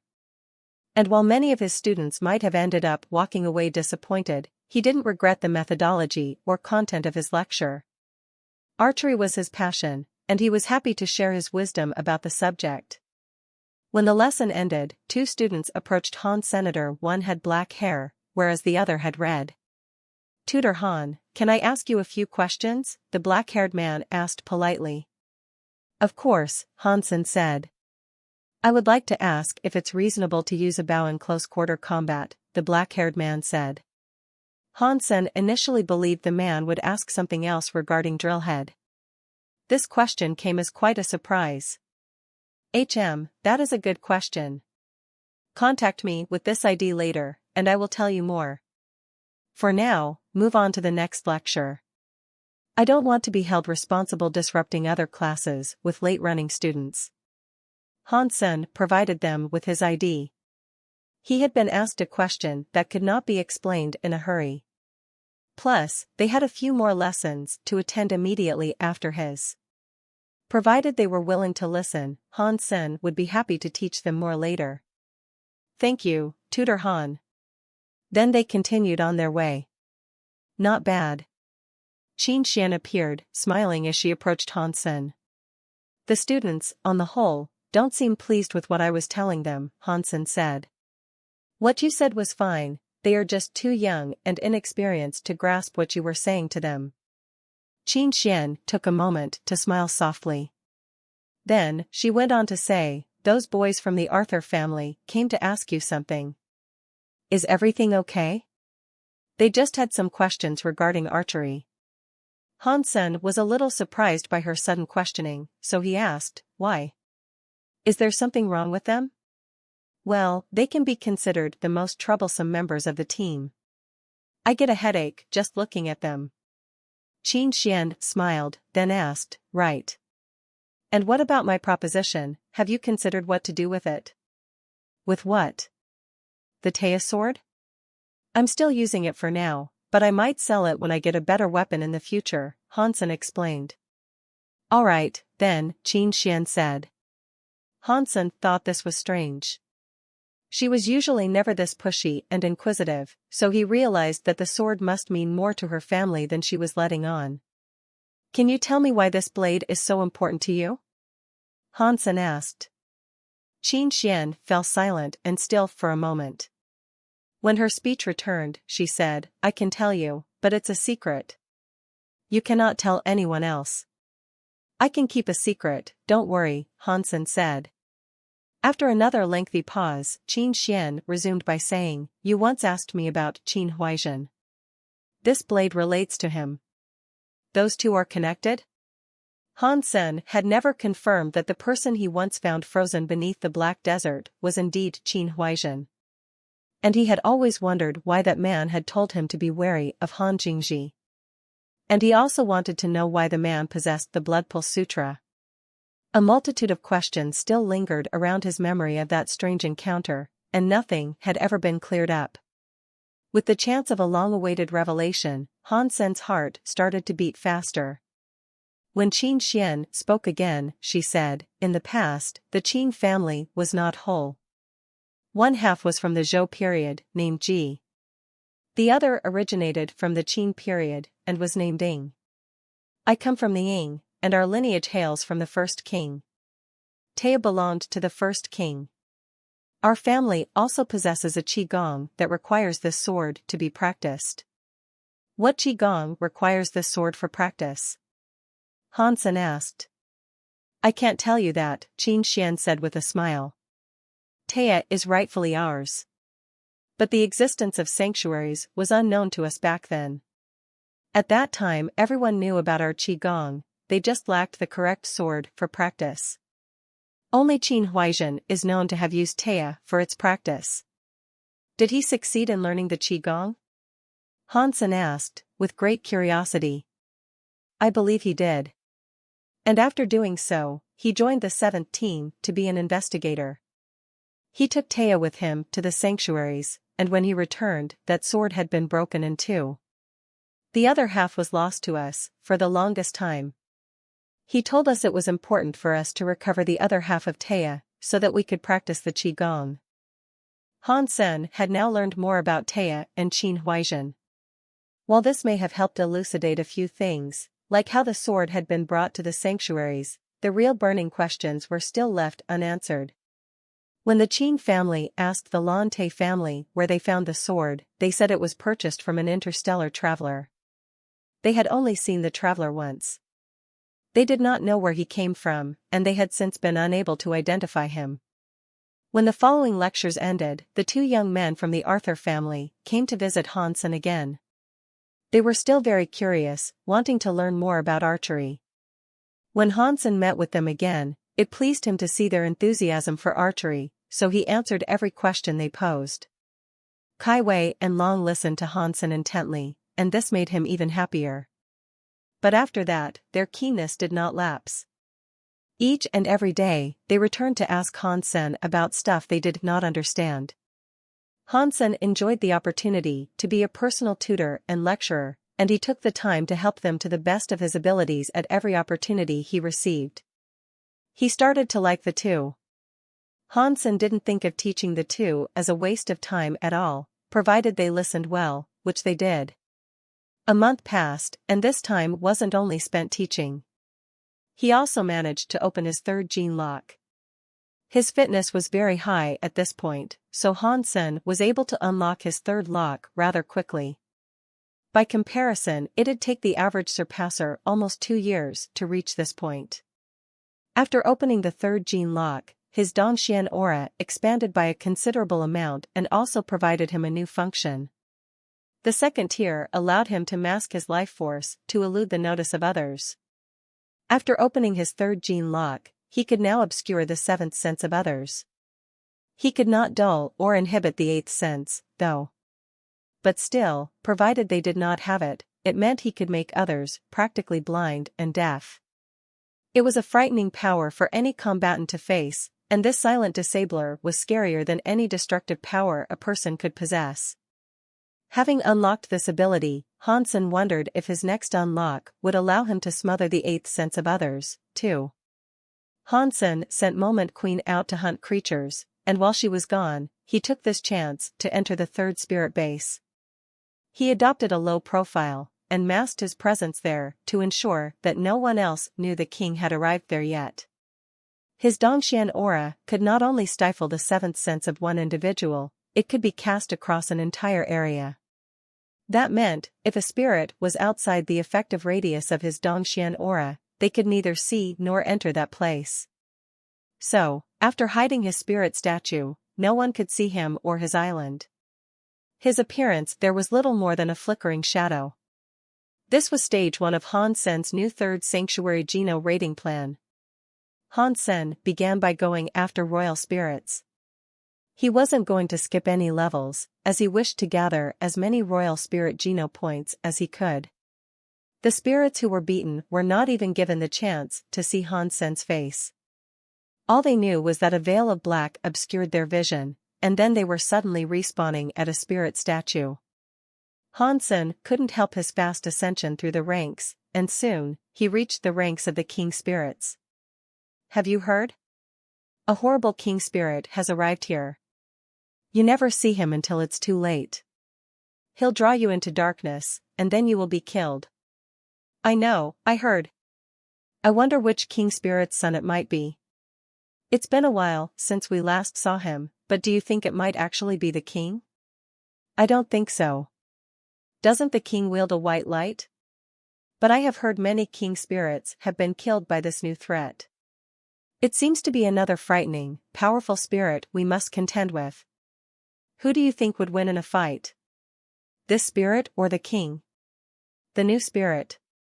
The element of space is frightening. Split Space King said, he'll destroy the new spirit if it attacks him. He's a Space King spirit, of course he'll wreck this shadow-dwelling creep. I'm sure the spirit knows this, too. That's probably why he hasn't gone after Split Space King yet. While the spirits discussed this, Hansen drove his island past them and briefly listened in. And as he went, he thought, if Split Space King is indeed a space spirit, I can kill it and nab a few space geno points. If we were to have a self-fight, that would be even better. But Hansen wasn't going out in search of him yet. Back in the second spirit base, Hansen had already been told about Split Space King and his vow to destroy the king. Maybe I really will be able to have a self-fight with him, Hansen said to himself, as he continued looking for his next target. Hansen only attacked king spirits that were one rank higher than he was. And by the time he was done, he had managed to nab an easy 20 spirit geno points. Unfortunately for him, though, they were all of basic elements. The more king spirits Hansen beat, the cockier Split Space King became, though. He said Hansen was a coward, only confident in fighting while concealed. He believed Hansen would never show his face to him, and therefore, Split Space King was confident saying anything he wished to. Whenever Hansen killed a king spirit, they'd respawn with great fury. And more often than not, their rage-fueled complaints made mention of Split Space King. His latest kill resulted in the spirit yelling, "Pah, coward! If you think you have the balls, go and fight Split Space King. That wimp? He is nothing. I can kill him with ease," Hansen responded, from the dark that veiled him from their sight. Talk is cheap. If you think you've got what it takes, no one is stopping you from fighting him. Go over there and prove your worth, the king spirit rebuked. Oh, I will. Deliver a message to him, we will fight in Shinshao. And inform him it will be a self-fight. I will be waiting. Oh, and if he is not willing to commit to a self-fight, tell him not to bother showing up, Hansen said, then left. It wasn't long before the news of this challenge spread throughout the entire third spirit base. Every spirit soon heard the words Hansen had spoken, and they were each keen to watch such a fight. Do you think Split Space King will show up for the self-fight in Shinshao? Of course he will. He has nothing to be afraid of. His split space powers can vaporize this dark-dwelling loser. It's going to be one heck of a show, then. Come on, we mustn't be late. Let's hurry. This will be a rare spectacle, we must definitely get there soon. Countless spirits went to Shinshao to witness this fight. And as cold as ever, Split Space King accepted the terms of the fight and said, "Pah. What a fool. 'Tis a waste of life, challenging me to a self-fight." Split Space, this fight is pointless, a woman said. If I can't beat him, or if I cower away, how in the sanctuaries do you think I can live up to my name? Split Space King said. But you don't know anything about him. You don't know the extent of his powers. It's risky, and if you lose all your space geno points, the woman sounded very worried. I am indestructible, have you not learnt that yet? I will crush anything that comes my way with the greatest of ease, Split Space King reaffirmed. The woman wished to say something more, but he stopped her and said, "You are just a royal spirit. You do not understand. I can kill him 100 times in the blink of an eye." The woman was only a royal spirit, but she had given birth to Split Space King. It was very sad that he disdained her. He was a wretched son. Hansen set up the fight, but he did not go to Shinshao. He killed 2 more king spirits and left the spirit base. When Split Space King arrived, the spirits were overjoyed and their hype reached maximum. But much to their surprise, the shadow spirit that had called for this fight did not appear. The audience waited 2 whole days, and still he did not appear. That king spirit must have bluffed, and really is afraid to fight. Of course, we should have seen this coming. Split Space King has split space powers, after all. That must be his weakness. I can't believe he lied like this. What a shameful person, he is so embarrassing. Maybe he's just busy? What a coward. Hansen was in the underground shelter's east side, examining a corpse Su Yu brought back. It was a horned bug that was spiky like a burdock. It was only a primitive creature, but it was special. There was a fist-sized hole in its head, and its brain was gone. You say there are many such corpses up north? All in the same state as this? Hansen asked. Yes, there are. And there are the bodies of other creatures, too. Su Yu gave him the details of their discovery. Hansen observed the body and fell silent, having seen something like this before. He could feel a dark residue of yiksha in the wound. Yiksha must have fled north, following their encounter. Little Han, can we bring the bodies back? Old Huang asked. There were many bodies in such condition, and aside from their missing brains, they were perfectly fine. Some of them were mutant, too. They'd be a good way for the people in his shelter to level up. Let me go there and scope the place out first. If it is safe, then you can bring them back. Hansen was worried yiksha was still in the area, so he fancied checking it out alone. Hansen saw many dead bodies as he ventured north through thorn forest. He masked his presence and went forward with care. After 50 miles of travel, he was still seeing many dead bodies. It didn't seem as if yiksha had returned. Hansen brought a few of the bodies back with him when he returned. He then commanded the others to go and collect the rest, deeming the region safe for the time being. He wanted to avoid letting the meat go bad. Hansen was a little worried. He didn't know what yiksha's ultimate goal was, what he was doing, where he was going, or anything else. If Hansen bumped into him before he could move the shelter, things would go terribly awry for not just him, but for the people that were now in his care. Hansen went to see Bauer, and left the shelter again with her in tow. He followed the bodies, wanting to locate yiksha if he could. As he moved deeper through the forest, the number of bodies lessened. Still, there were enough to track him. Yiksha was obviously uninterested in hiding himself, so this meant it'd be easy for Hansen to track him down. But Hansen made sure to exercise great caution on his trek, and his carefulness increased the deeper he ventured. He masked his and Bauer's presences as well as he could. Thorn Forest was a wild and unpredictable place. Hansen had seen many crazy things in his time there, so he knew he could never be too careful. Suddenly, Hansen's eyes opened wide. Along the thorny vines that wove between the trees, many corpses had been strung up. Upon closer examination, the corpses were all dried like husks.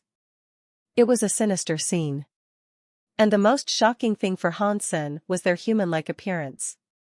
They weren't random creatures, they were humans with wings. These dried-up angelic beings had wings of varying colors, black, white, and gray. The feathers had mostly fallen from their wings, revealing the skeleton beneath what was once undoubtedly a most beautiful plumage. The bodies of these angels hung from the vines, and in their chests, protruding from where their hearts should have been, were red spikes. 13 angels had been pinned there, in total. When they had died, he could not tell. They no longer looked pretty and holy, the sight of them gave Hansen chills. He noticed the bodies of these angels had no eyes either. Their sockets were dark and empty. Hansen used his Dongxian aura to scan the area, and that was when he felt yiksha's presence. He had been here, and he had examined the bodies of these angels as well. Are they creatures or spirits? Hansen wondered, as he examined the eyeless angels with confusion. Hansen summoned Thorn Baron to hear her input. Thorn, do you have any idea what these are? Thorn did not immediately respond, and she went to examine them as if she had never seen them before. This was confirmed when she told Hansen, "No, I haven't. They seem to be some sort of creature." "Are you sure they're creatures?" Hansen asked. "Yes," Thorn Baron answered, assuredly. Hansen frowned, thinking it to be an awful waste. Who would slay so many creatures and not even consume a single morsel? Since she couldn't help, he returned Thorn Baron and summoned Moment Queen to ask her. Immediately, she looked upset. She had been in the midst of a hunt herself, and with the yank of a metaphysical chain, she had been brought over like a slave. When Moment Queen saw the eyeless angels pinned on the vines, though, her irritation vanished. She looked shocked and exclaimed, "Who has established a sacrificial ritual here?" "Come again?" Hansen asked. Moment Queen looked at Hansen with grave seriousness, and shouted, "Who did this? Who did this?" "I haven't a clue, I just stumbled upon it." Hansen explained the events that led him to the discovery. When Moment Queen heard what he had to say, she looked upon the bodies of the angels. She walked towards the vine they hung from and looked at the earth below. Then she punched a deep hole through the soil. Dong! A loud metal noise emanated from beneath the dirt. Moment Queen punched the ground again and started to dig, turning up soil that was dark red. The soil looked coarse and dry, and the further she dug, the deeper the red hue became. It eventually looked as if the earth had been wholly dyed red. It got even stranger when jewelry started to turn up in the churned soil she was pulling out of the ground. They seemed to show up in a specific order. It really is a site of sacrifice. Moment Queen looked ill. "Can you please explain to me what's going on?" Hansen frowned. Moment Queen eventually answered, saying, "This is a festival for the deceased, something done by spirits." "This is in worship of spirits?" Hansen found it difficult to believe. If what Moment Queen was saying was true, how was Thorn Baron unable to identify what this ceremony? After all, she was a spirit, too. Moment Queen replied, "Spirits have spirit stones. When they die, they don't necessarily die. The only spirits that require a sacrificial ritual are those who have failed to ascend to the fourth god's sanctuary. Their spirit stones penetrate their own bodies, killing them." "Keep going." Hansen didn't quite understand, but he was glad she was being somewhat forthwith. "Think of it as a ritual of resurrection. If their bodies are not destroyed, they can use this ritual as a manner of reviving themselves." Moment Queen paused for a second, and then went on to say, "This is a place of sacrifice. These beings were the sacrifice, and their life force was wholly sucked dry. They provide their life force to the spirit that requires resurrection, and the more powerful the spirit was, the more life force they'd need. These 13 creatures are wind angel super creatures." Hansen felt a chill run down his spine, as he gulped and asked, 13 super creatures? Was it a king spirit that did this? Whatever did this was far stronger than a king spirit. Not even I can tell what manner of spirit would require 13 super creatures for a resurrection. My best guess would be an emperor. Moment Queen frowned as she stopped speaking. "How do you grow the angels?" Hansen noticed a fluctuation in her tone when she mentioned the super creatures earlier. To this, Moment Queen hummed and said, "You're asking how you get 13 of the same super creatures, yes? Well, they grow from a tree. And of course, any person who has managed to grow such a tree is undoubtedly an emperor." Hansen was shocked, hearing that an emperor was resurrecting another emperor that had failed its ascension to the fourth god's sanctuary. "Can we still eat these wind angels?" Hansen asked. Moment Queen looked at him and said, "Their life force has been sucked dry. It's nothing but compost now." Hansen shrugged. He didn't want to eat the remains himself, but he thought it might have been a fine treat for the disloyal knight. Since his retrieval of the fiend, Hansen had fed the disloyal knight pet pills and water drops for its growth. But when the pet would be able to fight, he could not tell. He thought the 13 wind angels might have been enough to enable its battle mode. "Did he get resurrected, then?" Hansen asked. Moment Queen shook her head and said, "I don't know. This is where the ritual is prepared. The real place of sacrifice is where the spirit's body lies. It's probably further ahead." Hansen looked in the direction Moment Queen gestured, and realized it was the way Yiksha had gone. He frowned and said, "What is Yiksha doing there?" "That's the person you saw in the ding, yes?" He was the one who went this way? Moment Queen's face warped into an expression of horror. I am pretty sure, yes. Hansen nodded. We should follow. Moment Queen walked forward in a bit of a rush. For what? Hansen commanded her to stop, not wanting to risk Bauer's life by going after Yiksha. Moment Queen stopped and explained, if the ritual did not work, the Emperor will not have been brought back to life. But regardless, his life force is still in play. If its existence continues in this way, it will instead become a spirit orb. Think of it as a weakened spirit stone that is unable to revive anything. But it can be consumed by other spirits. If another spirit consumes a spirit orb, they are granted a considerable number of self-geno points. How do you know there'll still be a spirit orb? What if the Emperor has already taken it? Hansen frowned. It sounds to me like Yiksha is the Emperor who has put all this in motion. Perhaps something happened to him long ago, and now he has returned to finish the task, Moment Queen said. And you think we can do combat with an Emperor? Hansen still feared the spirit. The Aqua Dragon had been unable to defeat Yiksha, and Hansen himself had only opened 3 of his gene locks. Hesitance and doubts as to whether he could defeat such a foe were entirely reasonable. The only reason he had chased after Yiksha thus far was because of Bauer's support and his newfound ability to obscure the 7th sense of others. Moment Queen, seemingly alarmed, tried to explain the gravity of the situation in a rush. Yiksha came out of a ding and fought a dragon immediately after, you said. He will undoubtedly be in a weakened state, and if we go after him now, we can kill him. Don't forget, your spirit stone is a part of your body. You can't respawn if you fall in battle, Hansen told her. I wouldn't throw away my life by challenging a foe I knew I could not hope to beat. But you said there were several creature carcasses scattered along the way here. That in itself tells me Yiksha is weakened. Pride is a spirit's greatest shackle, and an emperor wouldn't be willing to eat such low-life creatures unless he was absolutely desperate. Before he consumes the spirit orb he is after, he'll be at his weakest. If we find him, we can kill him and take the orb for ourselves. Hansen thought what she had been saying made sense, and perhaps it would be best to nip this entire mess in its bud before things could get any worse. Hansen didn't want Yiksha to get any more dangerous. Moment Queen wouldn't needlessly risk her life, and Hansen needed all the self-geno points he could get. Fine. Let's check it out. With Bauer by his side, he felt a lot more confident. If Yiksha was able to, he would have killed the dragon when he fought it in the subterranean labyrinth.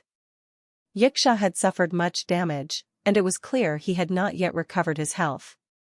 Moment Queen raced through the trees, as Hansen followed from behind. Bauer observed her surroundings with great interest as she clutched a bottle. She was like a puppy, swinging her head left and right to see everything she could. Although it seemed as if she was in the biggest rush ever, Moment Queen still exercised caution. But so far, after a great distance had been traversed, nothing curious revealed itself. The signature vines of the forest were still all present, woven between each tree, but that was it. After crossing a distance of 10 miles, Moment Queen stopped and said, "This is it. It's right in front of us." Hansen stood near Moment Queen and saw a great clump of vines, all tangled together to form a sort of wall. It was rather like a wicker basket, except for its strong resemblance to a castle. As they wondered whether or not to enter, something let out a sudden roar. It sounded like a beast, one that used sonic powers to amplify its cries. It was so loud, they both felt as if their chests had been delivered a direct punch. They even spilt blood from their mouths. "There is a super creature inside," Moment Queen said, as she wiped the blood from her lips. Hansen, wiping his own blood, saw that Bauer was completely unharmed. She looked in the direction the noise had come from. "Let's go." Hansen wanted to leave. If there was indeed a super creature inside, there was no feasible way they could defeat it. But, before he could turn to leave, something appeared to exit the castle. Without wasting a second, he masked their life forces and moved to hide in the nearby bushes. It was a giant centipede. It looked terribly wounded, and it wasted no time scuttling out and racing off between the trees in panic. Not long after, something else came out of the castle. It was Yiksha. Yiksha looked to be in terrible shape as well. His scaled armor was entirely broken, and only a few roughed-up plates remained. One of his arms had been almost completely severed. Only loose flaps and strings of skin connected it to his shoulder. God *MN Dragon King, I'm not done with you yet. Yiksha shouted while holding the arm that looked ready to drop. Then he disappeared. Hansen froze. It was a horrible sight, seeing him in such condition, and he wondered what had occurred. From what he could guess, Yiksha had been set up. Moment Queen frowned and looked at Han Senator. She said, I have heard about the existence of a certain Dragon King before. If it resides inside that castle, we may have a struggle ahead of us. What do you mean? Hansen saw Yiksha fleeing the area, and his expectations of obtaining a spirit orb had gone with him. Moment Queen said, Dragon King is a famous emperor of the third god's sanctuary, and he possesses the power of dragons. Everyone obeys him, and if he failed to reach the fourth god's sanctuary, I can't imagine my chances. They'd be far slimmer, to say the least. Are you still going to risk entering that castle? Hansen asked, as he looked at the menacing construct. Not even Yiksha could defeat Dragon King. I doubt we'd fare any better, Moment Queen said. Hansen nodded. He didn't want to risk Bauer's life by bringing her inside either. As they turned to leave the area, though, Bauer leapt out of Hansen's arms and rapidly crawled inside the castle. Bauer, get back here. She didn't heed Hansen's call, but she did turn around and wave at him. This prompted him to follow, despite the sirens in his head. When he caught up with her, she had crawled even further forward. Don't go in there. Moment Queen shouted. If Hansen died, she did, too. There was nothing for her to gain in her master's untimely death. Hansen returned Moment Queen to the Sea of Soul and continued chasing after Bauer. He would have put his foot down and stopped her if Bauer was an ordinary baby. But her appearance obviously hid her true maturity and knowledge. She wouldn't have crawled into the castle like she was, if there was nothing of value to be found there. When they got inside, there were a variety of different passages. The variety of passages didn't slow Bauer down, though. As if she knew the way to go, she kept on crawling without a single pause to collect her bearings. She crawled incredibly quickly, and whenever Hansen fell behind, she'd stop and turn around. Then, she'd call out, Daddy, come.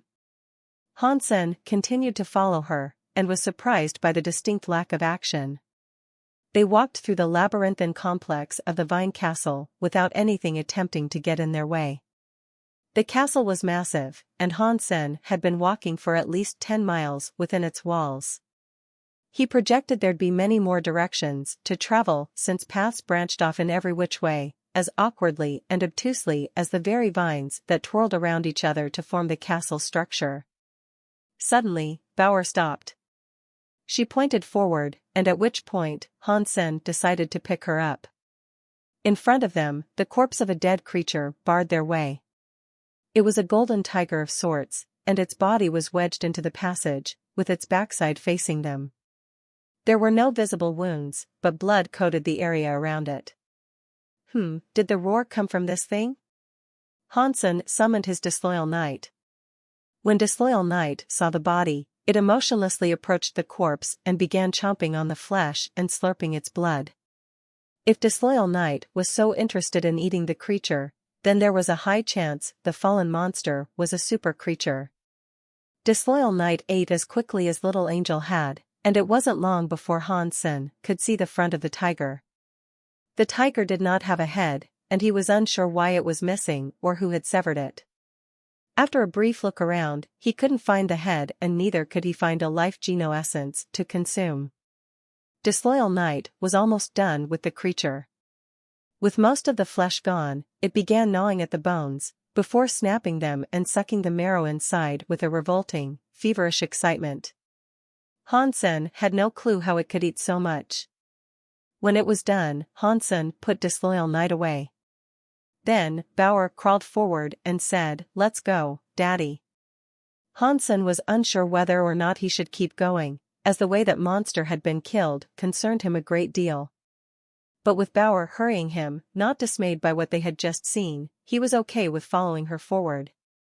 Whenever the way branched, which was often, Bauer led him without pause.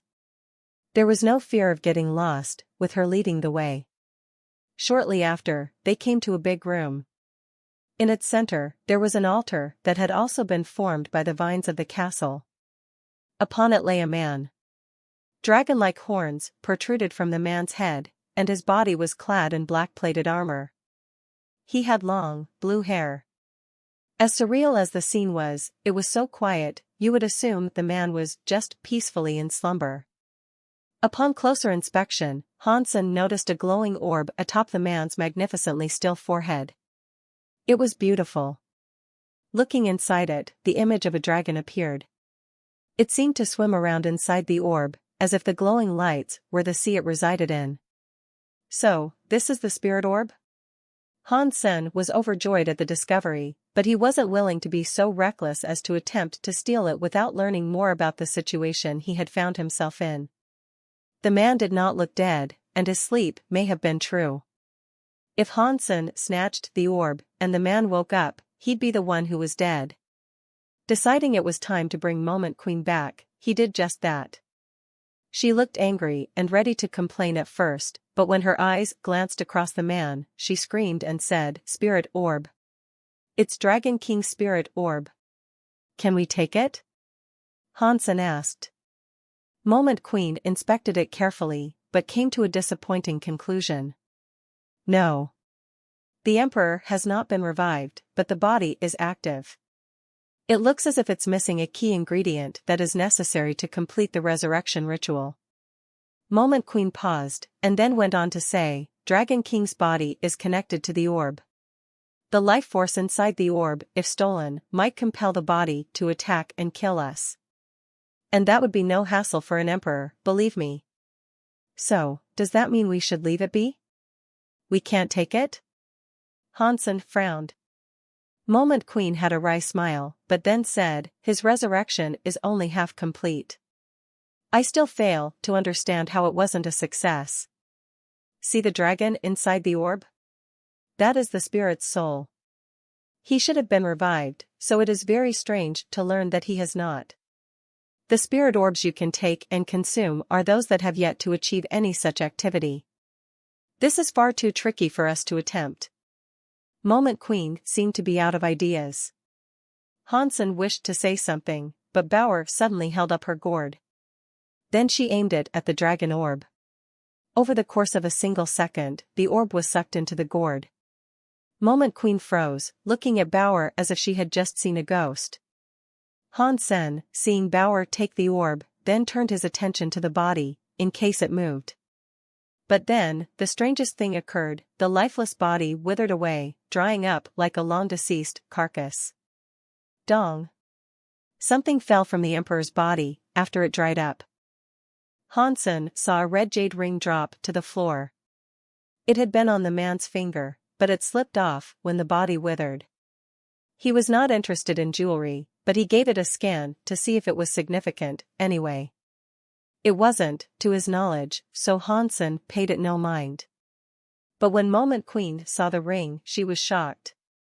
She pretended not to be, though. Hansen had never heard of the ring before, but she had. The blood ring was something of much renown. When she was in the third god's sanctuary the first time, Dragon King was incredibly famous. He also had a vast collection of jewelry. His most important possession was this ring. He would never be seen without it, and Dragon King had an obsessive compulsion to never let it out of his sight. People said Dragon King synthesized the ring with the horn of a super creature, and he fed the ring with his own blood for many years. While many people had seen the ring, few knew what it did exactly. The only time he would remove the ring was to fight a human. And when he set it aside, not even his wives were allowed to touch it. He once murdered his favorite wife for touching his ring. When she touched it, she did so by accident, and as a consequence, he broke her spirit stone without remorse. Some said the ring possessed Dragon King's second soul, and all his memories were stored there, like a backup. If he ever failed his ascension to the fourth god's sanctuary, he could resurrect himself with this ring. Although it was just a legend, and something unproven, it was still a valuable artifact. It was the most important treasure of the late Dragon King. Moment Queen wanted the ring for herself, as a sort of memento. If she went to get it, though, Han Sen would believe the ring to have a true worth and keep it for himself. How can I grab the ring? I need to distract him, somehow. Moment Queen tried to think of a way in which she could draw his attention away from the sight. As she contemplated what to do, Han Sen was still observing the body. He circled it slowly, over and over. Despite how much he looked, there did not seem to be anything there of worth. He fancied taking the king's armor, but after touching it, it started to decompose. Han Sen scanned the corpse repeatedly, unable to fathom how he might walk away from the venture without a reward. Moment Queen, just about managing to contain her excitement, said, "That armor is pretty good, you should check it out." "The armor is turning into goop." "How is that pretty good?" Han Sen said.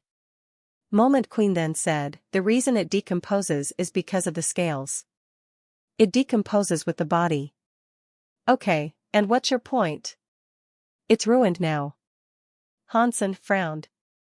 Moment Queen smiled and said, "You don't understand. There is one portion of the scales that won't decompose."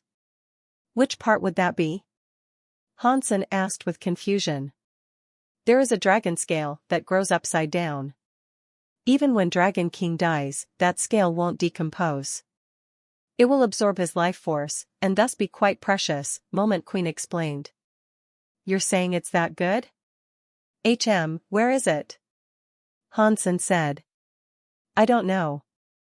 It must be underneath the armor or something, you should take a look," Moment Queen said. "Okay, fine. I'll take a look." Han Sen then got to it, in search of the mystical dragon scale Moment Queen had told him about. When Moment Queen saw Han Sen begin to rummage about the body, she coldly smiled and thought to herself, "Consider this a trade for the ring. If I didn't want this ring so badly, I wouldn't have told you about the scale, either." Moment Queen had not lied about the scale's existence, but it was an effective way of buying time for herself. And even though she knew, she wasn't willing to tell him where exactly the scale could be found. If she did, she'd have no time to fetch the ring without attracting his notice. Han Sen, no longer focusing on her, was keen on pillaging the corpse. The prospect of treasure always demanded his attention. She walked around, as if pretending to be busy elsewhere, all the while eyeing the ring on the ground.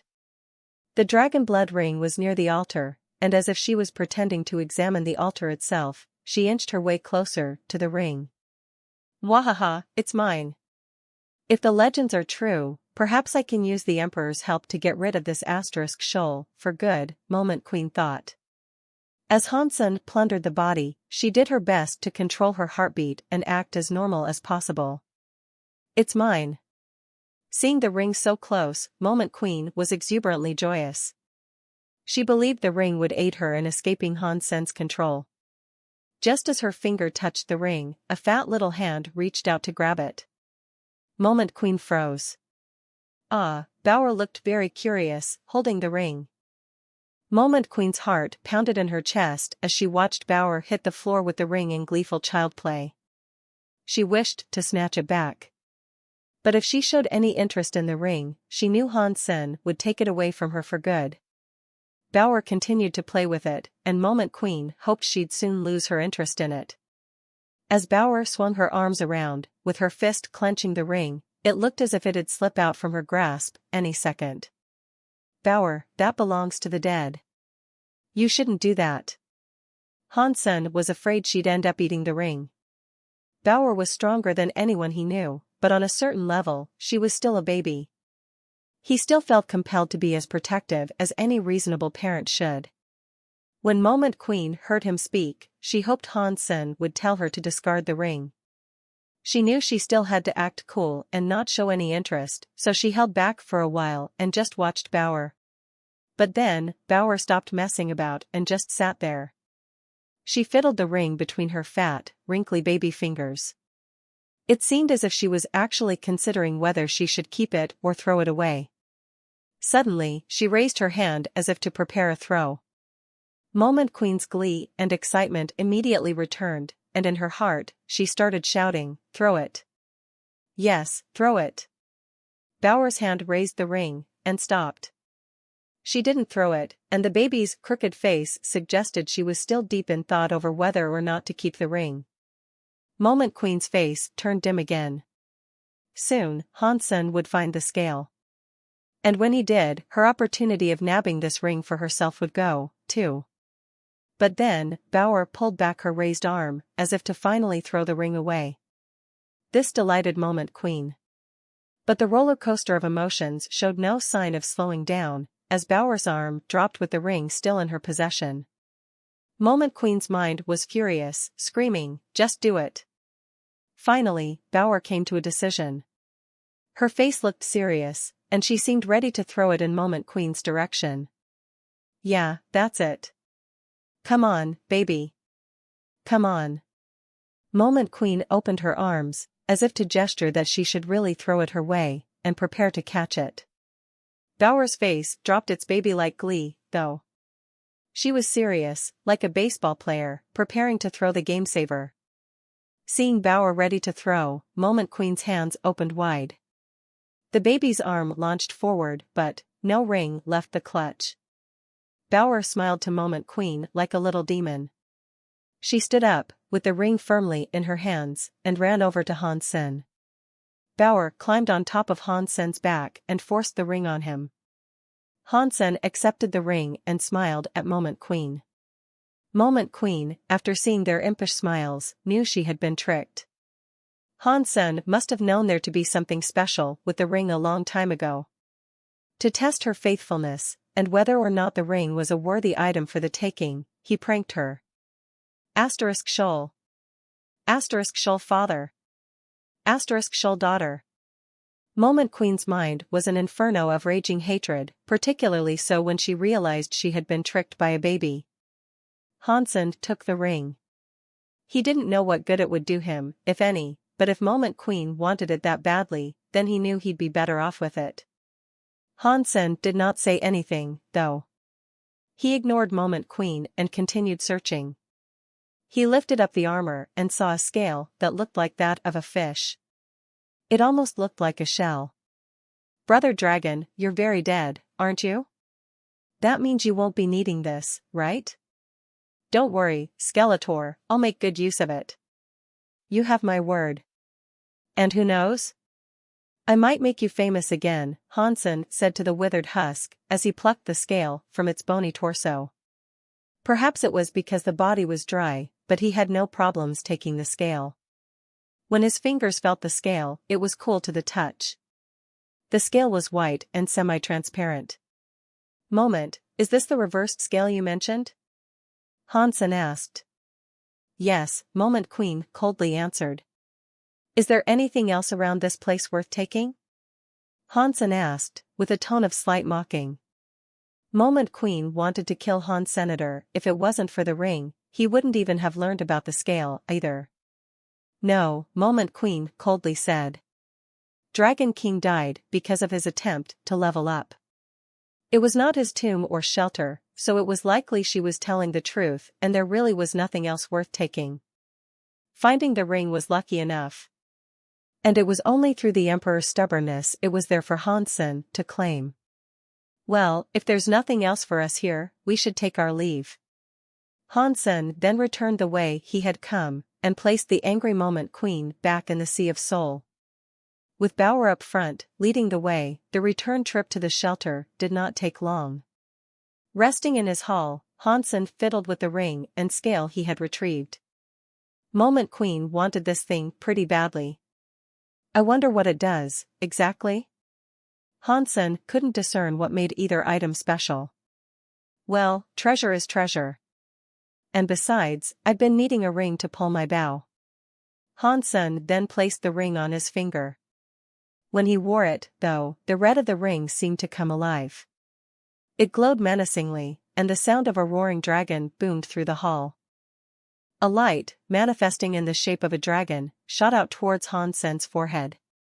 The light was wickedly fast, and Hansen was not quick enough to avoid it. Dragon King has returned. A voice rang across the expanse of Hansen's mind. It was firm and menacing to hear, but there was a glimmer of genuine surprise and relief as an undercurrent to the tone. Hansen looked around and suddenly realized his environment had changed. He was inside his own consciousness. Ahead of him was a red lotus, and in its fold, something was trying to wiggle its way out. Evil Lotus Queen, you belong to her. And she has marked you? Dragon King's voice roared with sudden anger, and he went on to say, if she is here, I would do best to avoid her. But you are merely a marked subordinate, there is nothing you can do to prevent my rebirth. Dragon King, I think it would be best if you did not leave the lotus. You should go back to your ring. Hansen was not afraid of Dragon King. The Dragon King that sought to invade his mind was not the emperor he once had been. Now, he was only a king spirit.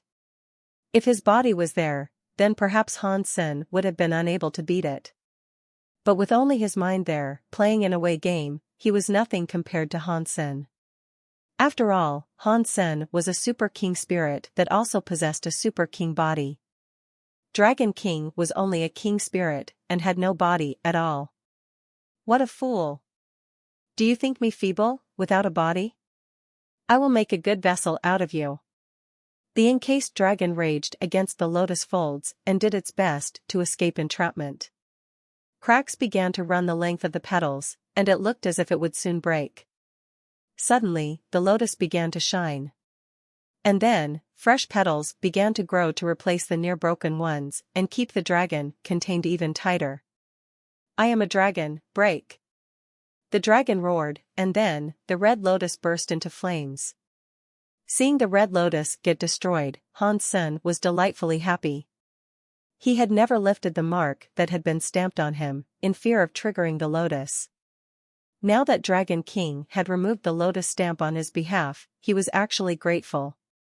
Far away, in a palace, Lotus Queen frowned and said, Dragon King was not killed for good, and furthermore, he has touched my man.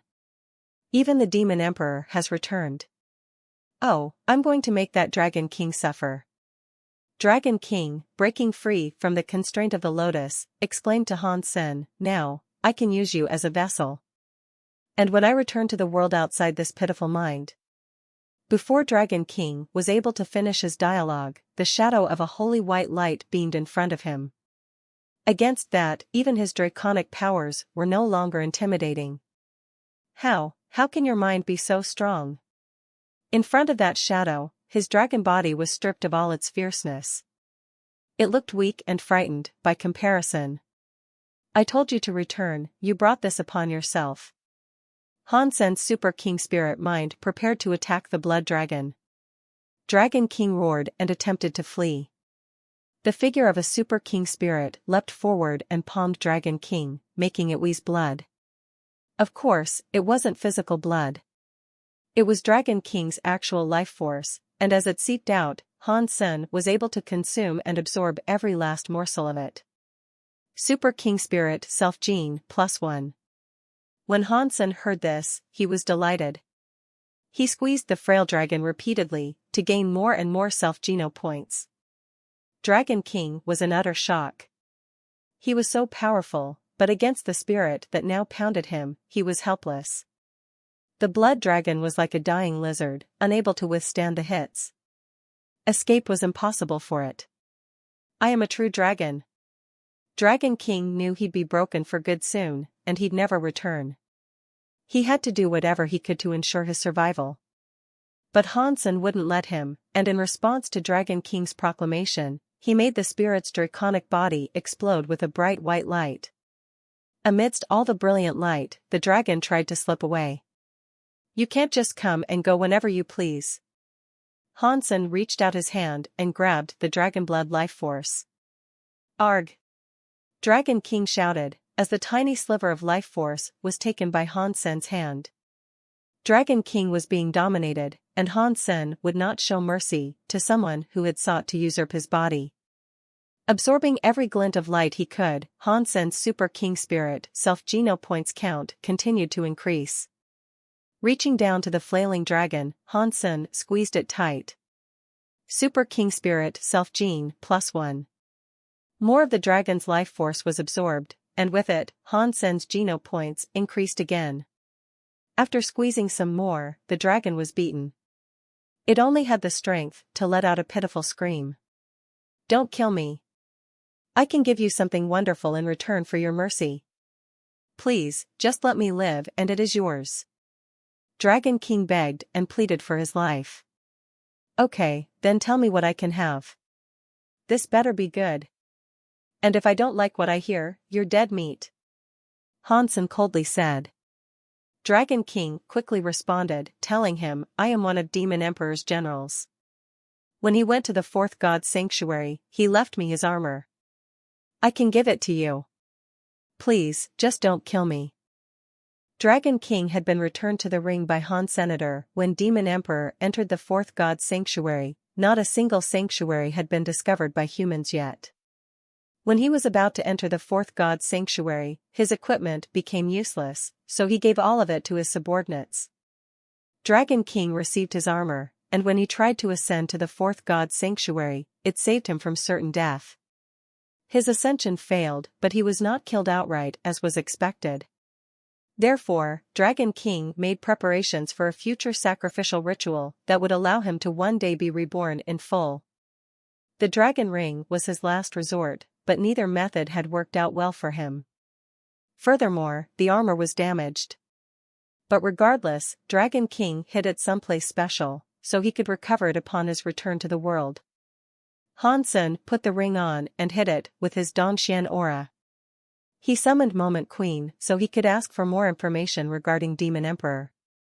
Moment Queen scoffed and wished to ignore Hansen completely, but she knew that wouldn't get her anywhere. So, to gain his favor, she told him what she could.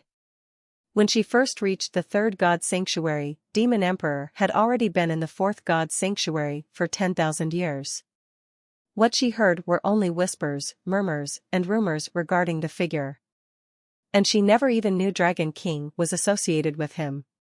What she had heard about most was the simple power Demon Emperor possessed.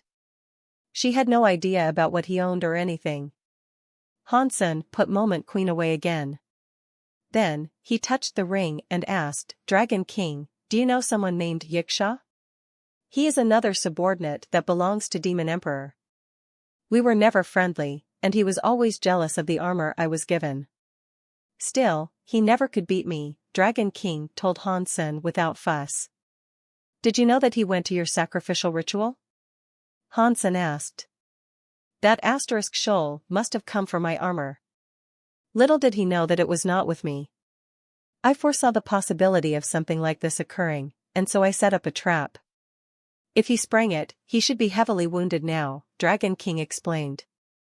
Hansen did not move and asked, you said you were given the armor. What was Yiksha given? He was given a demon seed by Demon Emperor.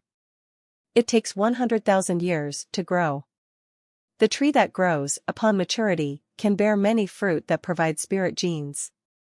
If low-tier spirits consume one, they can outright open gene locks.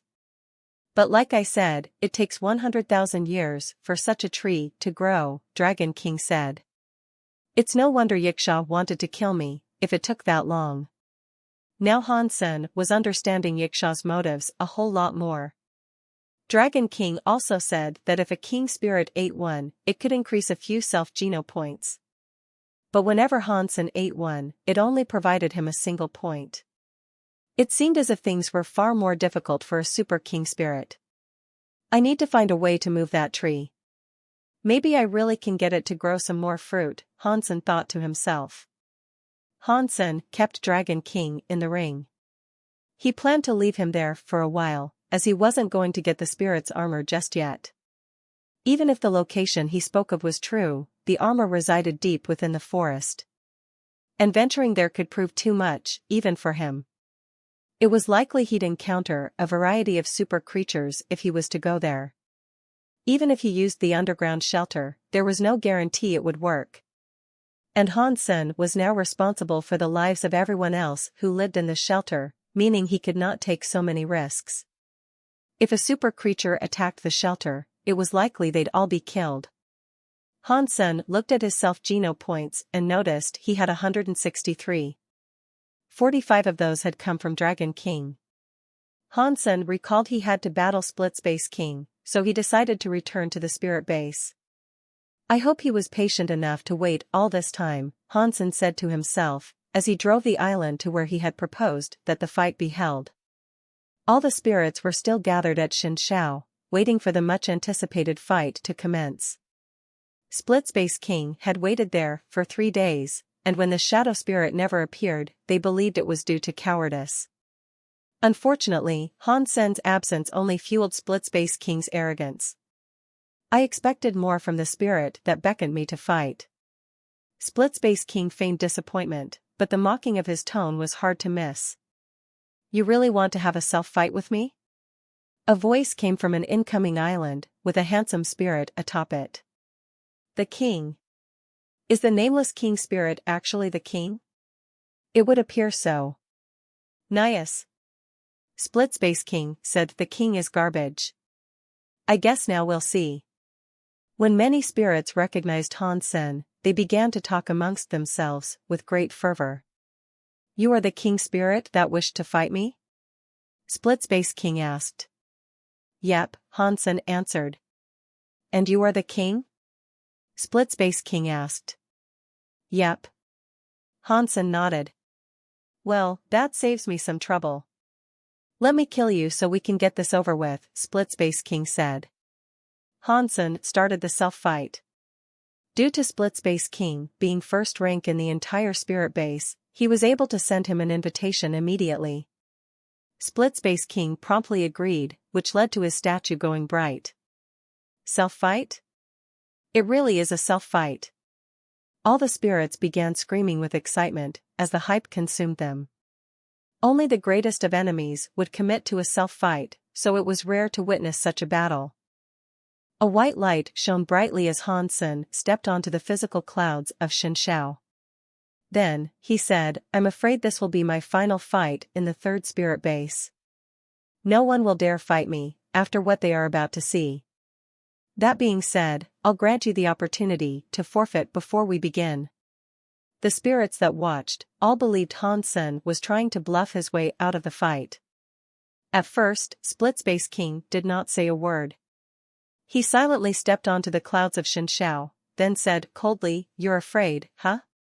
You should be. Han Sen laughed in response, and said, You can go on believing that, if it helps. But how about you just cut the crap and try to kill me, like you've been saying over and over? Split Space King swung his hand like a blade that seemed to tear through the fabric of reality. Cracks spiderwebbed through the very space around Han Sen. He really does wield the space element. Although it doesn't actually shatter the dimension, it is quite impressive to see cracks form in the fabric of space itself. Han Sen wanted the genes even more now.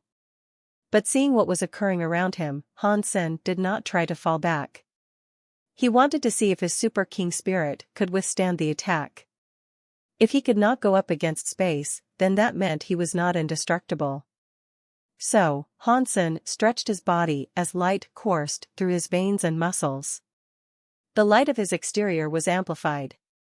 As the cracks of the dimension drew nearer, it looked as if they would shred his body. But without fear, Han Sen stretched his arms and prepared to punch his foe, seemingly without a care for the cracks that were fast approaching. Fool! Split Space King laughed. Although his power was low, the cracks were like flying weaponry that sought to slice and dice Han Sen into bits. All the spirits, seeing Han Sen just move forward, thought something was amiss. The moment Han Sen went through the cracks, his body bled. Even Han Sen's fist was bleeding. And as he pushed on through, he did so in a red light, as his clothes were dyed with his blood. Even king spirits could not move through the cracks without getting destroyed in a barrage of lacerations. Space powers are too strong. Is there anything out there that can withstand it? Split Space King really is indestructible. Even the king can't beat him. If anything could actually challenge him, I'd wager it is only a spirit that wields the element of time. Split Space King looked on cockily, saying, "What a fool, trying to transcend and break through the fracturing of space." Hansen's body was covered in gruesome gashes, and the red shredding of his being was like the marking of a spiderweb. Split Space King believed the king's body would collapse into a mound of chopped meat if he pushed through a second more. But Hansen's fist was getting close. It was getting dangerously close. Split Space King's face changed. He wanted to formulate more space tears, but it was too late for him to do anything. Hansen's raging fist was going to land, and the best he could do was establish a flimsy block. Muscle collided with muscle, as bone went up against bone.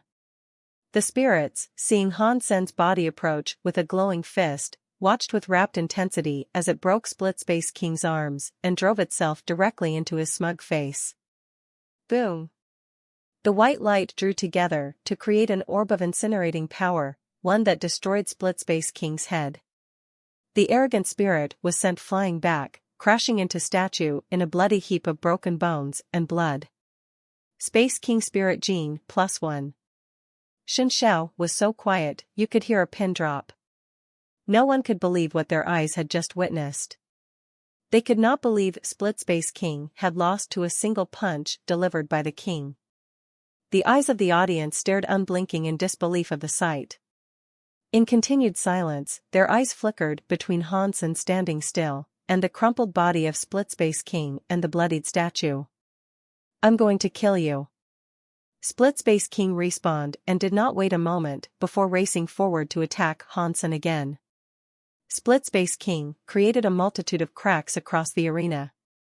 It was as if Hansen was standing in a world of glass, one that was slowly breaking and collapsing. "If you could actually break space, only then might I fear you. A kitten could scratch me harder than all this could." Hansen threw his fist forward once more. Again, many of the dimensional breakings cut Hansen, but the damage done was only skin deep. No damage was done to his muscles or even his super body. Split Space King was incredibly angry, and that fury spread out into his surroundings, making the area around him look like a broken snow globe. But still, even those attacks would only draw blood. Not a single one of those cracks were enough to truly repel Hansen and his thirsty fist. Boom! Hansen's punch nestled itself deep into Split Space King's head once again, with no fear, hesitation, or pain softening the merciless strike. Split Space King was powerful, but his body was not built to withstand the likes of Hansen. During his respawn phase, Hansen approached the statue. And when Split Space King respawned, there were no dramatics to precede the next killing. Upon each respawn, Hansen was there, waiting for his next kill. The statue was like a space geno point dispensing machine, and the only sound to be heard was that of a brief scream being cut short every time. Indeed, no spirit dared make a sound as they watched Split Space King be utterly annihilated each and every time. It was a frightening scene, watching an incredibly powerful king be utterly destroyed like an ant. Indestructible. Every spirit had this word rattling around in their heads. Hansen was incredibly overjoyed, watching his Space King Spirit Geno point tally increase one by one. Split Space King, before it was all over, became numb. Eventually, he gave up completely.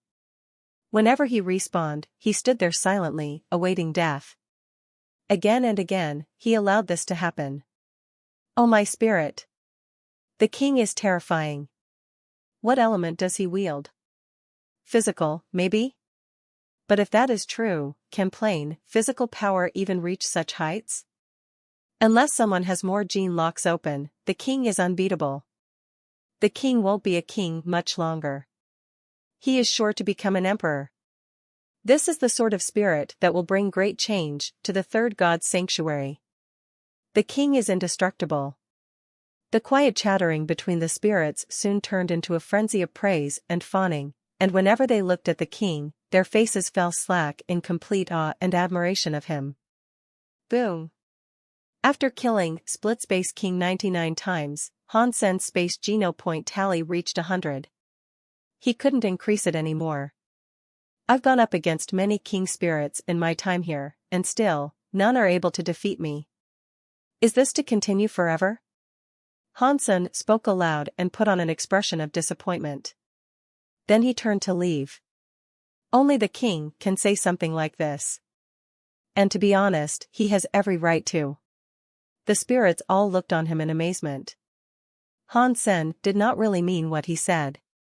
His primary goal was to provoke the ire and hatred of the other spirits even more, and perhaps draw out another challenger. Unfortunately, none were willing to. Unexpectedly, the spirits all agreed with his words and deemed them appropriate. These spirits are lame. Humans are fearless, they wouldn't act like this, Han Sen thought to himself. I can't believe Split Space King was unable to defeat the king. Flower Empress was in shock. If nothing stops him, he's well on his way to becoming an emperor. He's got the makings of a spirit that'll reach the fourth god's sanctuary, without error, Heavenly Empress said.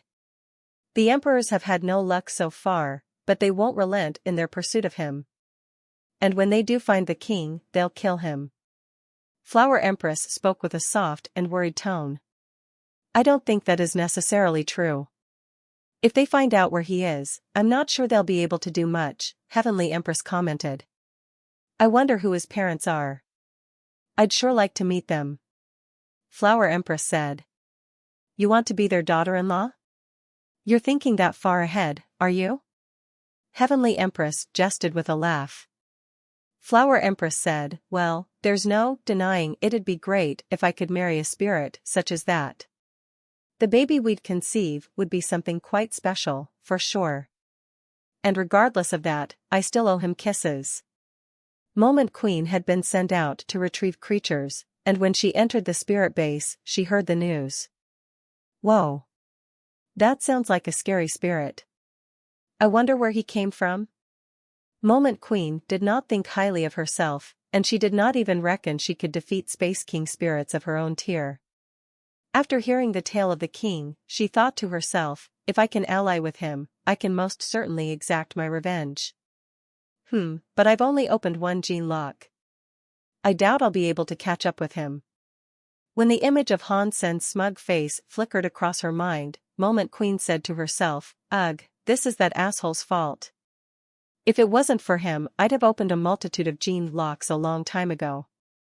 When the time for my revenge comes, I won't just kill him. No, that'd be too merciful. I'm going to enslave him. I'll make him my thrall. Moment Queen did not know the king was Han Sen, the person she hated most in all the world. As this was occurring, Han Sen was dining on a meal Zero had prepared. At the same time, he fiddled with the scale. With Moment Queen's fruitful hunt, Han Sen no longer had to worry about mutant geno points. All he had to do was eat his fill. But the dragon scale troubled Han Sen. There were many small words inscribed upon it, and he had no clue what they meant. Dragon King told him it was a transcript of his own secret skills. But Han Sen did not believe this, and he found it difficult to imagine someone randomly carving their skills out on such a unique scale. When Han Sen pestered Dragon King for a more profound explanation, he translated the text for him. But due to Han Sen not being able to understand the source text, he couldn't be sure whether or not to trust the translation.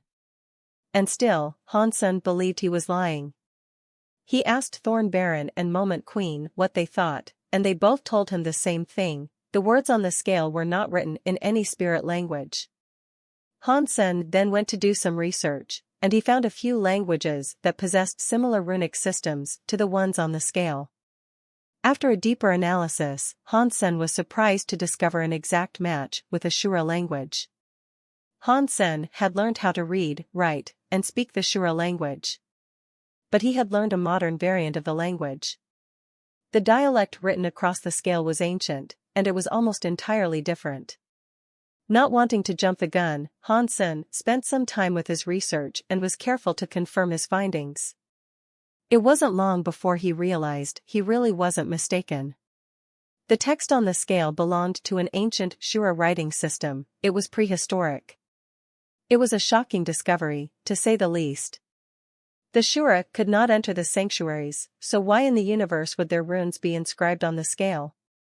Hansen attempted a translation with his computer, but there was little he could uncover. Although there were a few words here and there the system could translate, not a single sentence could be completed. At the very least, Hansen had now learned that whatever had been written upon the scale was not one of Dragon King's skills. And when he translated a word that was clearly the title of the text, it read, Azura. Why is the dragon scale inscribed with Shura text?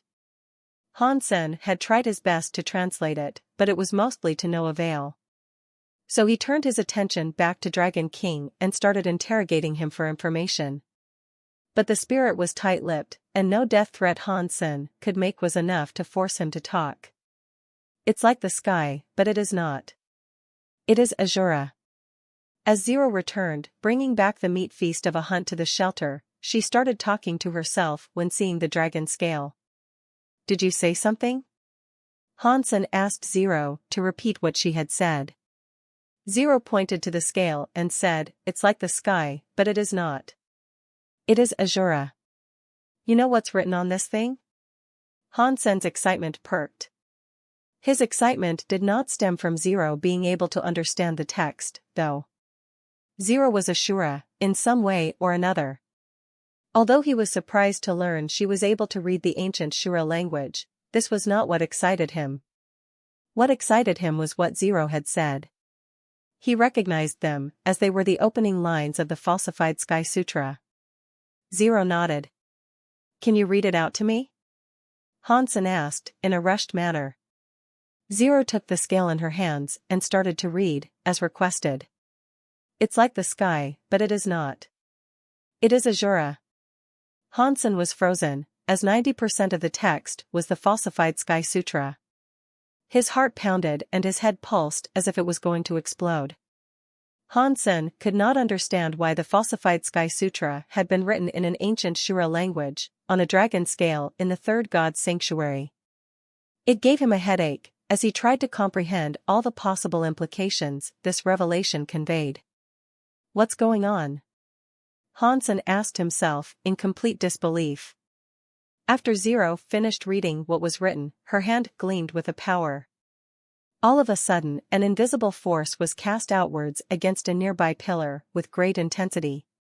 Falsified sky powers? Hansen was quickly taken aback. Hansen had seen it many times at this point, so it was easy for him to recognize it. Zero, have you learned this before? Hansen asked, as he grabbed her by the arms. Zero shook her head, but Hansen still asked, and that's the truth? You haven't learned it? What about the falsified Sky Sutra? Zero shook her head, as if she had done something naughty. I'm sorry. I didn't mean to cast it like that, I was just giving it a go. It's okay. You can practice it all you like, that's not what I meant. Hansen realized his reaction might have scared her. So, he gave her the scale and comforted her to the best of his abilities. Hansen had not practiced the falsified Sky Sutra to distance himself from the Luo family. Since Zero had suddenly just learned it, he didn't see the harm in allowing her to continue practicing it. But Hansen was still perplexed over the day's discoveries. He could not wrap his head around why the falsified Sky Sutra would have some kind of connection not only to Dragon King, but the Shura, as well. Hansen's mother told him only members of the Luo family could learn the falsified Sky Sutra, but evidently that was not the case. Zero had only just read it once, and she inadvertently cast it with as much ferocity as Luoyin. Looking at Zero, Hansen now wore a complicated look that came from his intense interest in her character. Hansen left the hall shortly after this and went to a place where no one might intrude upon him in the shelter. There was a room there, and after closing its doors, he released Dragon King from the ring. The hall was suddenly alive with the sound of screaming. Even the king of hell himself would have shuddered at the sounds of those anguish-born cries. No matter what Hansen did to Dragon King, he would not talk. No threats or wretched manner of torture or inflicted pain would make him speak. The Azura Sutra on the scale was the falsified Sky Sutra, and as incomprehensible as it seemed, Dragon King was not at all willing to elucidate the reasons why. How could Dragon King plead for his life before, and yet now, he seems happy to die on behalf of maintaining the falsified Sky Sutra's secrecy? Hansen wondered. Seeing Dragon King near death, Hansen returned him to the ring. Hansen really wanted to learn more, but for now, he had hit a dead end. With no further leads to explore, it'd have to be put on the back burner. Hansen thought about asking his mother, but she was never keen on discussing anything regarding the Luo family. As such, he thought it was unlikely he'd learn anything from her about this entire affair. And it would probably upset her if Hansen did start showing an interest in the Luo family. Hansen returned to the hall and continued dining on the mutant flesh Moment Queen had retrieved earlier. And now, his mutant geno points had maxed out. He gave his new strength a whirl on the tester, and learned his fitness level was above 1500. This meant he was capable of opening his 5th gene lock. Unfortunately, his Qigong was trailing behind. He estimated it'd take another 3 months just to unlock the 4th tier. The higher the gene lock, the harder it would be to unlock it. After the 7th tier, subsequent unlocks rested purely on talent and luck. Few super creatures and king spirits were capable of unlocking 9 gene locks. And the number of humans reaching such heights was lower by an extremely large margin. To kill super creatures in the future, though, Hansen knew he'd have to get his gene locks open. And so he was determined to do just that. If he didn't get them open, he wagered he'd have no luck in their hunting. When Hansen woke up, he received a package from an AI. Strangely, it did not say from whom it was sent. That's weird. Who sent me this package? Hansen opened the package immediately, not concerned about the remote possibility of something dangerous residing within. The Alliance was able to scan packages, anyway. If there was a harmful substance, such as toxins or radioactive material, or even bombs inside, the package would never have been forwarded to him. Hansen opened the package, which had been delivered to him in a recyclable box, and saw a lone envelope inside. Needless to say, he was taken aback. Sending someone a primitive letter in that day and age was very unusual. He picked up the envelope, which was plain and without text on the front, and turned it over. There was nothing written on the back either. Hansen opened it up and pulled out the slip of paper that was inside. On it, 2 simple sentences were written. Something will arrive in 3 days. Take it to the shelter and do not allow anyone else to see it, blind man. Hansen read it out and frowned. Hansen did not recall a person named Blind Man, but the writing was somewhat familiar. It was someone he had met once before, but his memory of the person's significance was hazy. When Hansen was in the second god sanctuary, a man called Blind Man had given him a book called The Innocent.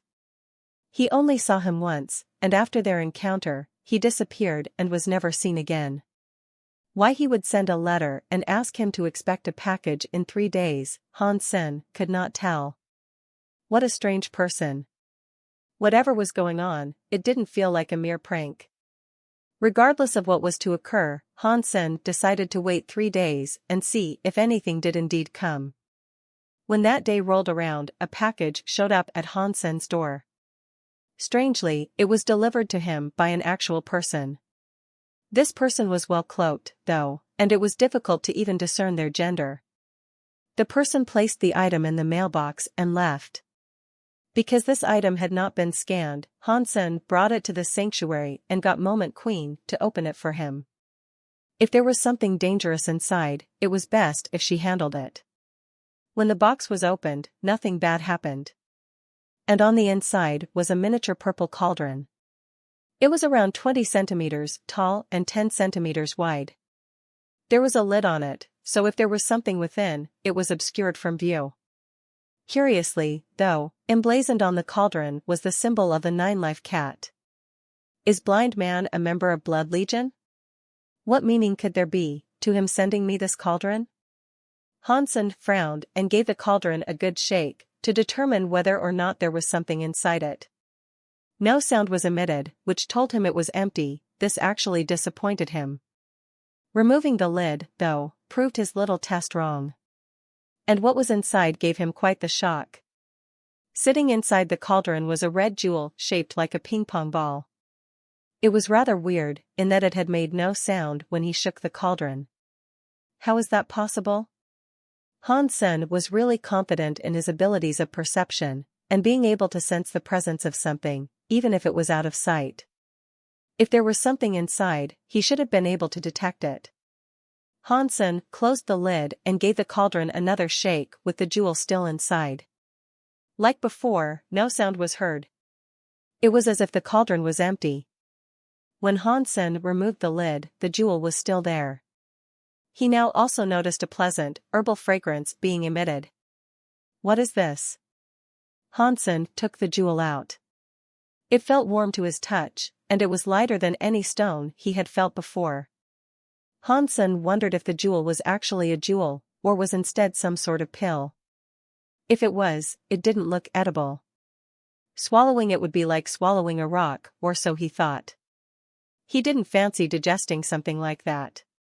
Not partial to the consumption of such an item, he placed the jewel back in the cauldron and found a place in the shelter to hide it. He didn't really want to help Blind Man, but he was worried about the possibility of the package being associated with some murder or criminal act. Hansen returned to the Alliance and searched for information regarding such a cauldron. He found many different cauldrons on Skynet, but there was nothing remotely similar to the one he had just been given. There was no news out there, either, about the theft of a cauldron. After entering the dimensions of the cauldron, he should have been able to find something out about it. But alas, he could not. Hansen could not find anything out about the jewel either. Frustrated, he simply decided to log off Skynet and leave. Following this package, though, Hansen did not receive anything else from the elusive blind man. With no more reason for it to demand his attention, Hansen decided to let the matter go for the time being. Little Han, we have received a report of an injured sacred blood creature. Would you like us to check it out? As Hansen went off to the east of the shelter, Old Huang sought him out. What is it? His fourth gene lock had almost been opened, so he was fancying the idea of a quick kill of a sacred blood creature. It is a black snake of sorts.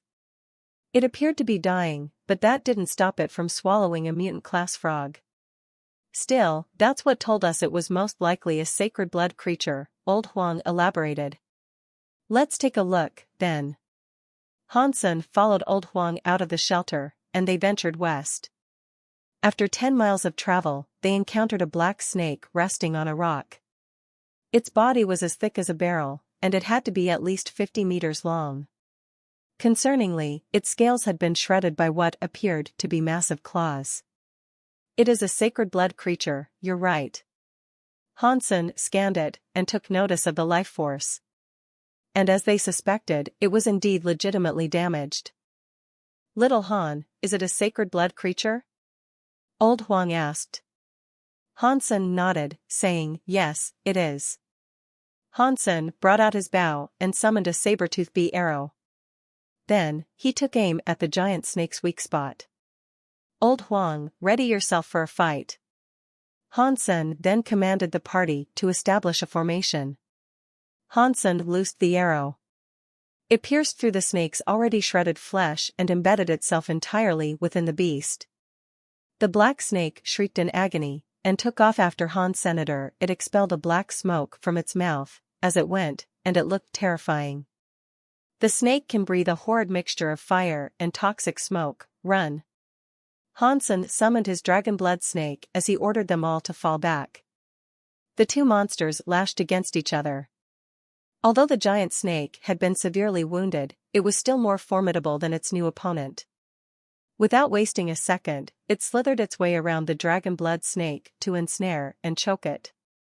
So powerfully did it seize Han Sen's creature, it looked as if its entire body would snap in 2 seconds flat. The dragon blood snake squealed in pain as the black snake rotated its head, nearing the mouth of its captured foe. Then it opened its venomous maw wide and cast a gust of toxic smoke down the dragon blood snake's throat. The dragon blood snake's muscles relinquished their strength, and it collapsed as if it were drunk.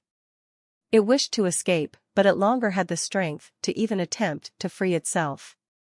Han Sen returned the dragon blood snake to the Sea of Soul, before anything even more foul befell it. Whoosh! Another saber-tooth bee arrow was fired, and it drilled through another of the giant snake's wounds. The black snake was whipped into a frenzy by Han Sen's bold attacks, and it lashed towards him with a mouth that breathed fire like a geyser. The forest around him was turned to cinders, and charred branches cascaded to the ground in a chimney-red, Halloween-orange haze. If a portion of the once green region had been spared the fury of the snake's fire-wreathed vengeance, it soon fell prey to the fierce disintegrating properties of the beast's toxic smoke. Han Sen pranced quickly in retreat, weaving his way past trees and bushes, using what he could as momentary cover. His sacred blood armor was able to repel the fire and toxic smoke, thankfully. All he had to do to remain alive was not breathe in the smoke himself. Using the bushes, Han Sen evaded the snake's enraged attacks. And after each successful dodge, he fired an arrow at another of the snake's wounds. If Han Sen had not gotten as strong as he was, he wouldn't have been able to keep his head above water and remain toe-to-toe with the foe. Still, the sacred blood creature was scary. And despite the barrage of arrows Han Sen fired, and the shrieks of pain they drew from the snake, they didn't actually slow the creature down. It still came for Han Sen as madly as ever. He could only be thankful the snake had already been injured so severely. Had it not, Han Sen wasn't sure if he could have handled it. The black snake was strong, and it continued as it was for quite some time. But eventually, as all things did, the blood loss took its toll. The creature began to shiver and shake, and its attacks lost the precision and finesse they once had. Han Sen, braving the inferno, took the opportunity to run loops around the snake. He fired arrow after arrow, each striking the wounds of the giant snake. After an hour of this, the black snake lost its composure and fell to the ground. It remained there, with at least 200 arrows protruding from its scaly skin. Sacred blood creature black python killed. No beast soul gained. Consume its flesh to gain 0 to 10 sacred geno points randomly. Han Sen felt great relief following that battle. It had almost been too hot for him to handle, and he was supremely thankful the creature had been found wounded. He did not fancy going up against such a foe if it was at full health. Han Sen then went to fetch old Huang and his people, and brought them back. As they prepared to transport the creature back, something leapt out of the forest towards the snake's body. It grabbed the snake, threw it over its shoulder, and ran away. Everyone was frozen stiff. An ape had just waylaid them, one that was 2 meters tall and had baby blue fur. For it to carry such a creature all by itself was no small feat, and yet despite that, it managed to race through the knotted woods with impressive speed. *T. How dare you take my kill? That belongs to me.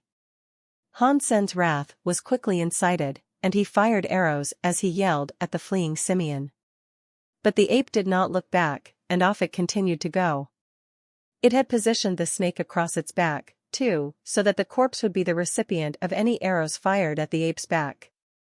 Ooh ha ha. The blue ape turned around and laughed at Han Senator. Then it went back to running away.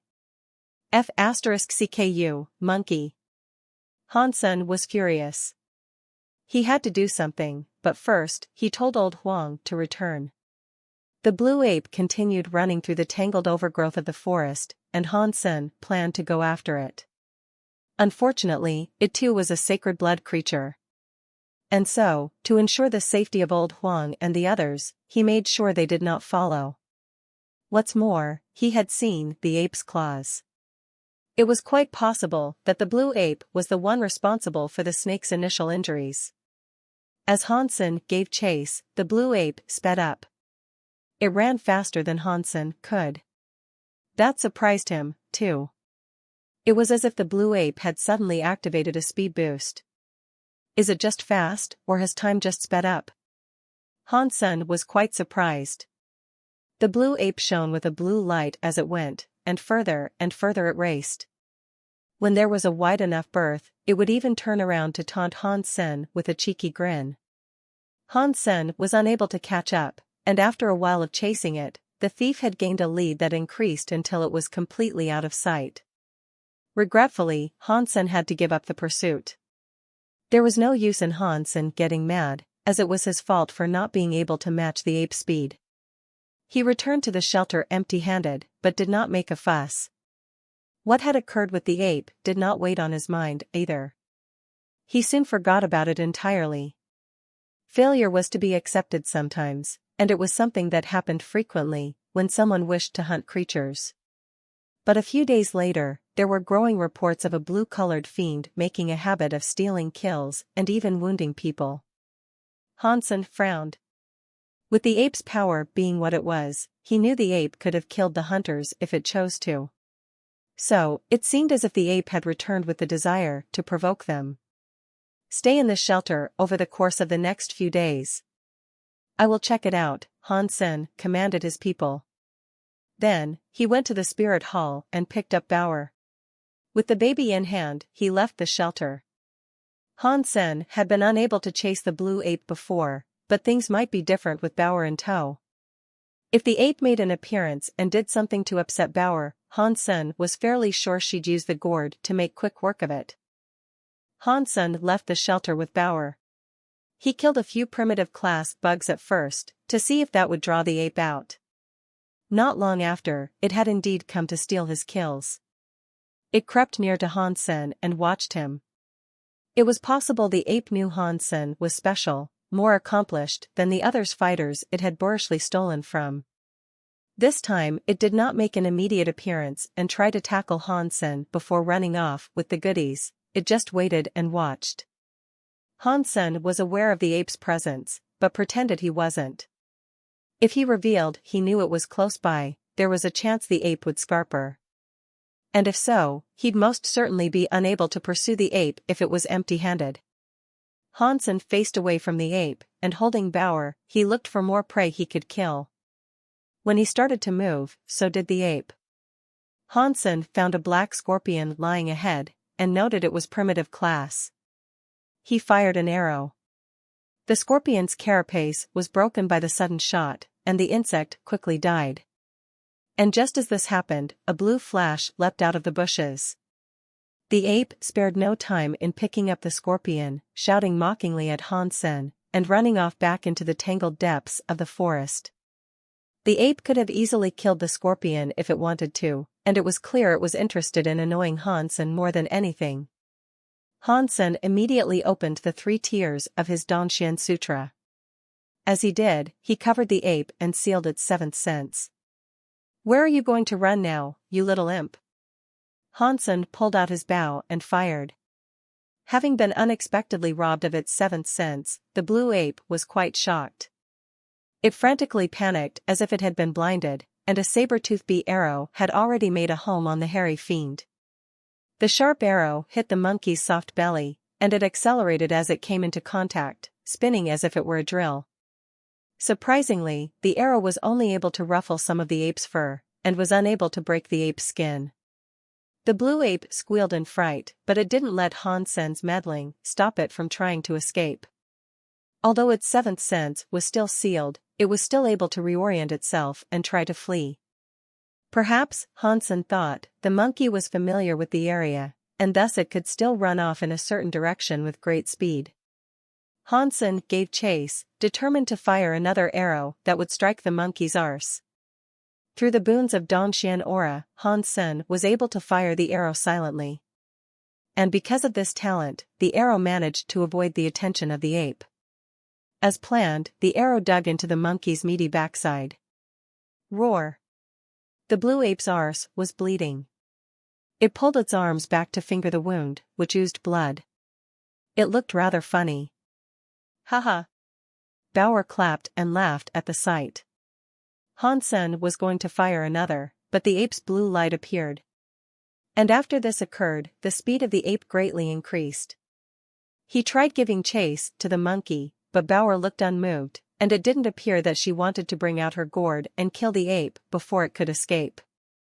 Needless to say, this disheartened Hansen somewhat. Bringing out his bow again, he fired. Unfortunately, not even the arrows could keep up with the fleeing ape. Eventually, it disappeared from his sight. It went fast. Although Hansen had lost sight of the creature again, all was not lost. This time, he had drawn blood. With a good whiff of the ape's scent, Hansen would be able to track it and discover where the ape had gone to. The blue ape traveled through the forest for a good long while, and Hansen was determined to follow it. As long as the ape's trail didn't lead him to the more nefarious corners of the forest, that was. Because Hansen was able to mask his scent and movement, even if there were creatures near him, he would most likely be able to avoid them and not alert them to his presence. After 50 miles of travel, however, the scent became lighter. Hansen presumed the wound on the blue ape's arse had probably healed up. But the blue ape seemed to have a taste for vengeance. Hansen had inflicted a decent bit of damage, and in an embarrassing spot, too. Given the chance, Hansen believed it would only be a matter of time before the ape returned for him. Dad. Monkey. Bauer suddenly pointed to a space ahead. Hansen peered in the direction she was pointing, and suddenly saw an army of monkeys jumping around. The monkeys had already spread out to surround them, something which had shockingly escaped Hansen's realization. Ooh haha. The thieving blue ape made an appearance. And as it revealed itself, so did all the other monkeys that surrounded them. They all chanted in their simian banter, wildly and sharply. Hansen observed them all, and counted there to be around 1,000 of the creatures. Save for the soul-sacred blood blue ape, which had clearly established itself as king, the rest were all a mixture of primitive and mutant class types. In unison, all the apes let out a cry and ran towards Hansen as cool as ever, though he did not flinch back from their approach.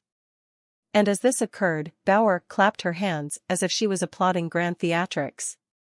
Hansen opened his Dongxian aura and sealed the seventh sense of every creature there. And like they had just become headless chickens, all the monkeys lost their sense of direction and became aimless. Hansen brought out his bow and fired an arrow at the blue monkey king, aiming for the felon's ear.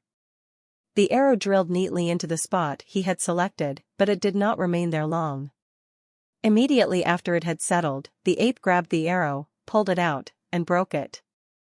Hansen was disheartened by the loss of the arrow, so he pulled out Taya and ran towards the king.